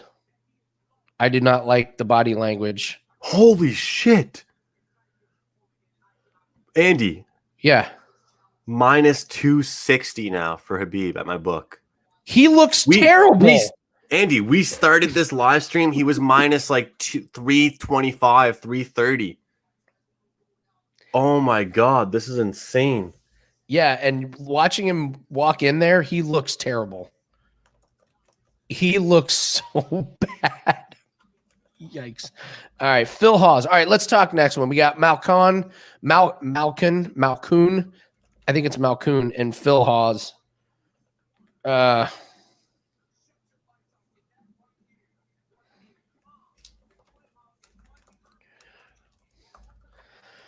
So, I mean, this should be exciting. Hawes is the favorite for a reason.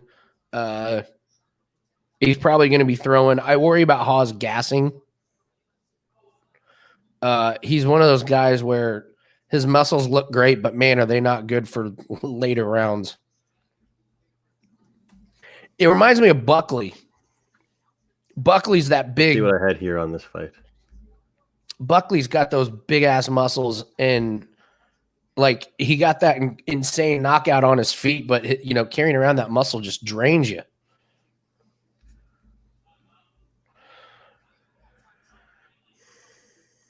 Let's see this. Let's see his package here. Let's see his video package of Hawes and. Yeah, so this is a fight that I'm betting, or this is a prop that I got here. So okay, round 3 to start, or ends in round 1 to 2. So I'm taking ends in round 1 to 2 minus 150. Oh, okay. So if the round 3 starts, I'll lose. This is what I call, and I use as a title sometimes on Wager Talk. This is what I call a heat check. I'm sure you've heard that in the basketball world before. Oh, yeah.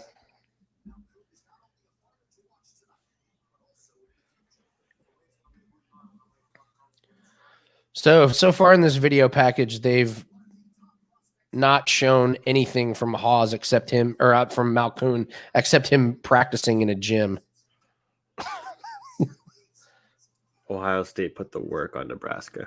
Yeah, fucking we missed it in the first half, and now they're kicking the shit out of them in the second half. OU, though. Let's go, OU. 37. I got back. What's the pick? So Hawes minus 250. Yeah, God, Hawes looks good. Let's see.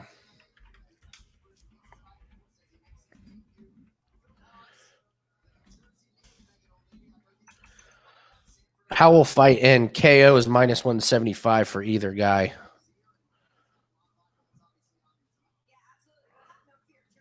Hawes by TKO or inside distance minus 135.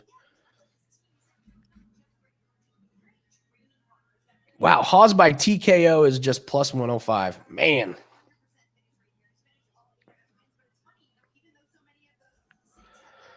So I think everyone's on Hawes.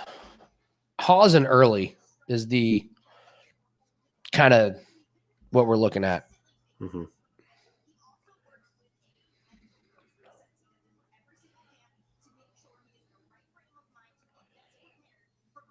I just sent you a few college plays that I'm on. Private chat. Thank you.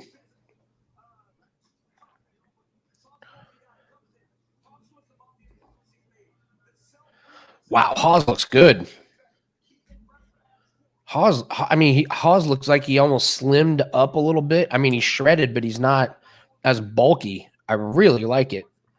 I cannot get over Andy, I can't get over these odds, man. I can't get over this for the main event. I cannot get over it. Every single time I gave you a shocked reaction, and now it just seems like it's just not even. You know, on FanDuel, he is still minus 330. FanDuel has not budged. Man, my book went from 320 to start the day off when me and you first started talking to now minus 260. Let's see what DraftKings is at. Khabib minus 315. So that's the thing. DraftKings and FanDuel, man, they are really slow to react. Very, very slow to react.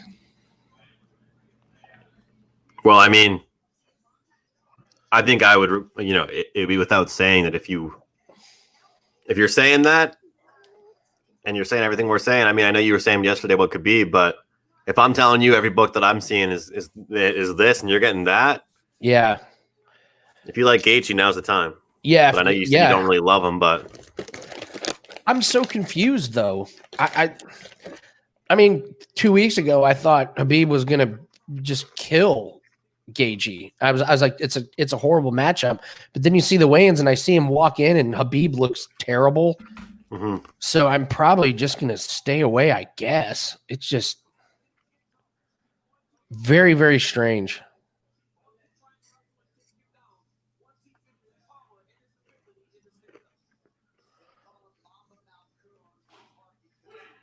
So this is interesting. So they're saying Cormier was saying Malkoun's going to try and wrestle him.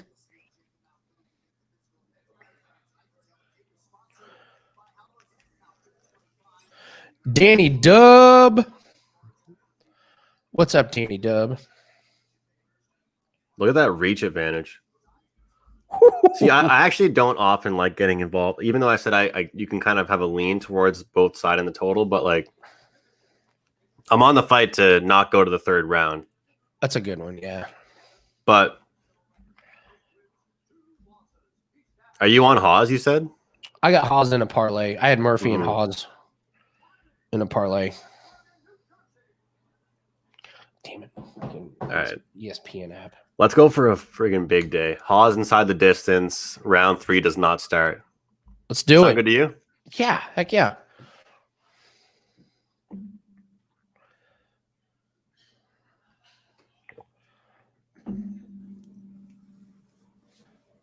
Hawes inside distance.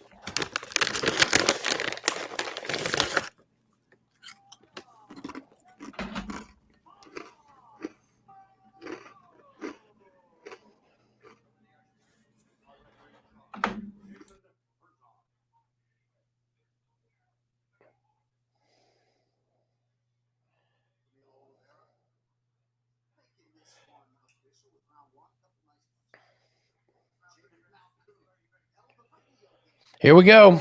Let's get it, Hawes.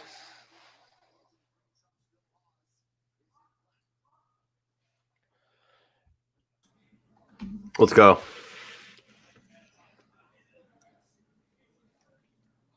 Oh, boy. Over. Boom! Come on. Come on. Good night.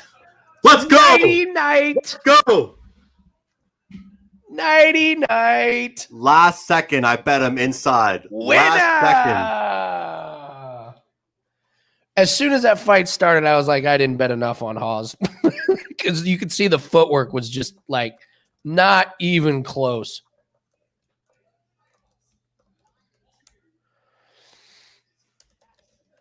I mean, what was that was right? Oh, right on the ear. He was out. I mean, his senses were gone on that shot to the ear.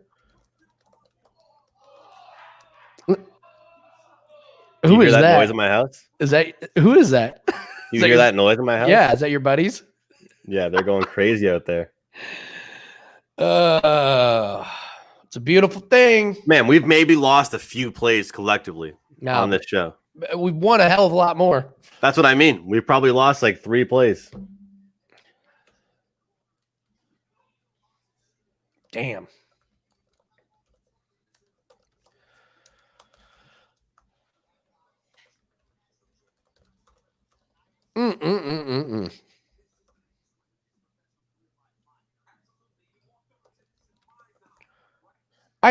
So I do have to ask you this. Why was this a fight on the main card? Like, he had no business being in there. he had no business being in the ring with. He had no business being in the ring with that. That was bad.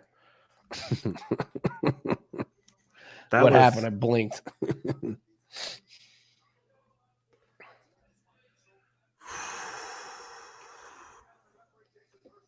That fight was over quicker than a virgin on prom night. That was holy shit. KV Smooth. We have a KV Smooth sighting. Waste of main card. It was. Hey, wasn't the Wood Kenny fight? Was that a prelim? That wasn't on the main card. No. Why was that fight not on the main card?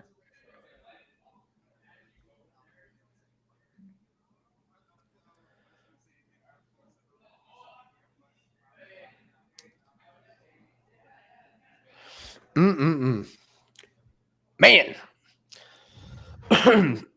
This has been a highly profitable Saturday.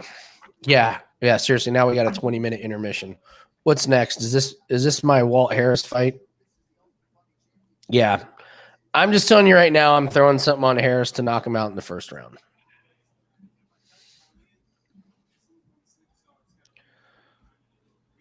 Your thoughts on the finish? Yeah, it was pretty cool. Dana White loves Hawes and is pushing him. Yeah, you're probably right. Uncle Dana loves doing that. Andy, and I think that's actually part of a handicap is to literally find out like which fighters are they really trying to like move forwards, you know? Oh, Nathan and I have learned our lesson the hard way. Like, we've learned our lesson the hard way. Whenever they're pushing a hot female, you want no part of betting on the other girl. You want no part. Those judges, I think Dana might have them in a fucking full Nelson if they don't give. I've lost so many bets that I thought I won when they go to the judges because they give it to the hot girl that the UFC is trying to push. Yeah, I won't. I just won't do it anymore.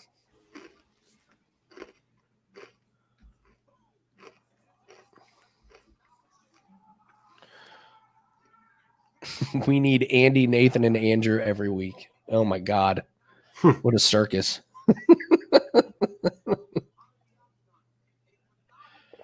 You know, it's funny though. I was gonna be more conservative, and then you said you're like, you know what? Yeah, I'm on a parlay, and I was like, well, you know what? I'm grabbing him inside the distance. And before I even had a chance to start celebrating, you were already celebrating. It was over so quick. It was just like, it's over. What happened? Come on. All right, so let's see here.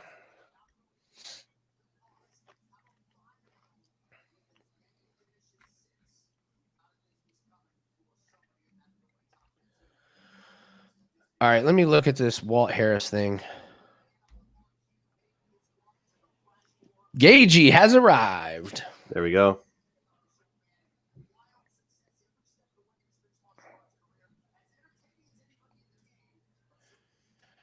All right, this is my own personal. I love Walt Harris play. Follow me, don't follow me. I just love Harris. I think he can knock him out.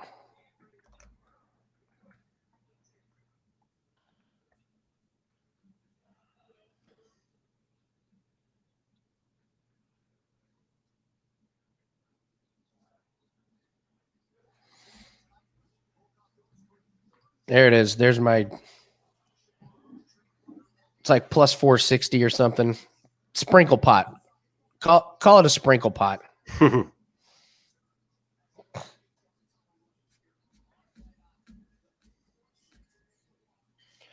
I loved how Harris looked at the weigh-in. He definitely lost weight and got a little bit more in shape.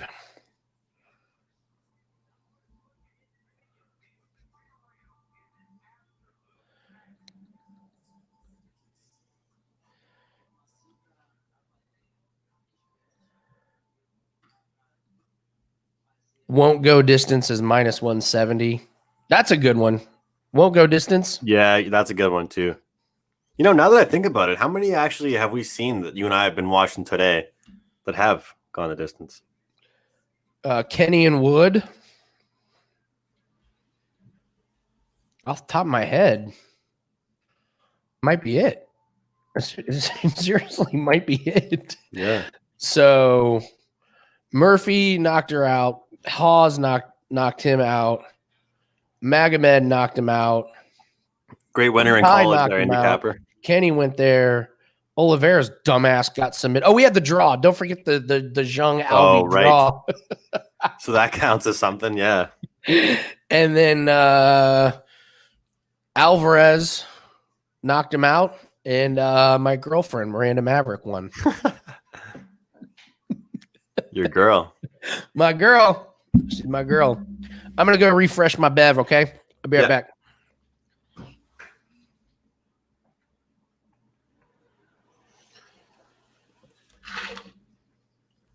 I got my drink blocking the chat box here, guys, on our program, but saw handicapper just cashed a college football ticket. What else are you guys on besides the UFC or in the UFC? Let us know, not just this next upcoming fight, but let me know what else you're on.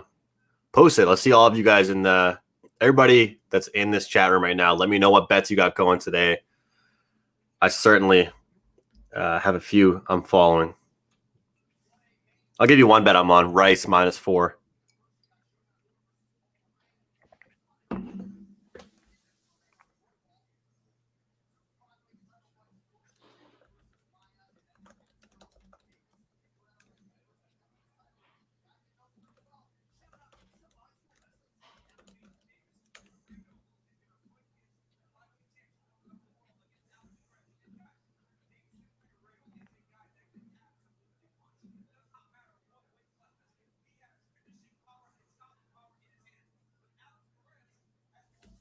Navy team total, Wake Forest, VTech over. Yeah, that should be a good game, Paul.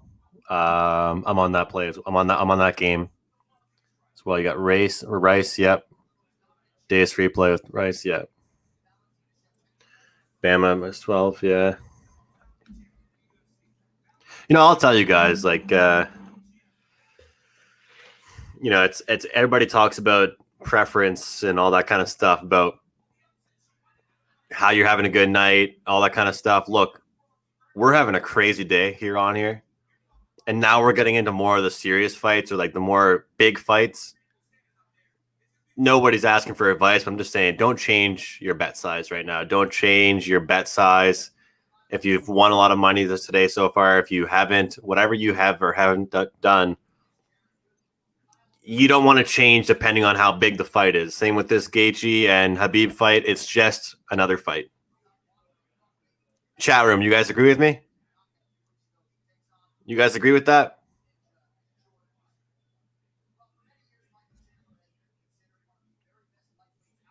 Wow, Ohio State 52-17.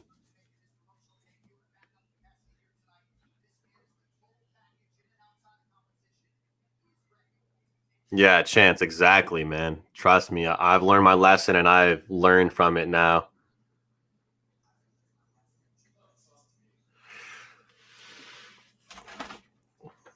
All right, guys, so Andy's not here, so you guys can all hear me. I faded Walt Harris. So I'm sure he'll find out. I thought he knew. I'm against him. So it's funny you guys are with me right now. He's not here. I'm against him.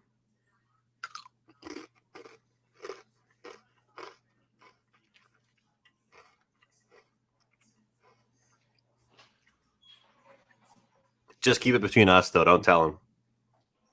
Oh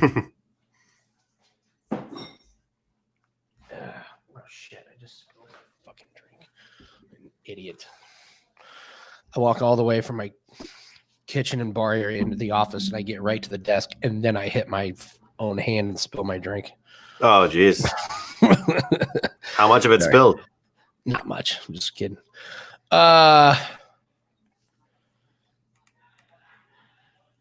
I know people are on Volkov. I just have this. It's my own personal thing. Like, not telling anybody to take it. Just.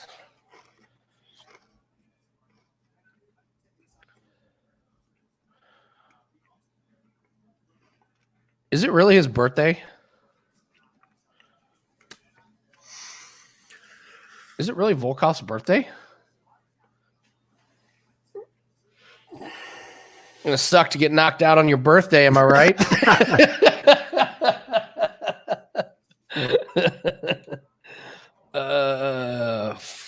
I don't think this fight goes the distance because Harris. I think Harris either knocks him out, and if he doesn't, he gets tired. I love Harris, but we're on different sides, Andy. Which is crazy because this is the first time almost all day. Birthday narrative.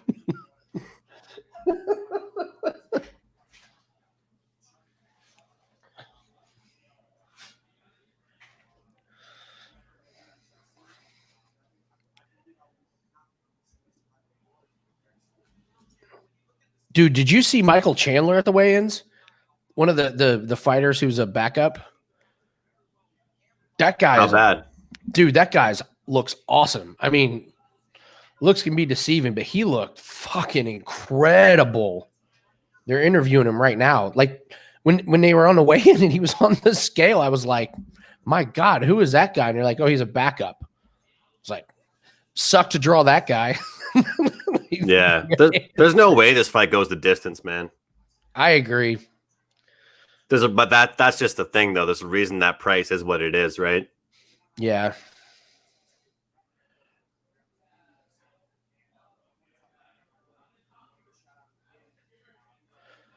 Easy there, Michael Chandler. He's like, oh, for my first fight, I want a top 5 guy. Yeah. There might be a couple guys that might have a bone to pick with you.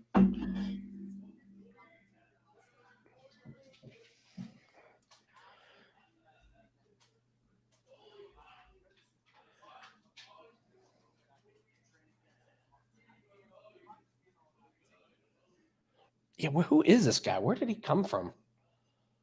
His interview, he's seriously talking like he's been in the UFC for 10 years. I know. He's like, who is this guy? Everyone's saying, good for him, but he's too old now.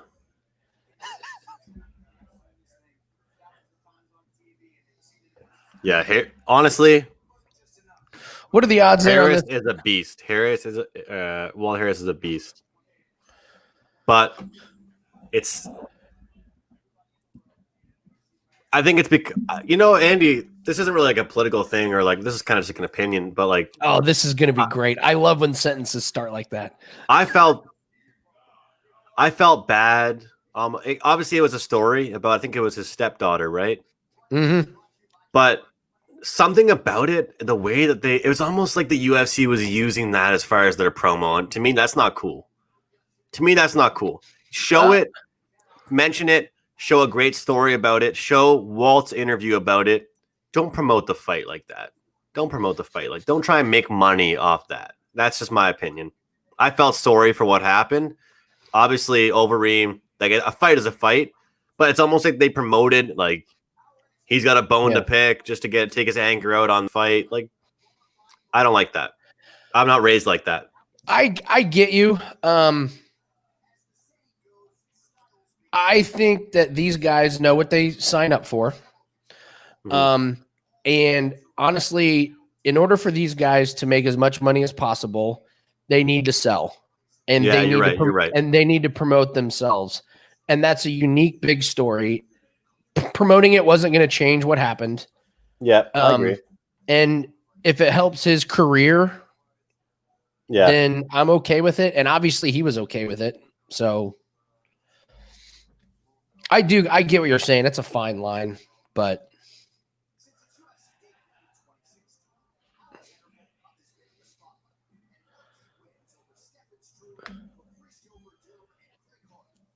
all right, let's see. What were we talking about to not go the distance? Yeah, I saw that minus 200 though. Holy cow. I got minus 174. Wow. That's not bad. I think I'm going to sprinkle a little bit on that as well. I don't see how this goes to judges.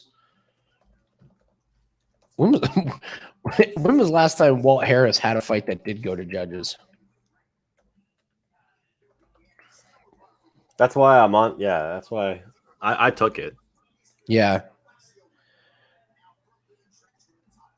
Yeah, like not in years.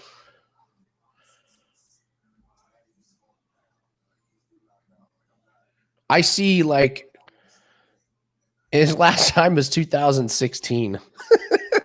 Walt Harris hasn't had a fight go to decision since 2016. I'm in on that one. I'm going to play a little bit on that as well.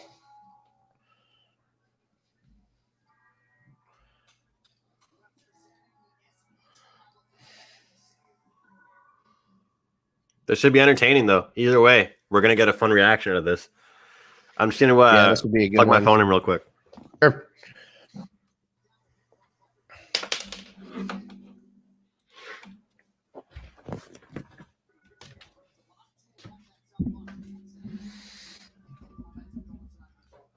All right. Here we go. Come on, Walt. Make Daddy proud. Give me that plus 460. Give me my first sprinkle pot win of the day.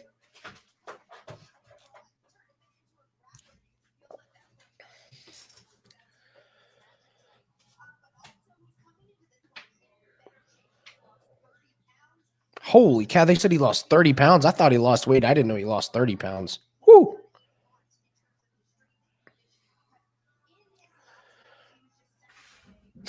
The comp ticket. Lonely Octopus, that is a loaded question. That's tough. Is anyone betting the main event? Money's obviously pouring in on Gaethje. Khabib looks terrible. Who knows if it's a little rope-a-dope?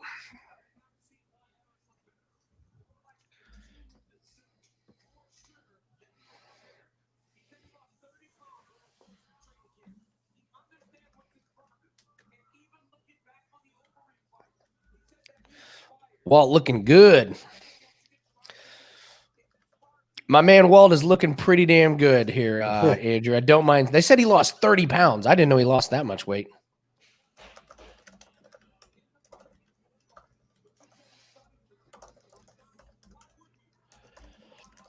What's up, Anthony? Anthony, is this the first time joining us?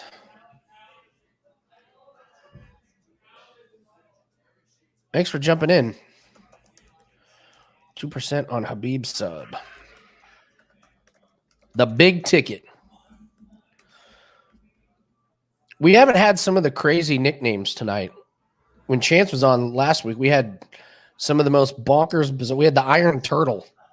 The guy's nickname was the Iron Turtle. This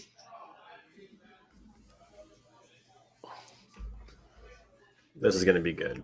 This is going to be a good fight.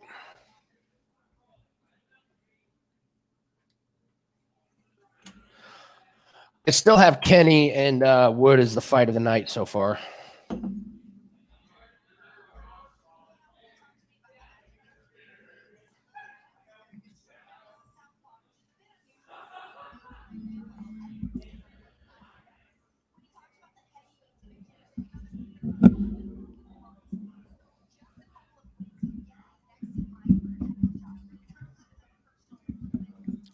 He got dominated by Curtis Blades last time. That was bad. That was one of the worst fights. Blades just laid on him the whole time. Man, was it terrible. Cannonier. Yeah, you're right. Yeah. You're right, Octopus. I forgot Cannonier and Whitaker.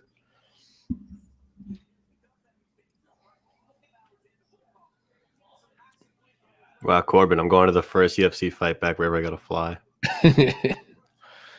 You know, it's funny. I've heard some people actually like doing like watching on TV better. But obviously, for some events, it's fun to be there. Yeah. I've never been to a UFC event before, so.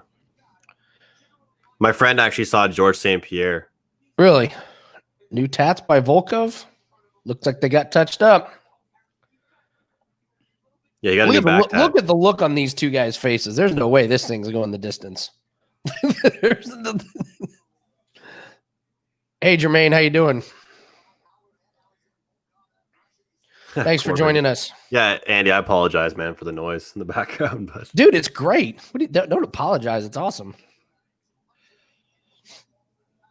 I think a few more people just came over to my place, and they're getting ready to watch the big fights now. So yeah, I'm getting all these texts. What are you doing in your room, man? I'm like, I'm not just. Don't worry, I'm not being antisocial. I'm doing something.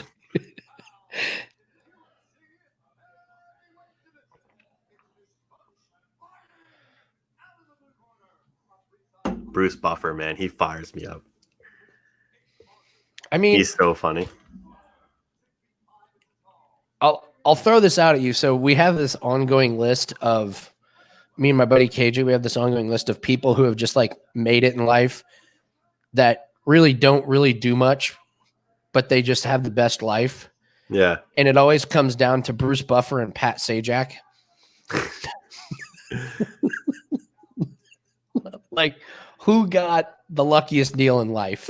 Like, I mean, I know they work at it, but I mean, Buffer's job, I believe, is harder than, I mean, he's got to pronounce all these guys' names. He can't make one mistake. He can't fumble.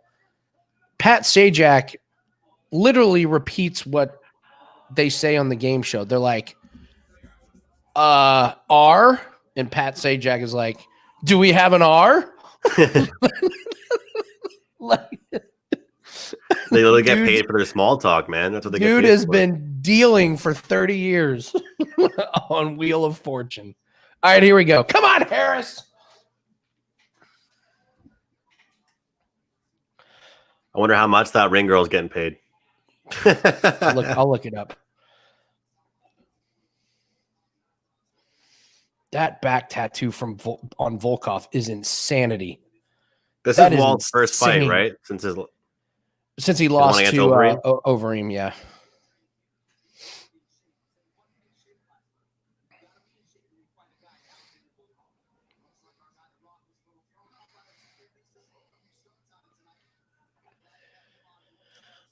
Seems like everyone's cheering for Gaethje. Ooh.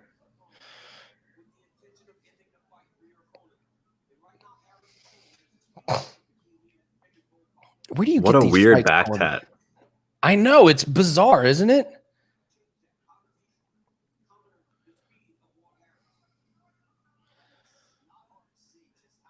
I would never pay that much for a tattoo I can't see. I can't see it myself.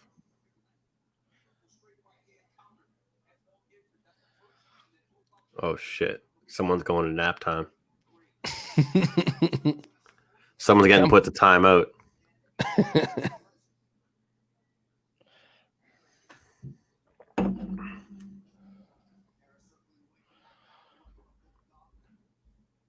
That was actually a pretty decent minute and a half. Like they didn't waste the entire minute and a half trying to feel each other out. That reach Volkov have is something else.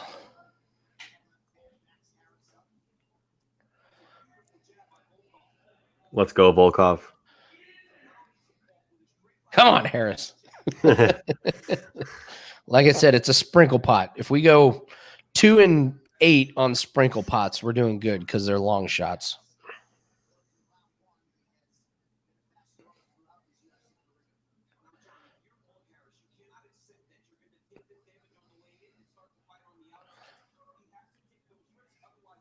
Come on, Walt, do something. Volkov. So, Andy, are these guys staying? A lot of these guys going to just stay out here? Or it depends on who you are? I mean, like, would Walt Harris be flying home? Or is yeah, because like unless you get a really, really quick win, you're gonna have to take a month or so off. Right. Chimaev fought like back-to-back weeks. But that was because that was the fight where the other guy landed 0 punches. Yeah. Like I mean, it was he could have fought that night. Yeah. So, but that's very, very rare. So yeah, these guys will most likely, you're only out there for a couple weeks. So that's what's insane, man. You go there like 2 weeks early, maybe something like that. Yeah. You got to go show up there like that guy that got knocked out by Haas. Like, I mean, hey, he got a payday. He got paid. Well, that's what I respected about, like, Gaethje seems like first of all, man, seems like a warrior, but also he just knows, like, yeah, he's not hiding. He's not bullshitting. Like, he's not hiding from Gaethje wasn't hiding from the fact that he knows what his task at hand is. He knows how great the fighter he's fighting. But he said, hey, if I step in that octagon and that fight starts, my mom never working a day in her life again. That's exactly right. Yeah. I respect the hell to that. Oh man, the line dropped on Volkov live big. Volkov looks great. This is a client play for me. Yeah, well, Volkov looks absolutely fantastic. And I'll be honest, I have a bet on Volkov to win outright. I just wanted to throw Harris in there first round because I just thought if he's going to win, it's going to be a knockout in the first round. But Volkov looks great. This is way better. Corbin bet 0 takedowns in the Whitaker fight. Yeah, Corbin gets these weird bets over in his European book that we all don't get to have. Oh, good fights, man. Oh, beginning of the end, Andy. Beginning of the end. Beginning of the end. Damn. Yeah, I mean, they're throwing to end the fight. So you can already see Harris starting to get gassed. Yep. Jermaine, you just said it as soon as I did. Harris getting tired. Yeah, for sure.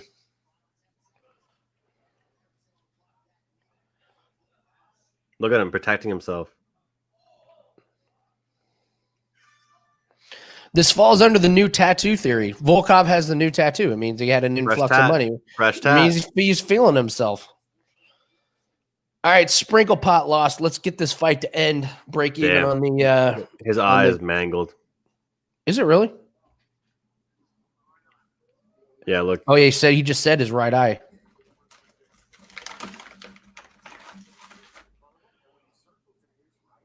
I can't see it all. Boy, these books adjusted to Volkov real quick. Minus 850.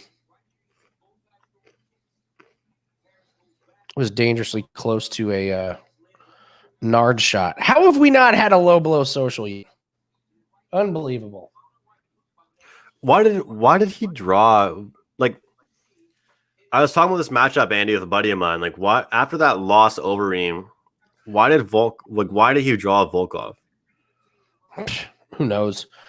Because Volkov, like, it's a bad matchup for him. Like, I think, like, after that tough loss to Overeem, well, Volkov was coming off a loss to Curtis Blades, so they probably just matched up. Like, in my write-up, most of what I talked about was just strictly the matchup out of this, not even just.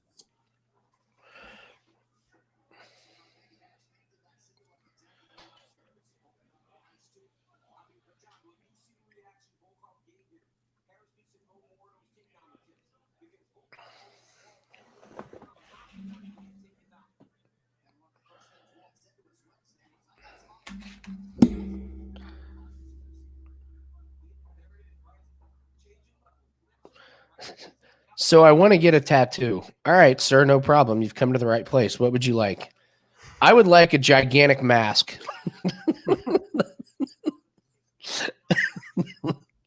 Where would you like it, sir? Arm, thigh? No. Neck to ass. yeah. Just cover my entire back region. Cover my entire back.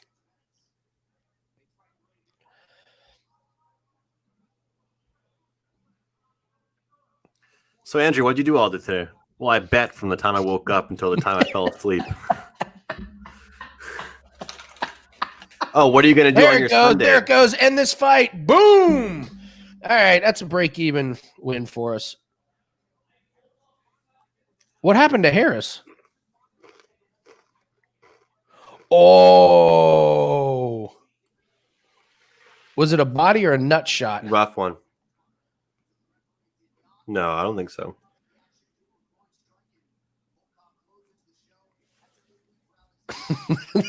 Matt says, was that in the gut or the bird? God, what do we do if a fight ends?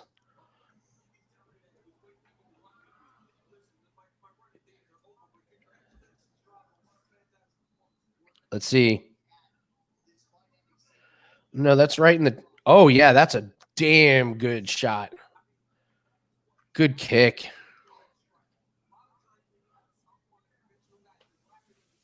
That's a great kick by Volkov. Beautiful.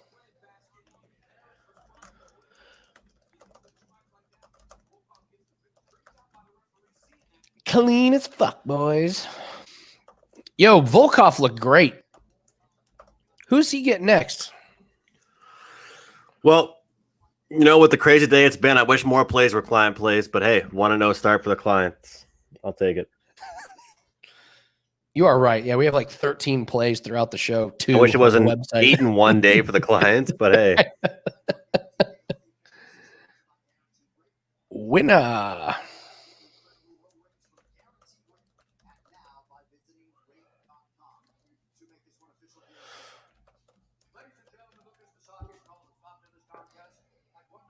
All right, now we're getting to...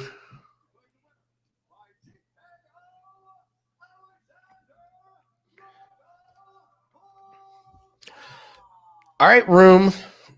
Does Volkov deserve to go on the list of guys we want to bet on next time? He won. Normally our list is reserved for people that lost but look really good, but man. He looked good, man. He looked great. I am gonna put Volkov on a list of guys I want to bet on next one, depending on the matchup. Wow. If there honestly was any Saturday that I would have liked for you to ask me to be on, this couldn't have gone any better. This is going good. Yeah, Volkov.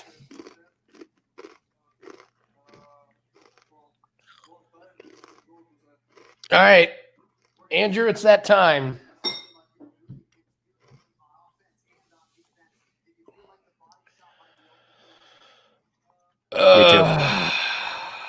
It is time.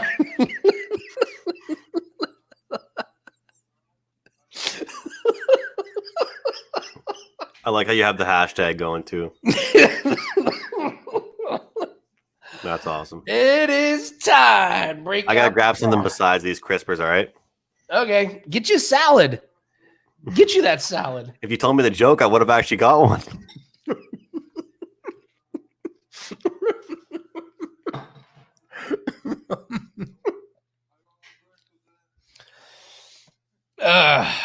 Yep.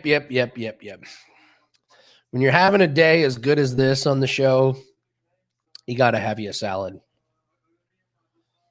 Anyone notice the fresh cracked pepper on the salad? We're dealing. All right, next fight.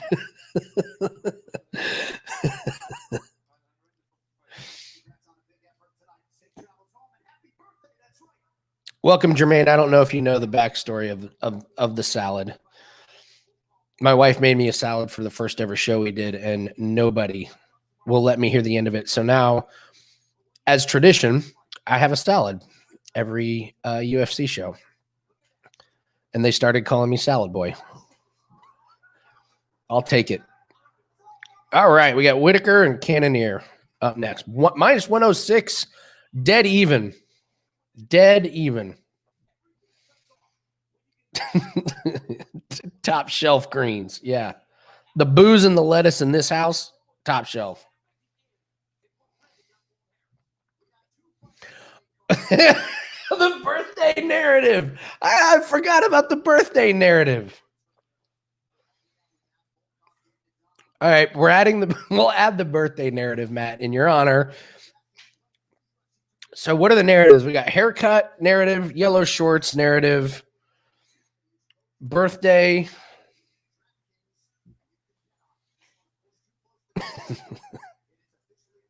How many guys actually fight on their birthday, though? That's not going to pop up very often. So, all right. So we got Whitaker, Cannonier. I think the biggest concern. Oh, new tat. Yes. B. Oh, that was a double up. We had the new tattoo and the birthday narrative. There was no way Volkov was going to lose. We have the bad tattoos. Tattoo narratives. Guys with bad tattoos because they don't have enough money to touch them up because they haven't been winning fights. And here we have Cannonier with a comb in his hair while he's getting ready. That doesn't quite fall into the haircut narrative. So, biggest concern with Whitaker has got to be the damage that his body has taken the last 4 fights. He's been through a lot. Cannonier is just incredibly strong, like incredibly strong. So he's going to have the sheer strength advantage, and he's looked good. This feels like a big step up for Cannonier. Like it. What was he ranked 9th or 11th his last fight? Now he's stepping up to fight the number 1. Everyone is on Cannonier, and they're just kind of. I feel like everyone's just kind of writing off Whitaker, and maybe they should, but I think this is closer than people get. For sure, Cannonier is more likely to knock out Whitaker than Whitaker is to knock out Cannonier. Absolutely. No question. It's power comb. Best card I've ever had. There you go, Jim.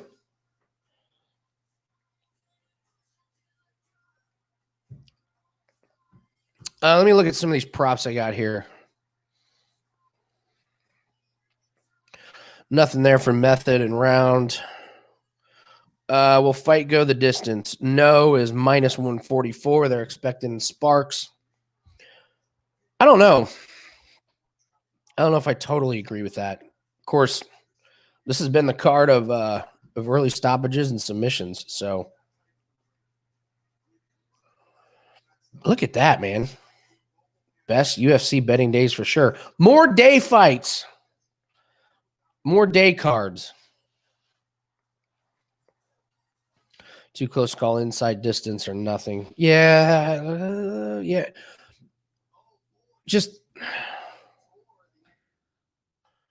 me look up something here on Robert Whitaker.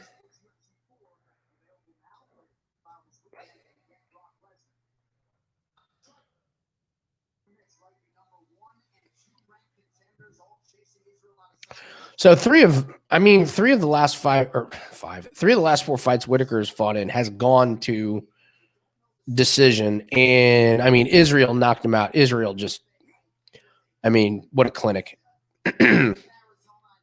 So,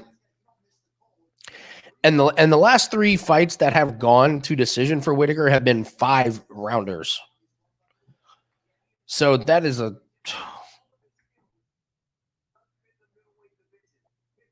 lot, man. That's a lot of. Yeah.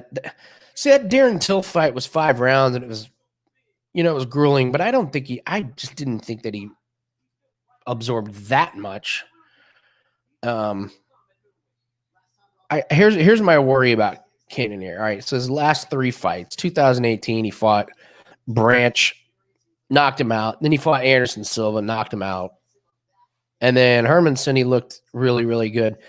That was a year ago. I worry about guys that haven't fought in a while, but it's not going to be enough for me to get away from Cannonier. So let me see how will fight end. KO is -115. So if the fight ends in a KO, -115, points +105.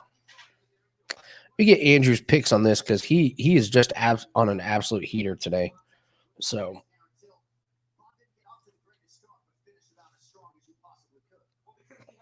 I don't have a great read on these fights today so far. Done okay, but I haven't hit the monster.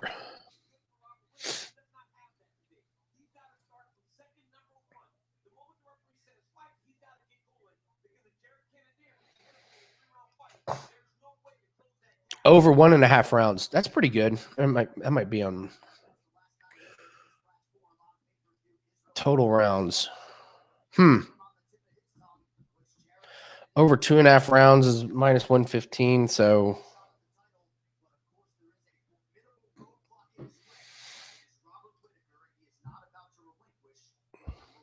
go the distance.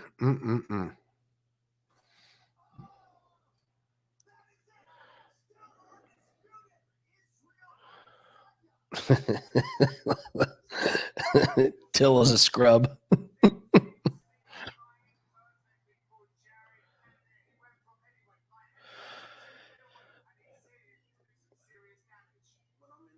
Andrew, oh, he doesn't have his.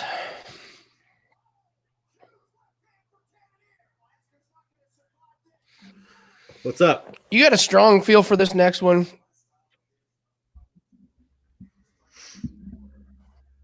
This is the funny thing. All of these fights that I've talked about with you where I've had some like strong leans that should have been client plays, and some of them are just like whatever. I'm pretty sure I already told you I faded Whitaker. I think that's probably the play. Yeah, I mean, you've hey, sometimes we just have a great feel for the card, and you've had a great feel for the fights today.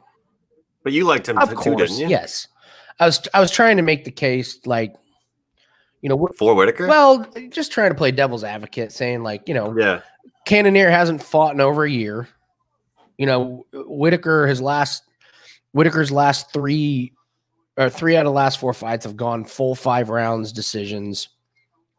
This is Cannonier's biggest test. You know, it's a big jump up for him. Now, maybe it's deserved. It probably is. But I believe he was, the 9 seed? The 9th ranked guy in that division last time he fought. So now he's jumping up and he's fighting the number 1. That's a big. Yeah. Yeah, no, I agree. Corbin's mad. Someone said Darren Till's a scrub. Easy, Corbin. I just went out to the living room and they're getting pretty excited. And one of the guys, he said, he goes, just sprinkle on Khabib late rounds. He's like, screw that late action. His dad just died. He's not losing. You know what I'd say, though? I don't know. Some people buy in a little bit too much to like the weigh-ins. I obviously buy into it, and everybody should, but I wouldn't place a whole bet on it. No.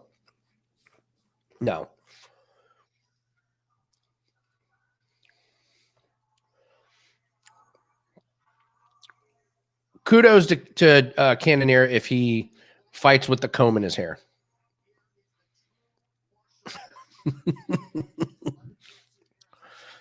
Jermaine's calling it the power comb. Got his power comb in it with him. Indy Capper's got salad money on Khabib. Woo, woo, woo. Spending that salad money.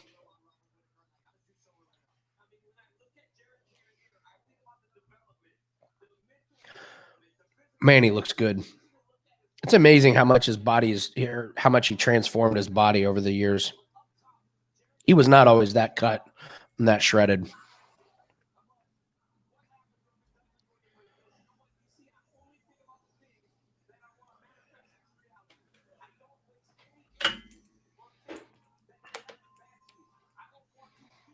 Boy, Cormier loves him some Jared Cannonier, huh?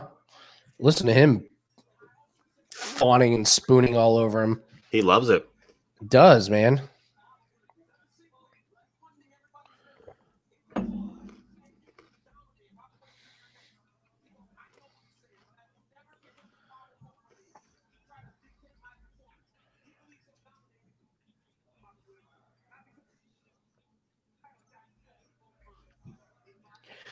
Cannonier's probably the play. Cannonier's the play.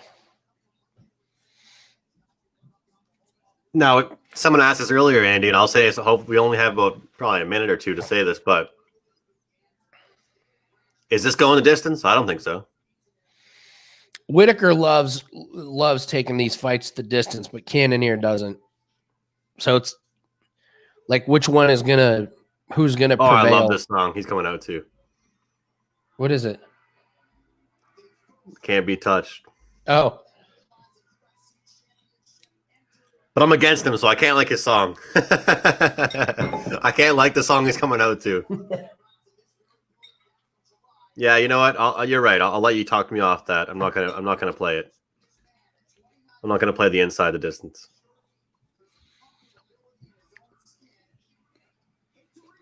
Lonely Octopus with incredible handicapping. Absolutely incredible hand. He lives in Alaska, so he's rooting for Jared.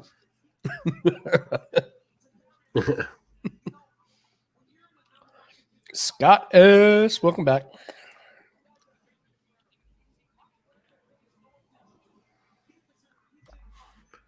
Do you have your prop plays up for tomorrow already? Many of them? I'm going to try and finish them after this. I really only had the one that I gave out on the show. The Bills one. So I kind of been dabbling with them a little bit, but like I said, they normally have a lot more of them out now, or like, so.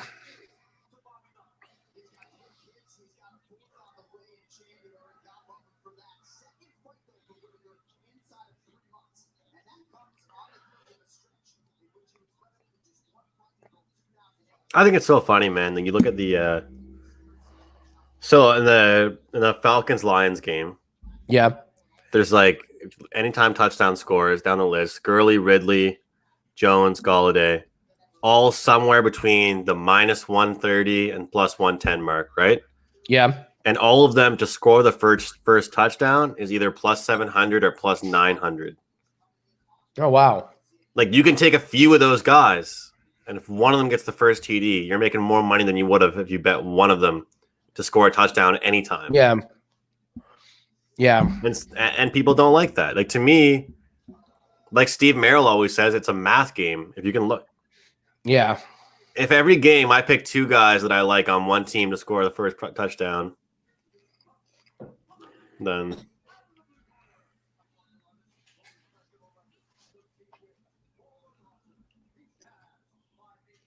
sharp action starting to come in on Gaethje.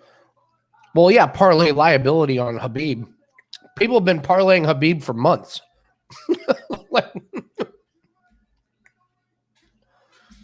Yeah, of course they got parlay liability. You got all those Khabib Dodgers parlays, Andrew. Well, yeah. That's expected though, because but they know that. They mean to do that. They've had those odds up forever.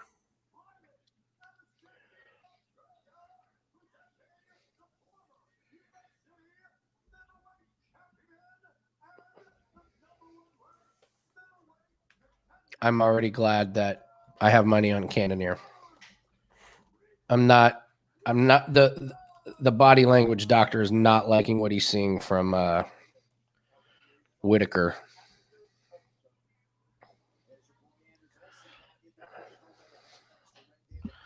How about NBC? They don't have any college football on, so they're going to go up against Alabama, Tennessee with ice skating.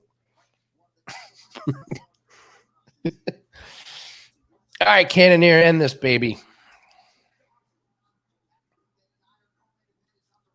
Holy shit. Do you hear that noise? Yeah. Oh, I thought you were watching ice skating. Maybe someone landed a triple Lutz. That noise when they connect, like it's like just... Yeah.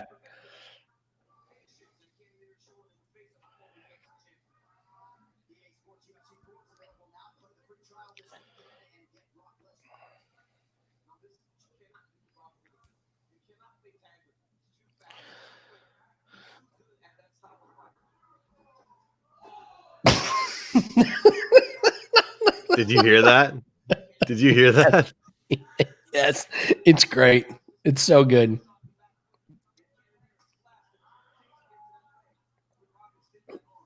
It was a ridiculous. One of my buddy's friends who doesn't really know what I do for work just says, "Yeah, I almost just came in your room and went on your stream." I was like, "Yeah, don't do that.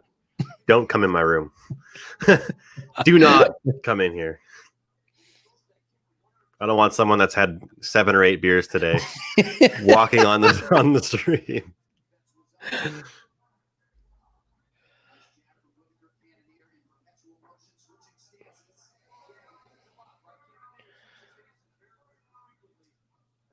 I'm not totally sure what Cannonier is doing here, but there you go. Get those leg kicks going. There you go. There's those leg kicks. Yeah. Don't just stand there and do jab after jab after jab. Whitaker will pick you apart. I like those kicks.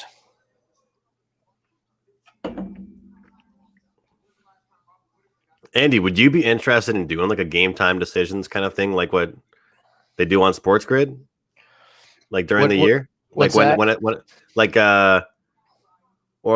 like pre-game or for the first like hour of each game, like when it's a regular year, not a 2020 where who knows what the hell's going on this year, but like when there's actually like basketball, NHL, everything going on at once. Yeah, sure. You're a props guy. We could talk about everything. Yeah, it's kind of like this audience you have here, right? They're talking to us while they're watching fights. Hey, Whitaker looks good. I gotta say, Whitaker looks good.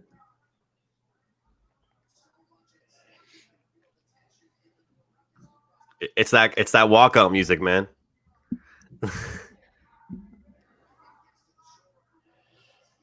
I'm really warm, but I'm keeping the sweater on. I'm keeping the vibe. Yeah, I want Cannonier. I want to see more of those kicks from Cannonier, man. He's got to keep the separation. Yeah.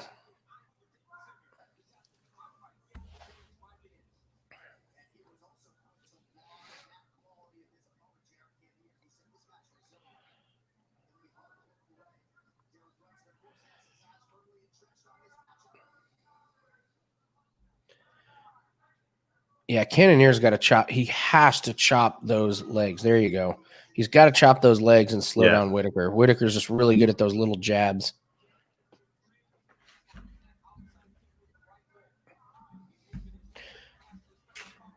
Yeah, I like when he's got his left foot forward because he can wind up that right kick and catch Whitaker, but he's just not throwing it.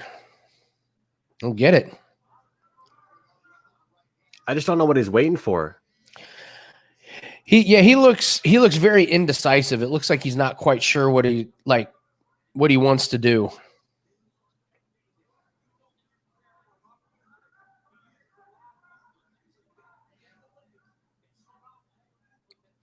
Like his leg kicks are landing. They're good. They're solid. Whitaker's not exactly catching him in counters. So, Cannonier's moving good. He's fine. He's not getting rocked or anything, but hopefully he's got a good enough corner that they'll be able to explain this to him in the round. I laugh sometimes when these guys sit down in the corner and their cornermen come out and they give him 37 things to work on in the next round. Yeah, it's funny you say that because I coach basketball and volleyball, and the number one tip I ever got was 2 pieces of advice. Anything more than that, they're not going to remember. No, they're just going to be confused.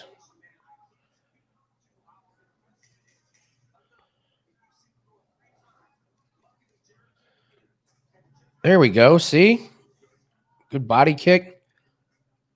Another one. That's his ticket right there. You saw it right there at the end of that round. That is his ticket. Those Whitaker did not like those at all. That slowed him down.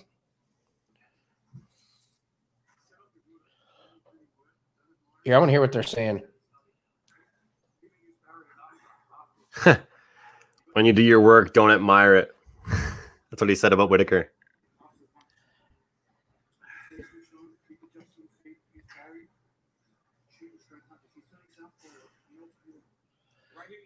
Hey, those last 2 body kicks affected Whitaker. Did you hear him breathing in that corner? Yeah. He was sucking air. It's so funny because they try and act like it's not bothering them, right?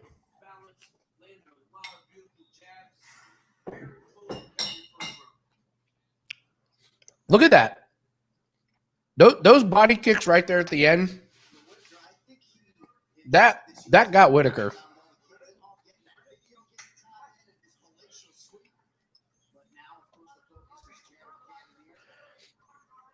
It's really frustrating. I wanted to hear what Cannonier's corner said. And it's interesting, like how some of the fights, like they actually like they tap gloves before they start the round, and some of them they just don't. You know, it's like the mutual respect with some of them. Oh, that wasn't good. Well, some of them talk about before, so let's see some of these kicks. There you go. Great leg kick.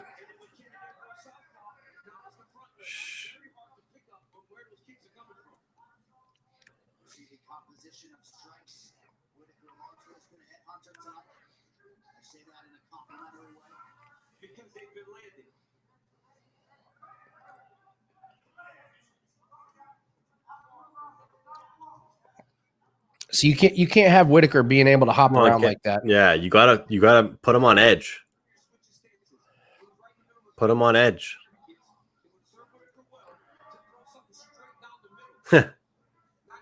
Cannon has the over. He said.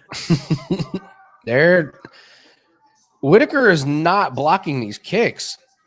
Head kicks, body kicks, leg kicks. Like he's just not.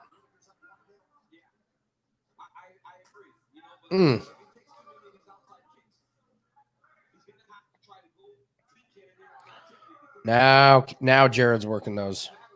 Yeah. And you can tell how hard Whitaker tries to act like it's not bothering him, Andy. Eh? He's like he tries to pretend it's not bothering him, but he should. You got to put on a show for the judges.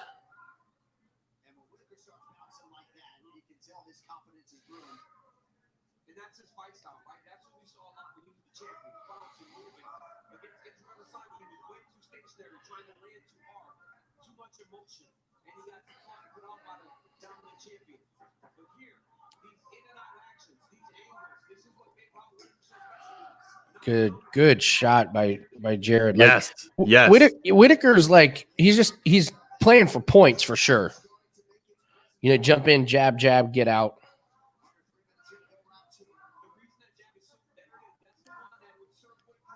This is a war, man. This is a war. Yeah, this is good. I'm bummed. This is only 3 rounds. This would have been a great 5-round fight.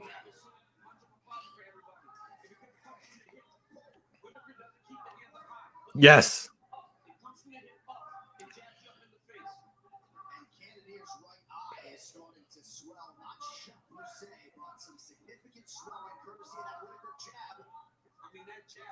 Shit.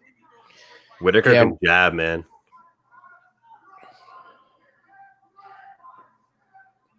Yeah. Why isn't he being more aggressive? Great pick there, guys, with the over. Good, congrats. Oh yeah. Oh yeah. I forgot about over 1.5. Yeah, that's a good one. Good job. Wish that would have been my idea, Chris.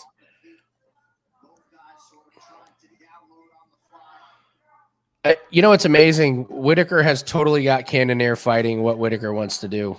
Like this is just exactly that's what I mean. Exactly though. What Whitaker wanted. I just don't get why he's playing into his style, though.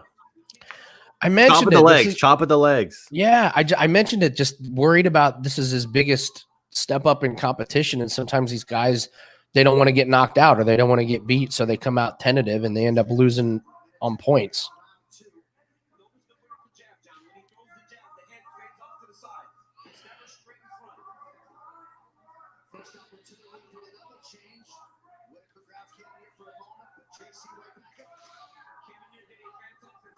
I think I can hear yours a little bit, Andy.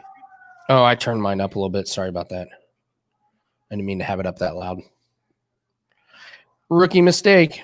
I started to trip out for a second. I was like, is that me? Yeah, Cannonier's like chewing up those legs. I worry it's too little too late, but I mean, that leg is going to be gnarly. Whitaker's jabs are unbelievable, though, man. They're great. They're so good. Oh, man, they are really, really good. Yeah. He's getting – protect yourself, man. Put your hands in the air.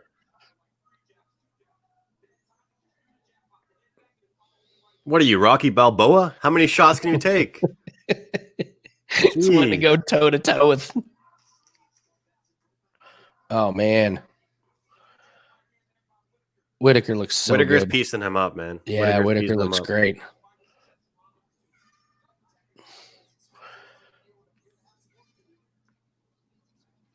Whitaker's piecing him up. I just don't get why he's not. Like, I don't know if it was a bad game plan or just bad execution, but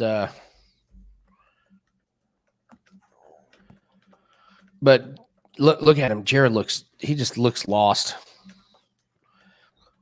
I mean, Whitaker, the experience is just showing because Jared can't get him to fight his fight. So he's going to have to jump in and try and go for a knockout or something because I think he's down 2-0. Unless you judge like me, like if I have a close fight, I would totally give one round to one guy and then the second round to the other guy and then make him fight it out in the third. But that's probably why I'm not a judge. That's probably why I'm not an MMA judge. Yeah, like some people are actually saying it could have been Cannon round 1 with those leg kicks. I don't know. I never put anything past UFC judges.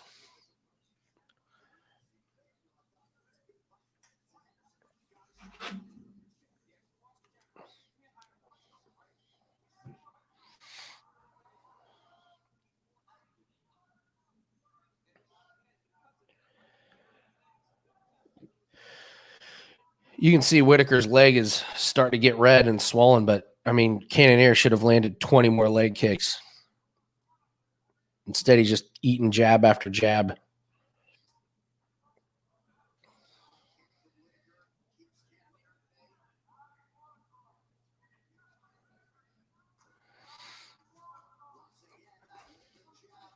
Oh, shit, man. That jab is just, how does he do that? Unfortunately, it's just what though? Cannonier's not countering at all, and usually that hurt Cannonier. Cannonier's done. That's it. He's over. Damn.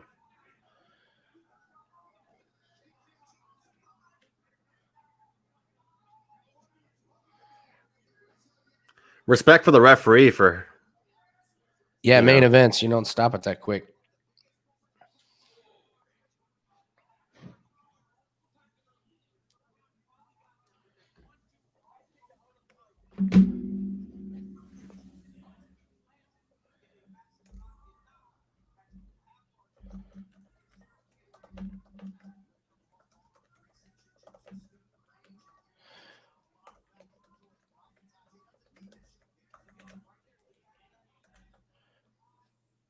Man, Cannonier is still rocked. Yeah. Unfortunately, like Whitaker's fights are not entertaining. Like. Well, I'm happy you talked me off anything to do with Inside because. Yeah. Yeah, I mean, Cannonier fell into the Whitaker trap. Well, I mean, if anything, actually, Whitaker's probably not going to end it. He's just going to stay on this. Well, he's got 3 minutes and Cannonier's hurt. Oh, man, Cannonier's got a big old. I feel bad for the guy. He's going to watch his game tape and he's going to know. He's going to know that this was over before the round even started. Yeah. You ever see that compilation video on YouTube though? Like the biggest like turnarounds in a UFC fight? It's insane. Yeah. When a guy's looks like he's almost dead and all of a sudden wins the fight. Look, Cannonier, second win. We got 2 minutes. You got to end it, buddy. I respect the hell out of that, man. How does somebody even stand up again after that beating? Minus 5,200. Over 2.5 cashes. Minus 20,000. Andrew, you got $20,000 to put on Whitaker? No? No, thank you. Let me just go sell my brand new car I just got. Yeah. And I probably won't even get 20 grand for it. So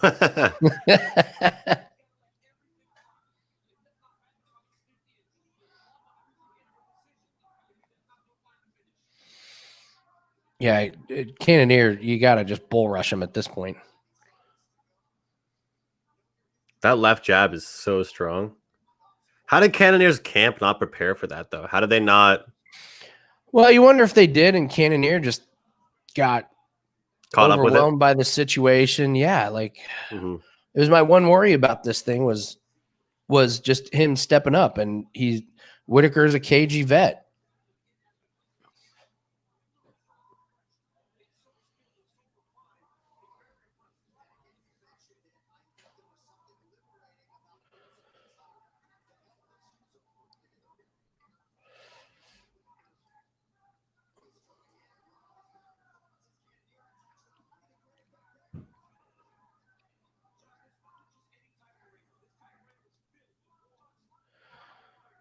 Yeah, Whitaker looks like.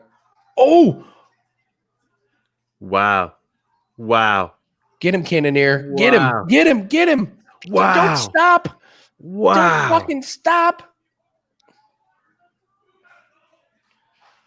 Wow. Oh, man. He rocked him. What a fight, though, man. He rocked him. He absolutely rocked him, and Whitaker.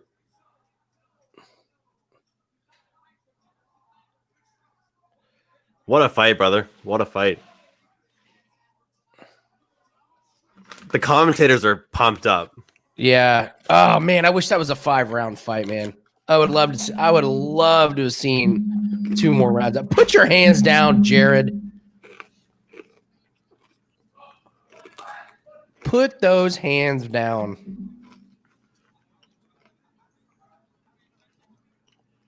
Why is he doing that? Trying to give the judges. I don't know, Lonely Octopus. I mean, like we saw. Yeah, we saw Cannonier's upside.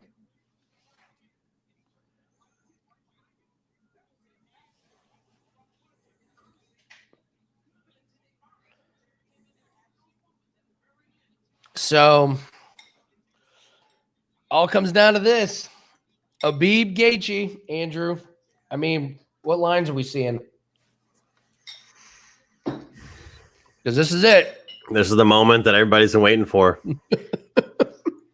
For a long, long time. What, I'm curious because the Gaethje-Ferguson fight was like during the lockdown. So that was like already like a lot of views. And I don't know. Like, I'm not trying to buy too much into the story, man, but like, it's just so cool. Like, I just love how poised Gaethje is, where he's like, yeah, I'm not even supposed to be here right now. Like, this is supposed to be Ferguson. But let's be honest. He didn't just beat Ferguson, man. He beat him up. Like, there were like 3 or 4 fights. One of them was the Nunez fight. Yeah. There were a couple of them over the lockdown when we were getting fights every single Saturday night that should have been stopped. One of them is the Anthony Smith fight. Yeah. And one of them is the Tony Ferguson fight. He got beat in that. You know what I mean? Like, it was. Yeah.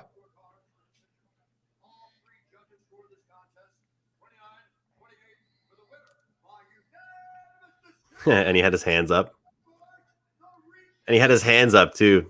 29-28. What round did they give Cannonier? I just think it's funny he had his hands up, though, you know? That was closer than I thought. 29-28.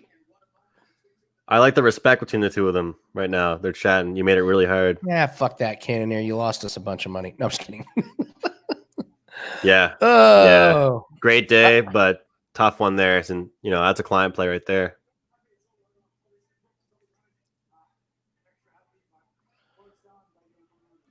I'm very happy it's all over, he says. So now what? He gets a title shot? Ugh.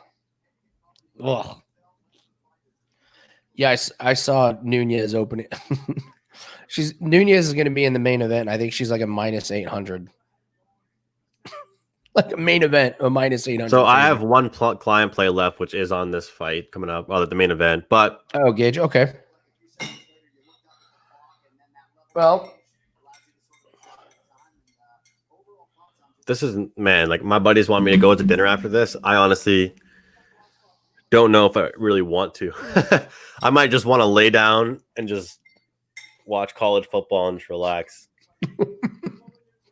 The difference is like, I think people would say the difference is like anybody watching at home right now is chilling. I'm chilling in a chair, but like we're still like trying to chat, keep conversation.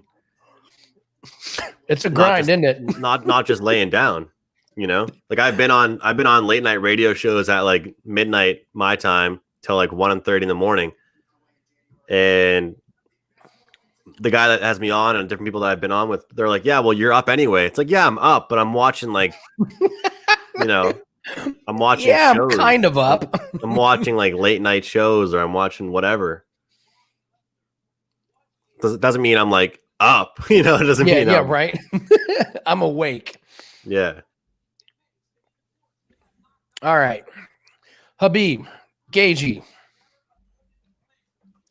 This could be a pretty good live. I got to say, this could be a pretty good live fight. Like if we see what we're getting out of Khabib.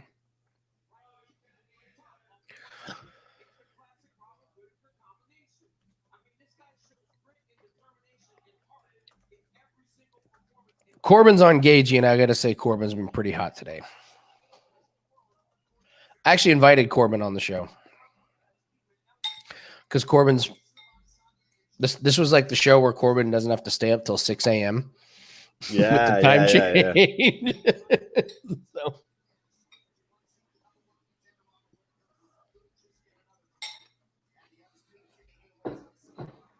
There he is.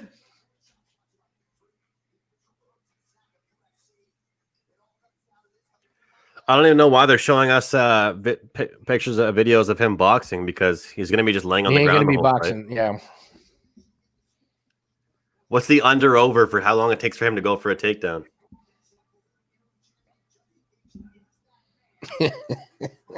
What, 4.5 seconds?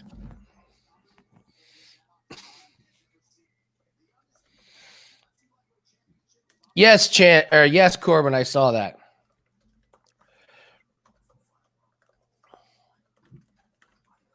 See, Corbin, if you'd have got your freaking camera working, you could have joined us today and you could have given that out to everybody. Next time you'll get your camera working. Corbin couldn't join us because his camera wasn't working. Okay. That's great. Jermaine, I got my blanket drinking Mike's hard. Exactly. That's what I'm saying. Jermaine. You're chilling. Ain't no chilling during this next fight. I'm pumped, man. I am amped for this one.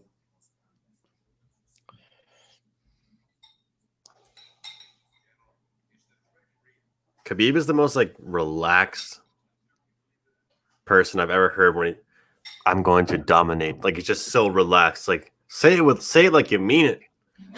Say it with some enthusiasm.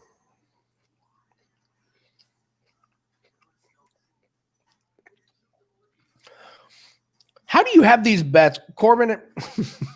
Who has most takedowns, Khabib or Gaethje? Come on, man. No, you're not laying a mortgage on that one. What's up, Trance? Trance, I am drinking my patented orange fashion. It's an old fashioned with oranges at the bottom. So when I'm done, I get a tasty treat of bourbon-infused oranges.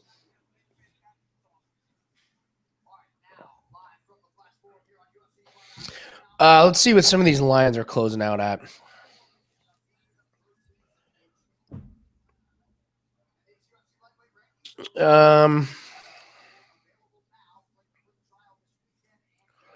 You know what's really weird, Andy? What's up? The odds have gone down at my book, right? For Khabib, and I've been saying that all day long, right? Yep. But the odds have gone up for him to win inside the distance. Like, the odds have gone incredible. When I first started talking to you, he was minus 320. Now he's minus 280. I saw 260 at one point. I told you that. Mm-hmm. But earlier, I saw I swear to God, I saw like minus 140 or 50 for inside the distance. So the numbers climbed up for inside the distance, but down for the full money line. So they think pretty much if it goes past 3 or 4, then it's Gaethje. That's what the bookmakers are telling us. If it goes deep and Gaethje survives, which is hilarious because what I know about it is that Gaethje obviously comes out strong, and Khabib said that. But from what the odds makers are telling us right now is they are prepared to see Khabib try and get that takedown early. And if we see Gaethje have the ability to dodge that stuff and to have that takedown defense, then maybe they think in the later half it's him. Like, is that, you agree that's what that means? I agree that's what it means. Your book may have a sharp person that's flagged, and if they made a sizable bet, it could increase the line a certain way. Hard to believe that one sharp better would increase it at that book. But yeah, that's what they're saying, which I wonder if they're thinking that because Khabib looks so bad at weigh-ins that maybe he's lost some cardio. That maybe yeah. What? Here, let me look up something.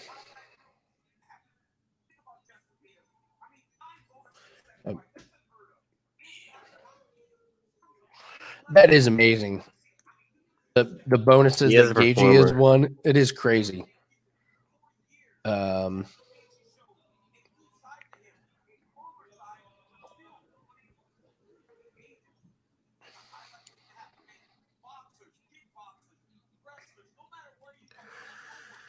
Is it weird to say that I'm betting on Khabib, but I hope Gaethje wins?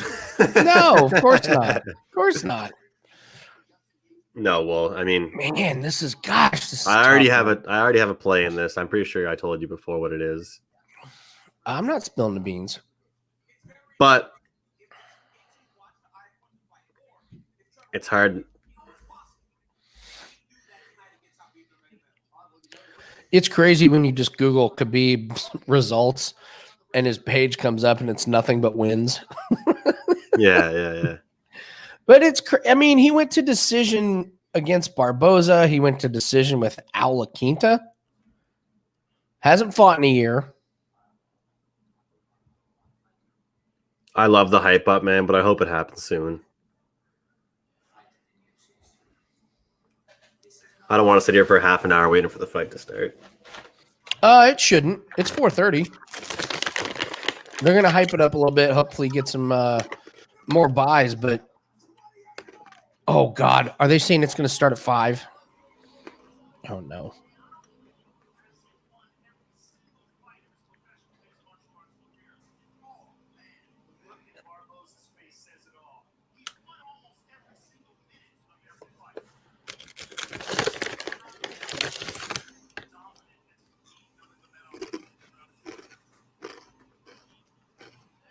I just find it hard to believe he's going to ragdoll Gaethje, you know? What's interesting, though, is the fight against Ferguson. This whole thing was on the feet. He's a tough bastard, though. You know what I find interesting, though? McGregor, first of all, I already said it before, he cannot defend takedowns. Anyone that's... Yeah. But besides the fight against Diaz... When's the last time he actually got beat, really, really beat up? Yeah, he got beat up, but that was such a terrible matchup for McGregor, style wise. Yeah. No, what I'm saying is Gaethje's a tough motherfucker. He's a tough bastard.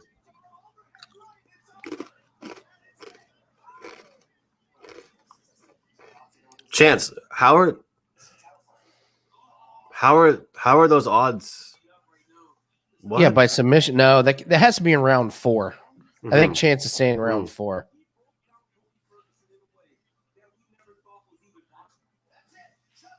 Yeah, what he did to Tony Ferguson was borderline illegal. Yeah.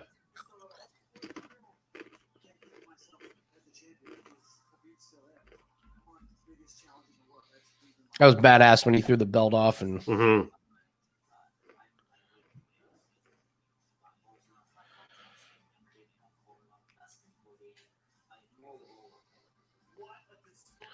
Anthony, I think he wins in round 4, not 4,400. Yeah. So, how many times has Khabib won by submission? His last 2, and then his 2 fights before, he won by decision. Before that, submission. You know what's interesting is then before that, KO, and before that, decision, KO. So 1, 2, 3, 4, 5, 6, 7, 8, 9, 10, 11. He's only won by submission 3 out of his 11 fights. But something switched in that McGregor fight where he was like, hey, this is what I'm best at. Mm-hmm. It was like he really found him. He caught him in McGregor's fight. He caught a piece of him. Ah, Jesus, Chance. You had the wrong fucking fighter. He meant Gaethje wins by submission. I was gonna say. No, Jermaine, you're. Oh, are they starting?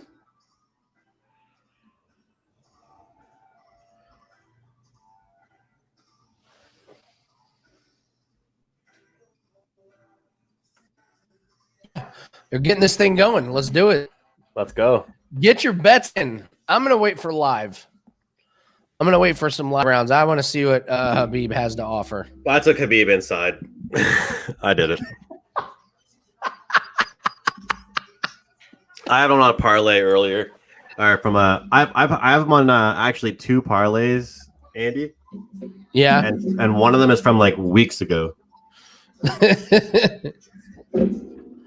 I mean, to go the distance is minus 260. No, so won't go the distance is minus 260.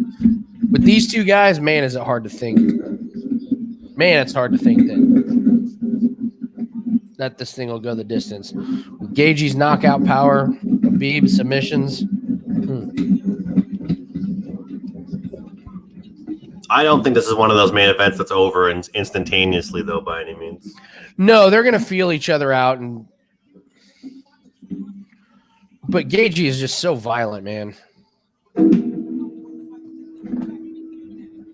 I wonder if it like makes a difference when like a fighter like at a press conference like Khabib openly says like, yeah, I know he comes out strong, you know? I don't think Khabib, this is the guy who talks to fighters while he's grounding and pounding them. Yeah. I don't think he really thinks. Yeah, but I don't think he doesn't have a beef though against Justin. No, he doesn't like him, but he doesn't hate him. No, but they shook hands and pat each other on the back and. Well, it's because because Gaethje hasn't really talked any shit. Look at Jim turn $10 into 800. Awesome. I'll just throw this out here. Tips can be accepted at the Cash App, Venmo, PayPal. I had that banner ready. We do this show for free. I mean, obviously, we make money off of the bets that we make. But, yeah, if we made you some money, throw us a little bit. Somebody tipped me $1 last week. Yeah, I desperately need a coffee after this, guys. If anybody can send me a $2.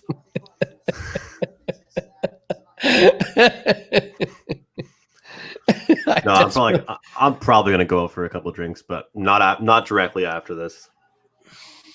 You're having fun though, aren't you? Oh, of course, man. I appreciate you having me on. What? Like honestly, like anytime there's an afternoon card, you can count me in. But you're not. I mean, I'm gonna save on the night cards. I'm gonna save money on some of the night cards. I'll be honest. I'm gonna save money being on these. I'm gonna save money and make money because that's what I mean. But every time you've asked me, I haven't just said no to you and sat at home. It's been because I've been like out places or doing things. No, I'm not saying no to you and then just sitting around. Like I would never say no to you and then just watch your show. If I'm home, I'm gonna be on.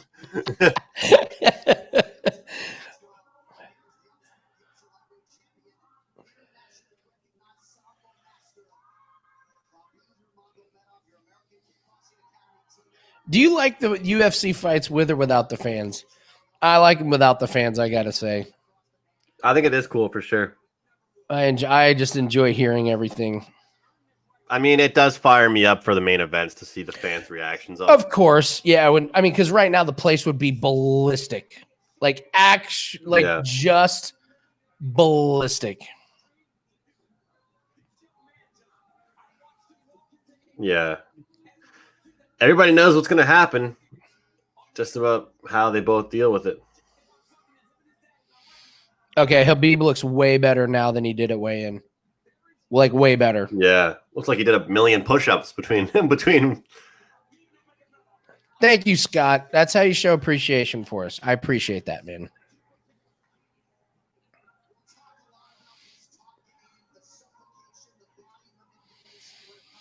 Yeah, Khabib looked like famished at the weigh-ins, but yeah, he looks good. Isn't that crazy, man? I can't believe how different he looked at weigh-ins.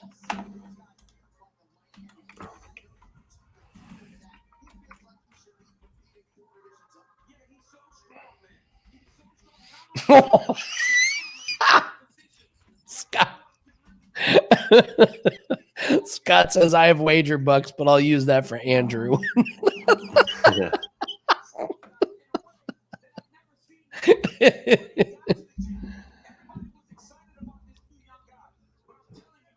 Depends on how many wager bucks it is.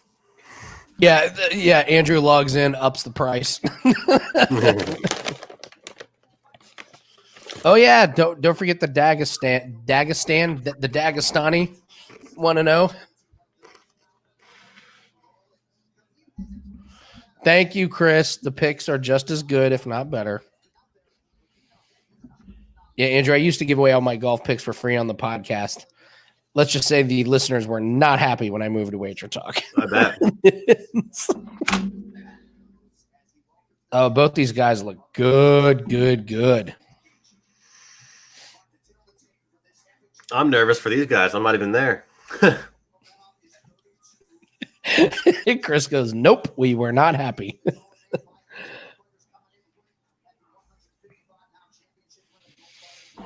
Thanks, Scott. I appreciate that. Only issue with the baseball show I find is the internet, and I just got brand new internet, all that kind of stuff, and hopefully a broader bandwidth. So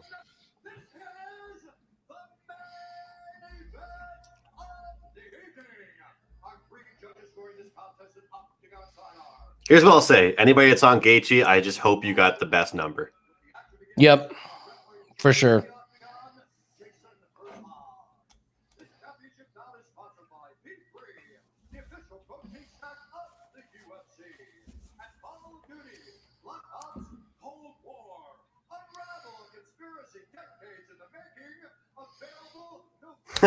I love that. They're advertising Call of Duty. So good. Lonely Octopus, it's all head-to-head matchups. Golf and NASCAR, all head-to-head matchups.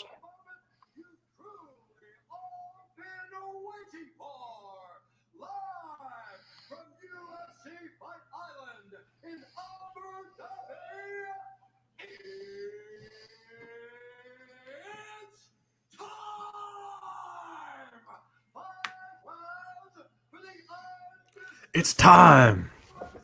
What do you want me to post, Andrew? Just tell me what you want me to post. Yeah, just everybody I'm sure already knows, but our little abbreviated website URLs, wt.buzz/am. Here, say that again.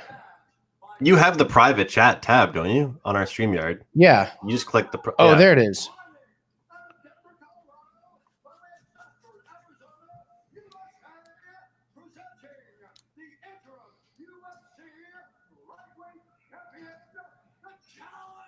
That's so weird. Okay. I gotta... This is tripping me out so hard. In one ear, I can literally hear my computer playing the fight. And then in this other ear, I can hear your computer. I keep turning my sound up because I'm excited. No, it's okay. It's okay. It's just... Blue Moon Pumpkin. He's having a Blue Moon Pumpkin and a pumpkin donut. Tis the season, I guess, eh? Except for tis the Halloween season. The non-existent Halloween. Anthony, best number I saw on Gaethje, I don't know, probably looking at plus 270-ish. Yeah, plus 275 is what I saw.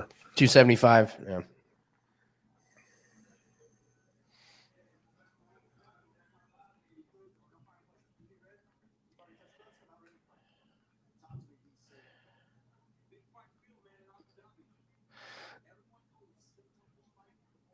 This is great. The announcer's even excited. He's like, talk to me, DC.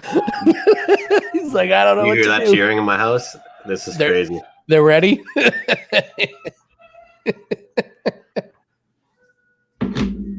I'm so happy I fell in love with the UFC a few years ago.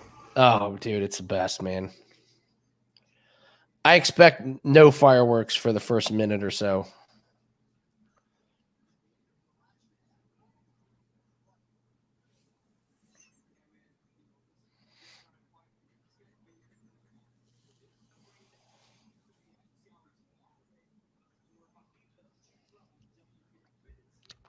Gaethje needs to fix that tat, by the way. That is true.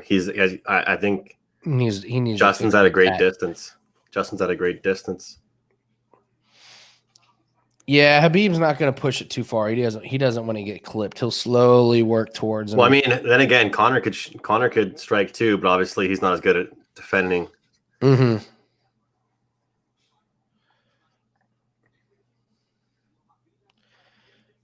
What was that by Justin? I don't know.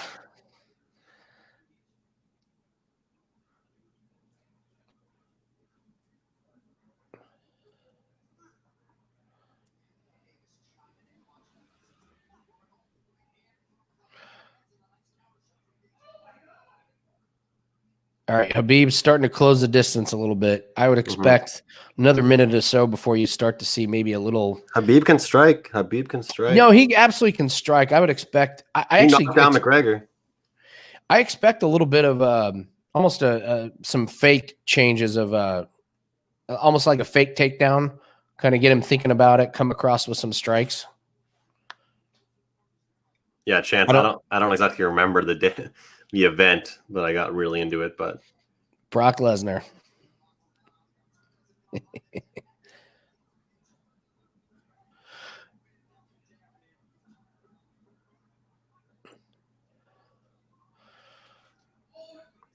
Good scramble by Gaethje, but now you can see Khabib is really wanting to push it. Yeah. Yeah, the pace is unbelievable, eh? Yeah, it's good. And you know what? It takes a lot of energy for him to throw these bombs, right? Yes. It takes a lot of energy out of him. Oh, he connected there, eh? Yeah, but it's a lot more energy when you miss. Yeah. Like because when you miss, like the swing goes all the way through. It puts torque on your back, and then you got to adjust your legs as well. Look, Andy, correct me if I'm wrong, though. This seems like it's been the longest I've ever seen a Khabib fight where there hasn't really been a hardcore takedown attempt. No, not too good. I think I like what he's doing. I like Khabib's plan here. I guess he's showing he can do both. Khabib looks great, man. He looks really, really good. Yeah, Gaethje's just freestyling right now. Gaethje's freestyling. Yikes. Oh, he's limping. He's limping, isn't he? Let's see here. Oh, no, Gaethje was smiling. This is what he likes. Yeah, he likes these. He likes Gaethje's having fun now. He's smiling. This is what he wants almost. Yeah.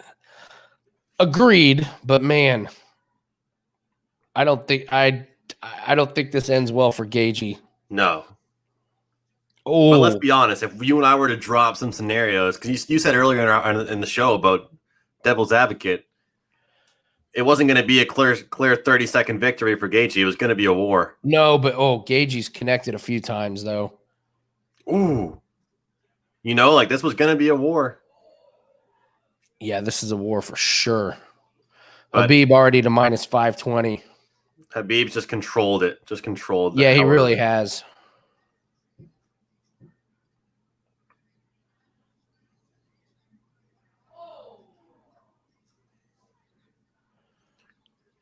There's the big shot. Khabib's intimidated, man. Like not intimidated. I shouldn't say that, but he's cautious, is what I'll say. Cautious. Hey, William, we haven't seen you all day. What's up, William? Chuck Liddell got me into it. Me too. The Liddell Ortiz.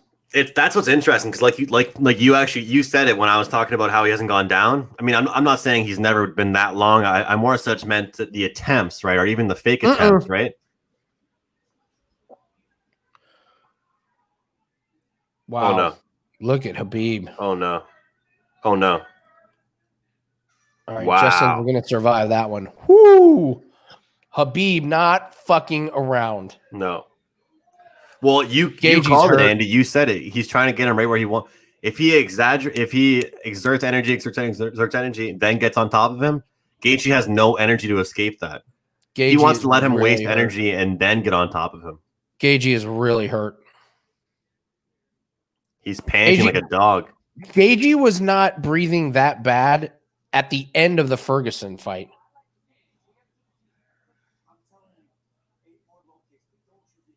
Did he say his legs fucked? No, he said 8 more low kicks, and he said, "Don't you get lazy." Oh, he said his leg is. He said he already can't walk on his leg. Yeah. Wow. He said, "Don't you get lazy." Gaethje's already breathing big. Yeah.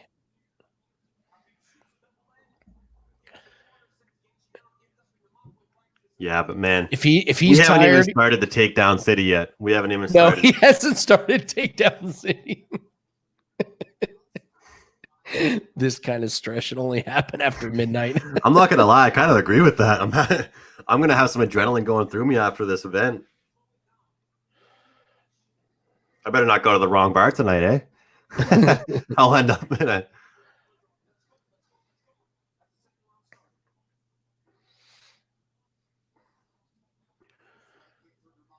Oh man, I cannot believe how tired Gaethje looks. His gas tank is empty, Jermaine. We got to remember, though, because I always say this when everything happens like this in every sport, we can't overreact. No. Because he is panting, but he's a professional athlete, and he's here for a reason. Sure, for sure.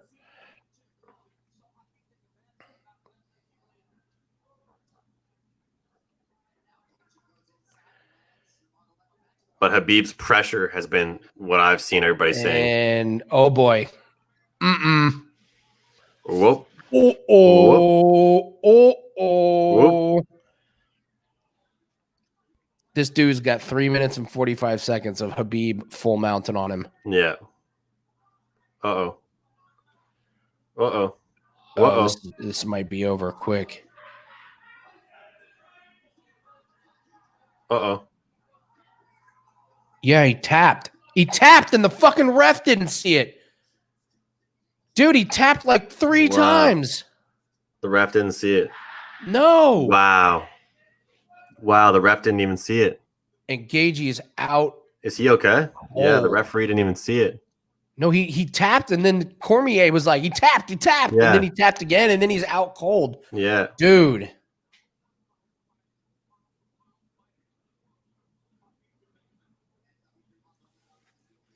Damn. Well, I just cast that inside the distance, but I actually had the over 2.5. Shout out to B. B, are you still with us? Oh, Gaethje's okay. All right, good.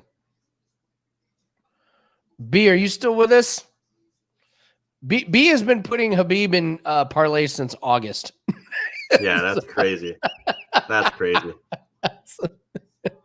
So B is buying drinks for everybody tonight. B, where should we all meet you at? Yeah. Let us know where you're going to be.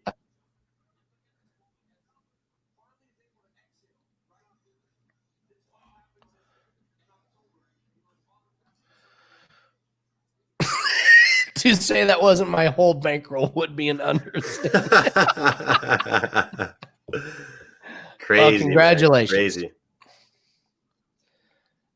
You know, Andy, that's disappointing because unbelievable day and client picks go 1 and 2. Hey, that's why you tune in to Takedown Live, though. It's Andrew, I got it. It's the one sport that I have always said, and this is the whole point of doing the show, was I was like, I was like, UFC is the one fight that you can do better while the event is going on, as opposed to handicapping, the game or the event before. So, well, Andrew, this will not be the last time that you are on Takedown Live. No. Thank you so much, dude. Yeah, thanks a lot, man. This was a blast, and thanks to everybody else for commenting and before you leave, subscribe to us, give us a like, follow Andrew on Wager Talk. I'm on Andrew. So many people I can't say thank you enough to. Chance, here, let me go over. Jesus, Matt, thank you. Lonely Octopus, thank you. Anthony, Jermaine, thank you for joining us. Scott, Jason, Corbin, of course. B, great day. William, thanks for checking in right there at the end. Chris Downs, thank you so much. Who am I missing? Trans Canada. Sorry if I missed you. Thanks, guys, for joining us, man. What a great freaking day, dude. So increasing that bankroll. So, all right, Andrew, one more plug. What do you got? You got a 5%er for tomorrow, right? Yeah, 5%er in the NFL. Only my second 5% play in the NFL, and you're gonna get a pretty decent write up on it as well. WT.buzz/AM. Great afternoon, betting with all you guys, and let's keep it going tomorrow with NFL. Sweet. My prop package will be up. My NASCAR package will be up. I never thought I would talk about my package more in my life than when I became a member at Wager Talk. It's always weird going, my package will be up. So, all right, guys. But Illuminatis, yes, Illuminatis. Lonely Octopus. I said your name, Lonely Octopus. So, all right, we're gonna end it here. We're at 6 hours 25 minutes. What a grind, but that is a good freaking day at the office. So we'll be back on Prop It Up on Friday. Yeah. That's Andrew McGinnis over at Wager Talk. I'm Andy Lang over at Wager Talk. Andrew, what a blast, man. What a blast. So thanks for having me, man. Welcome anytime. See you guys. Have a good night.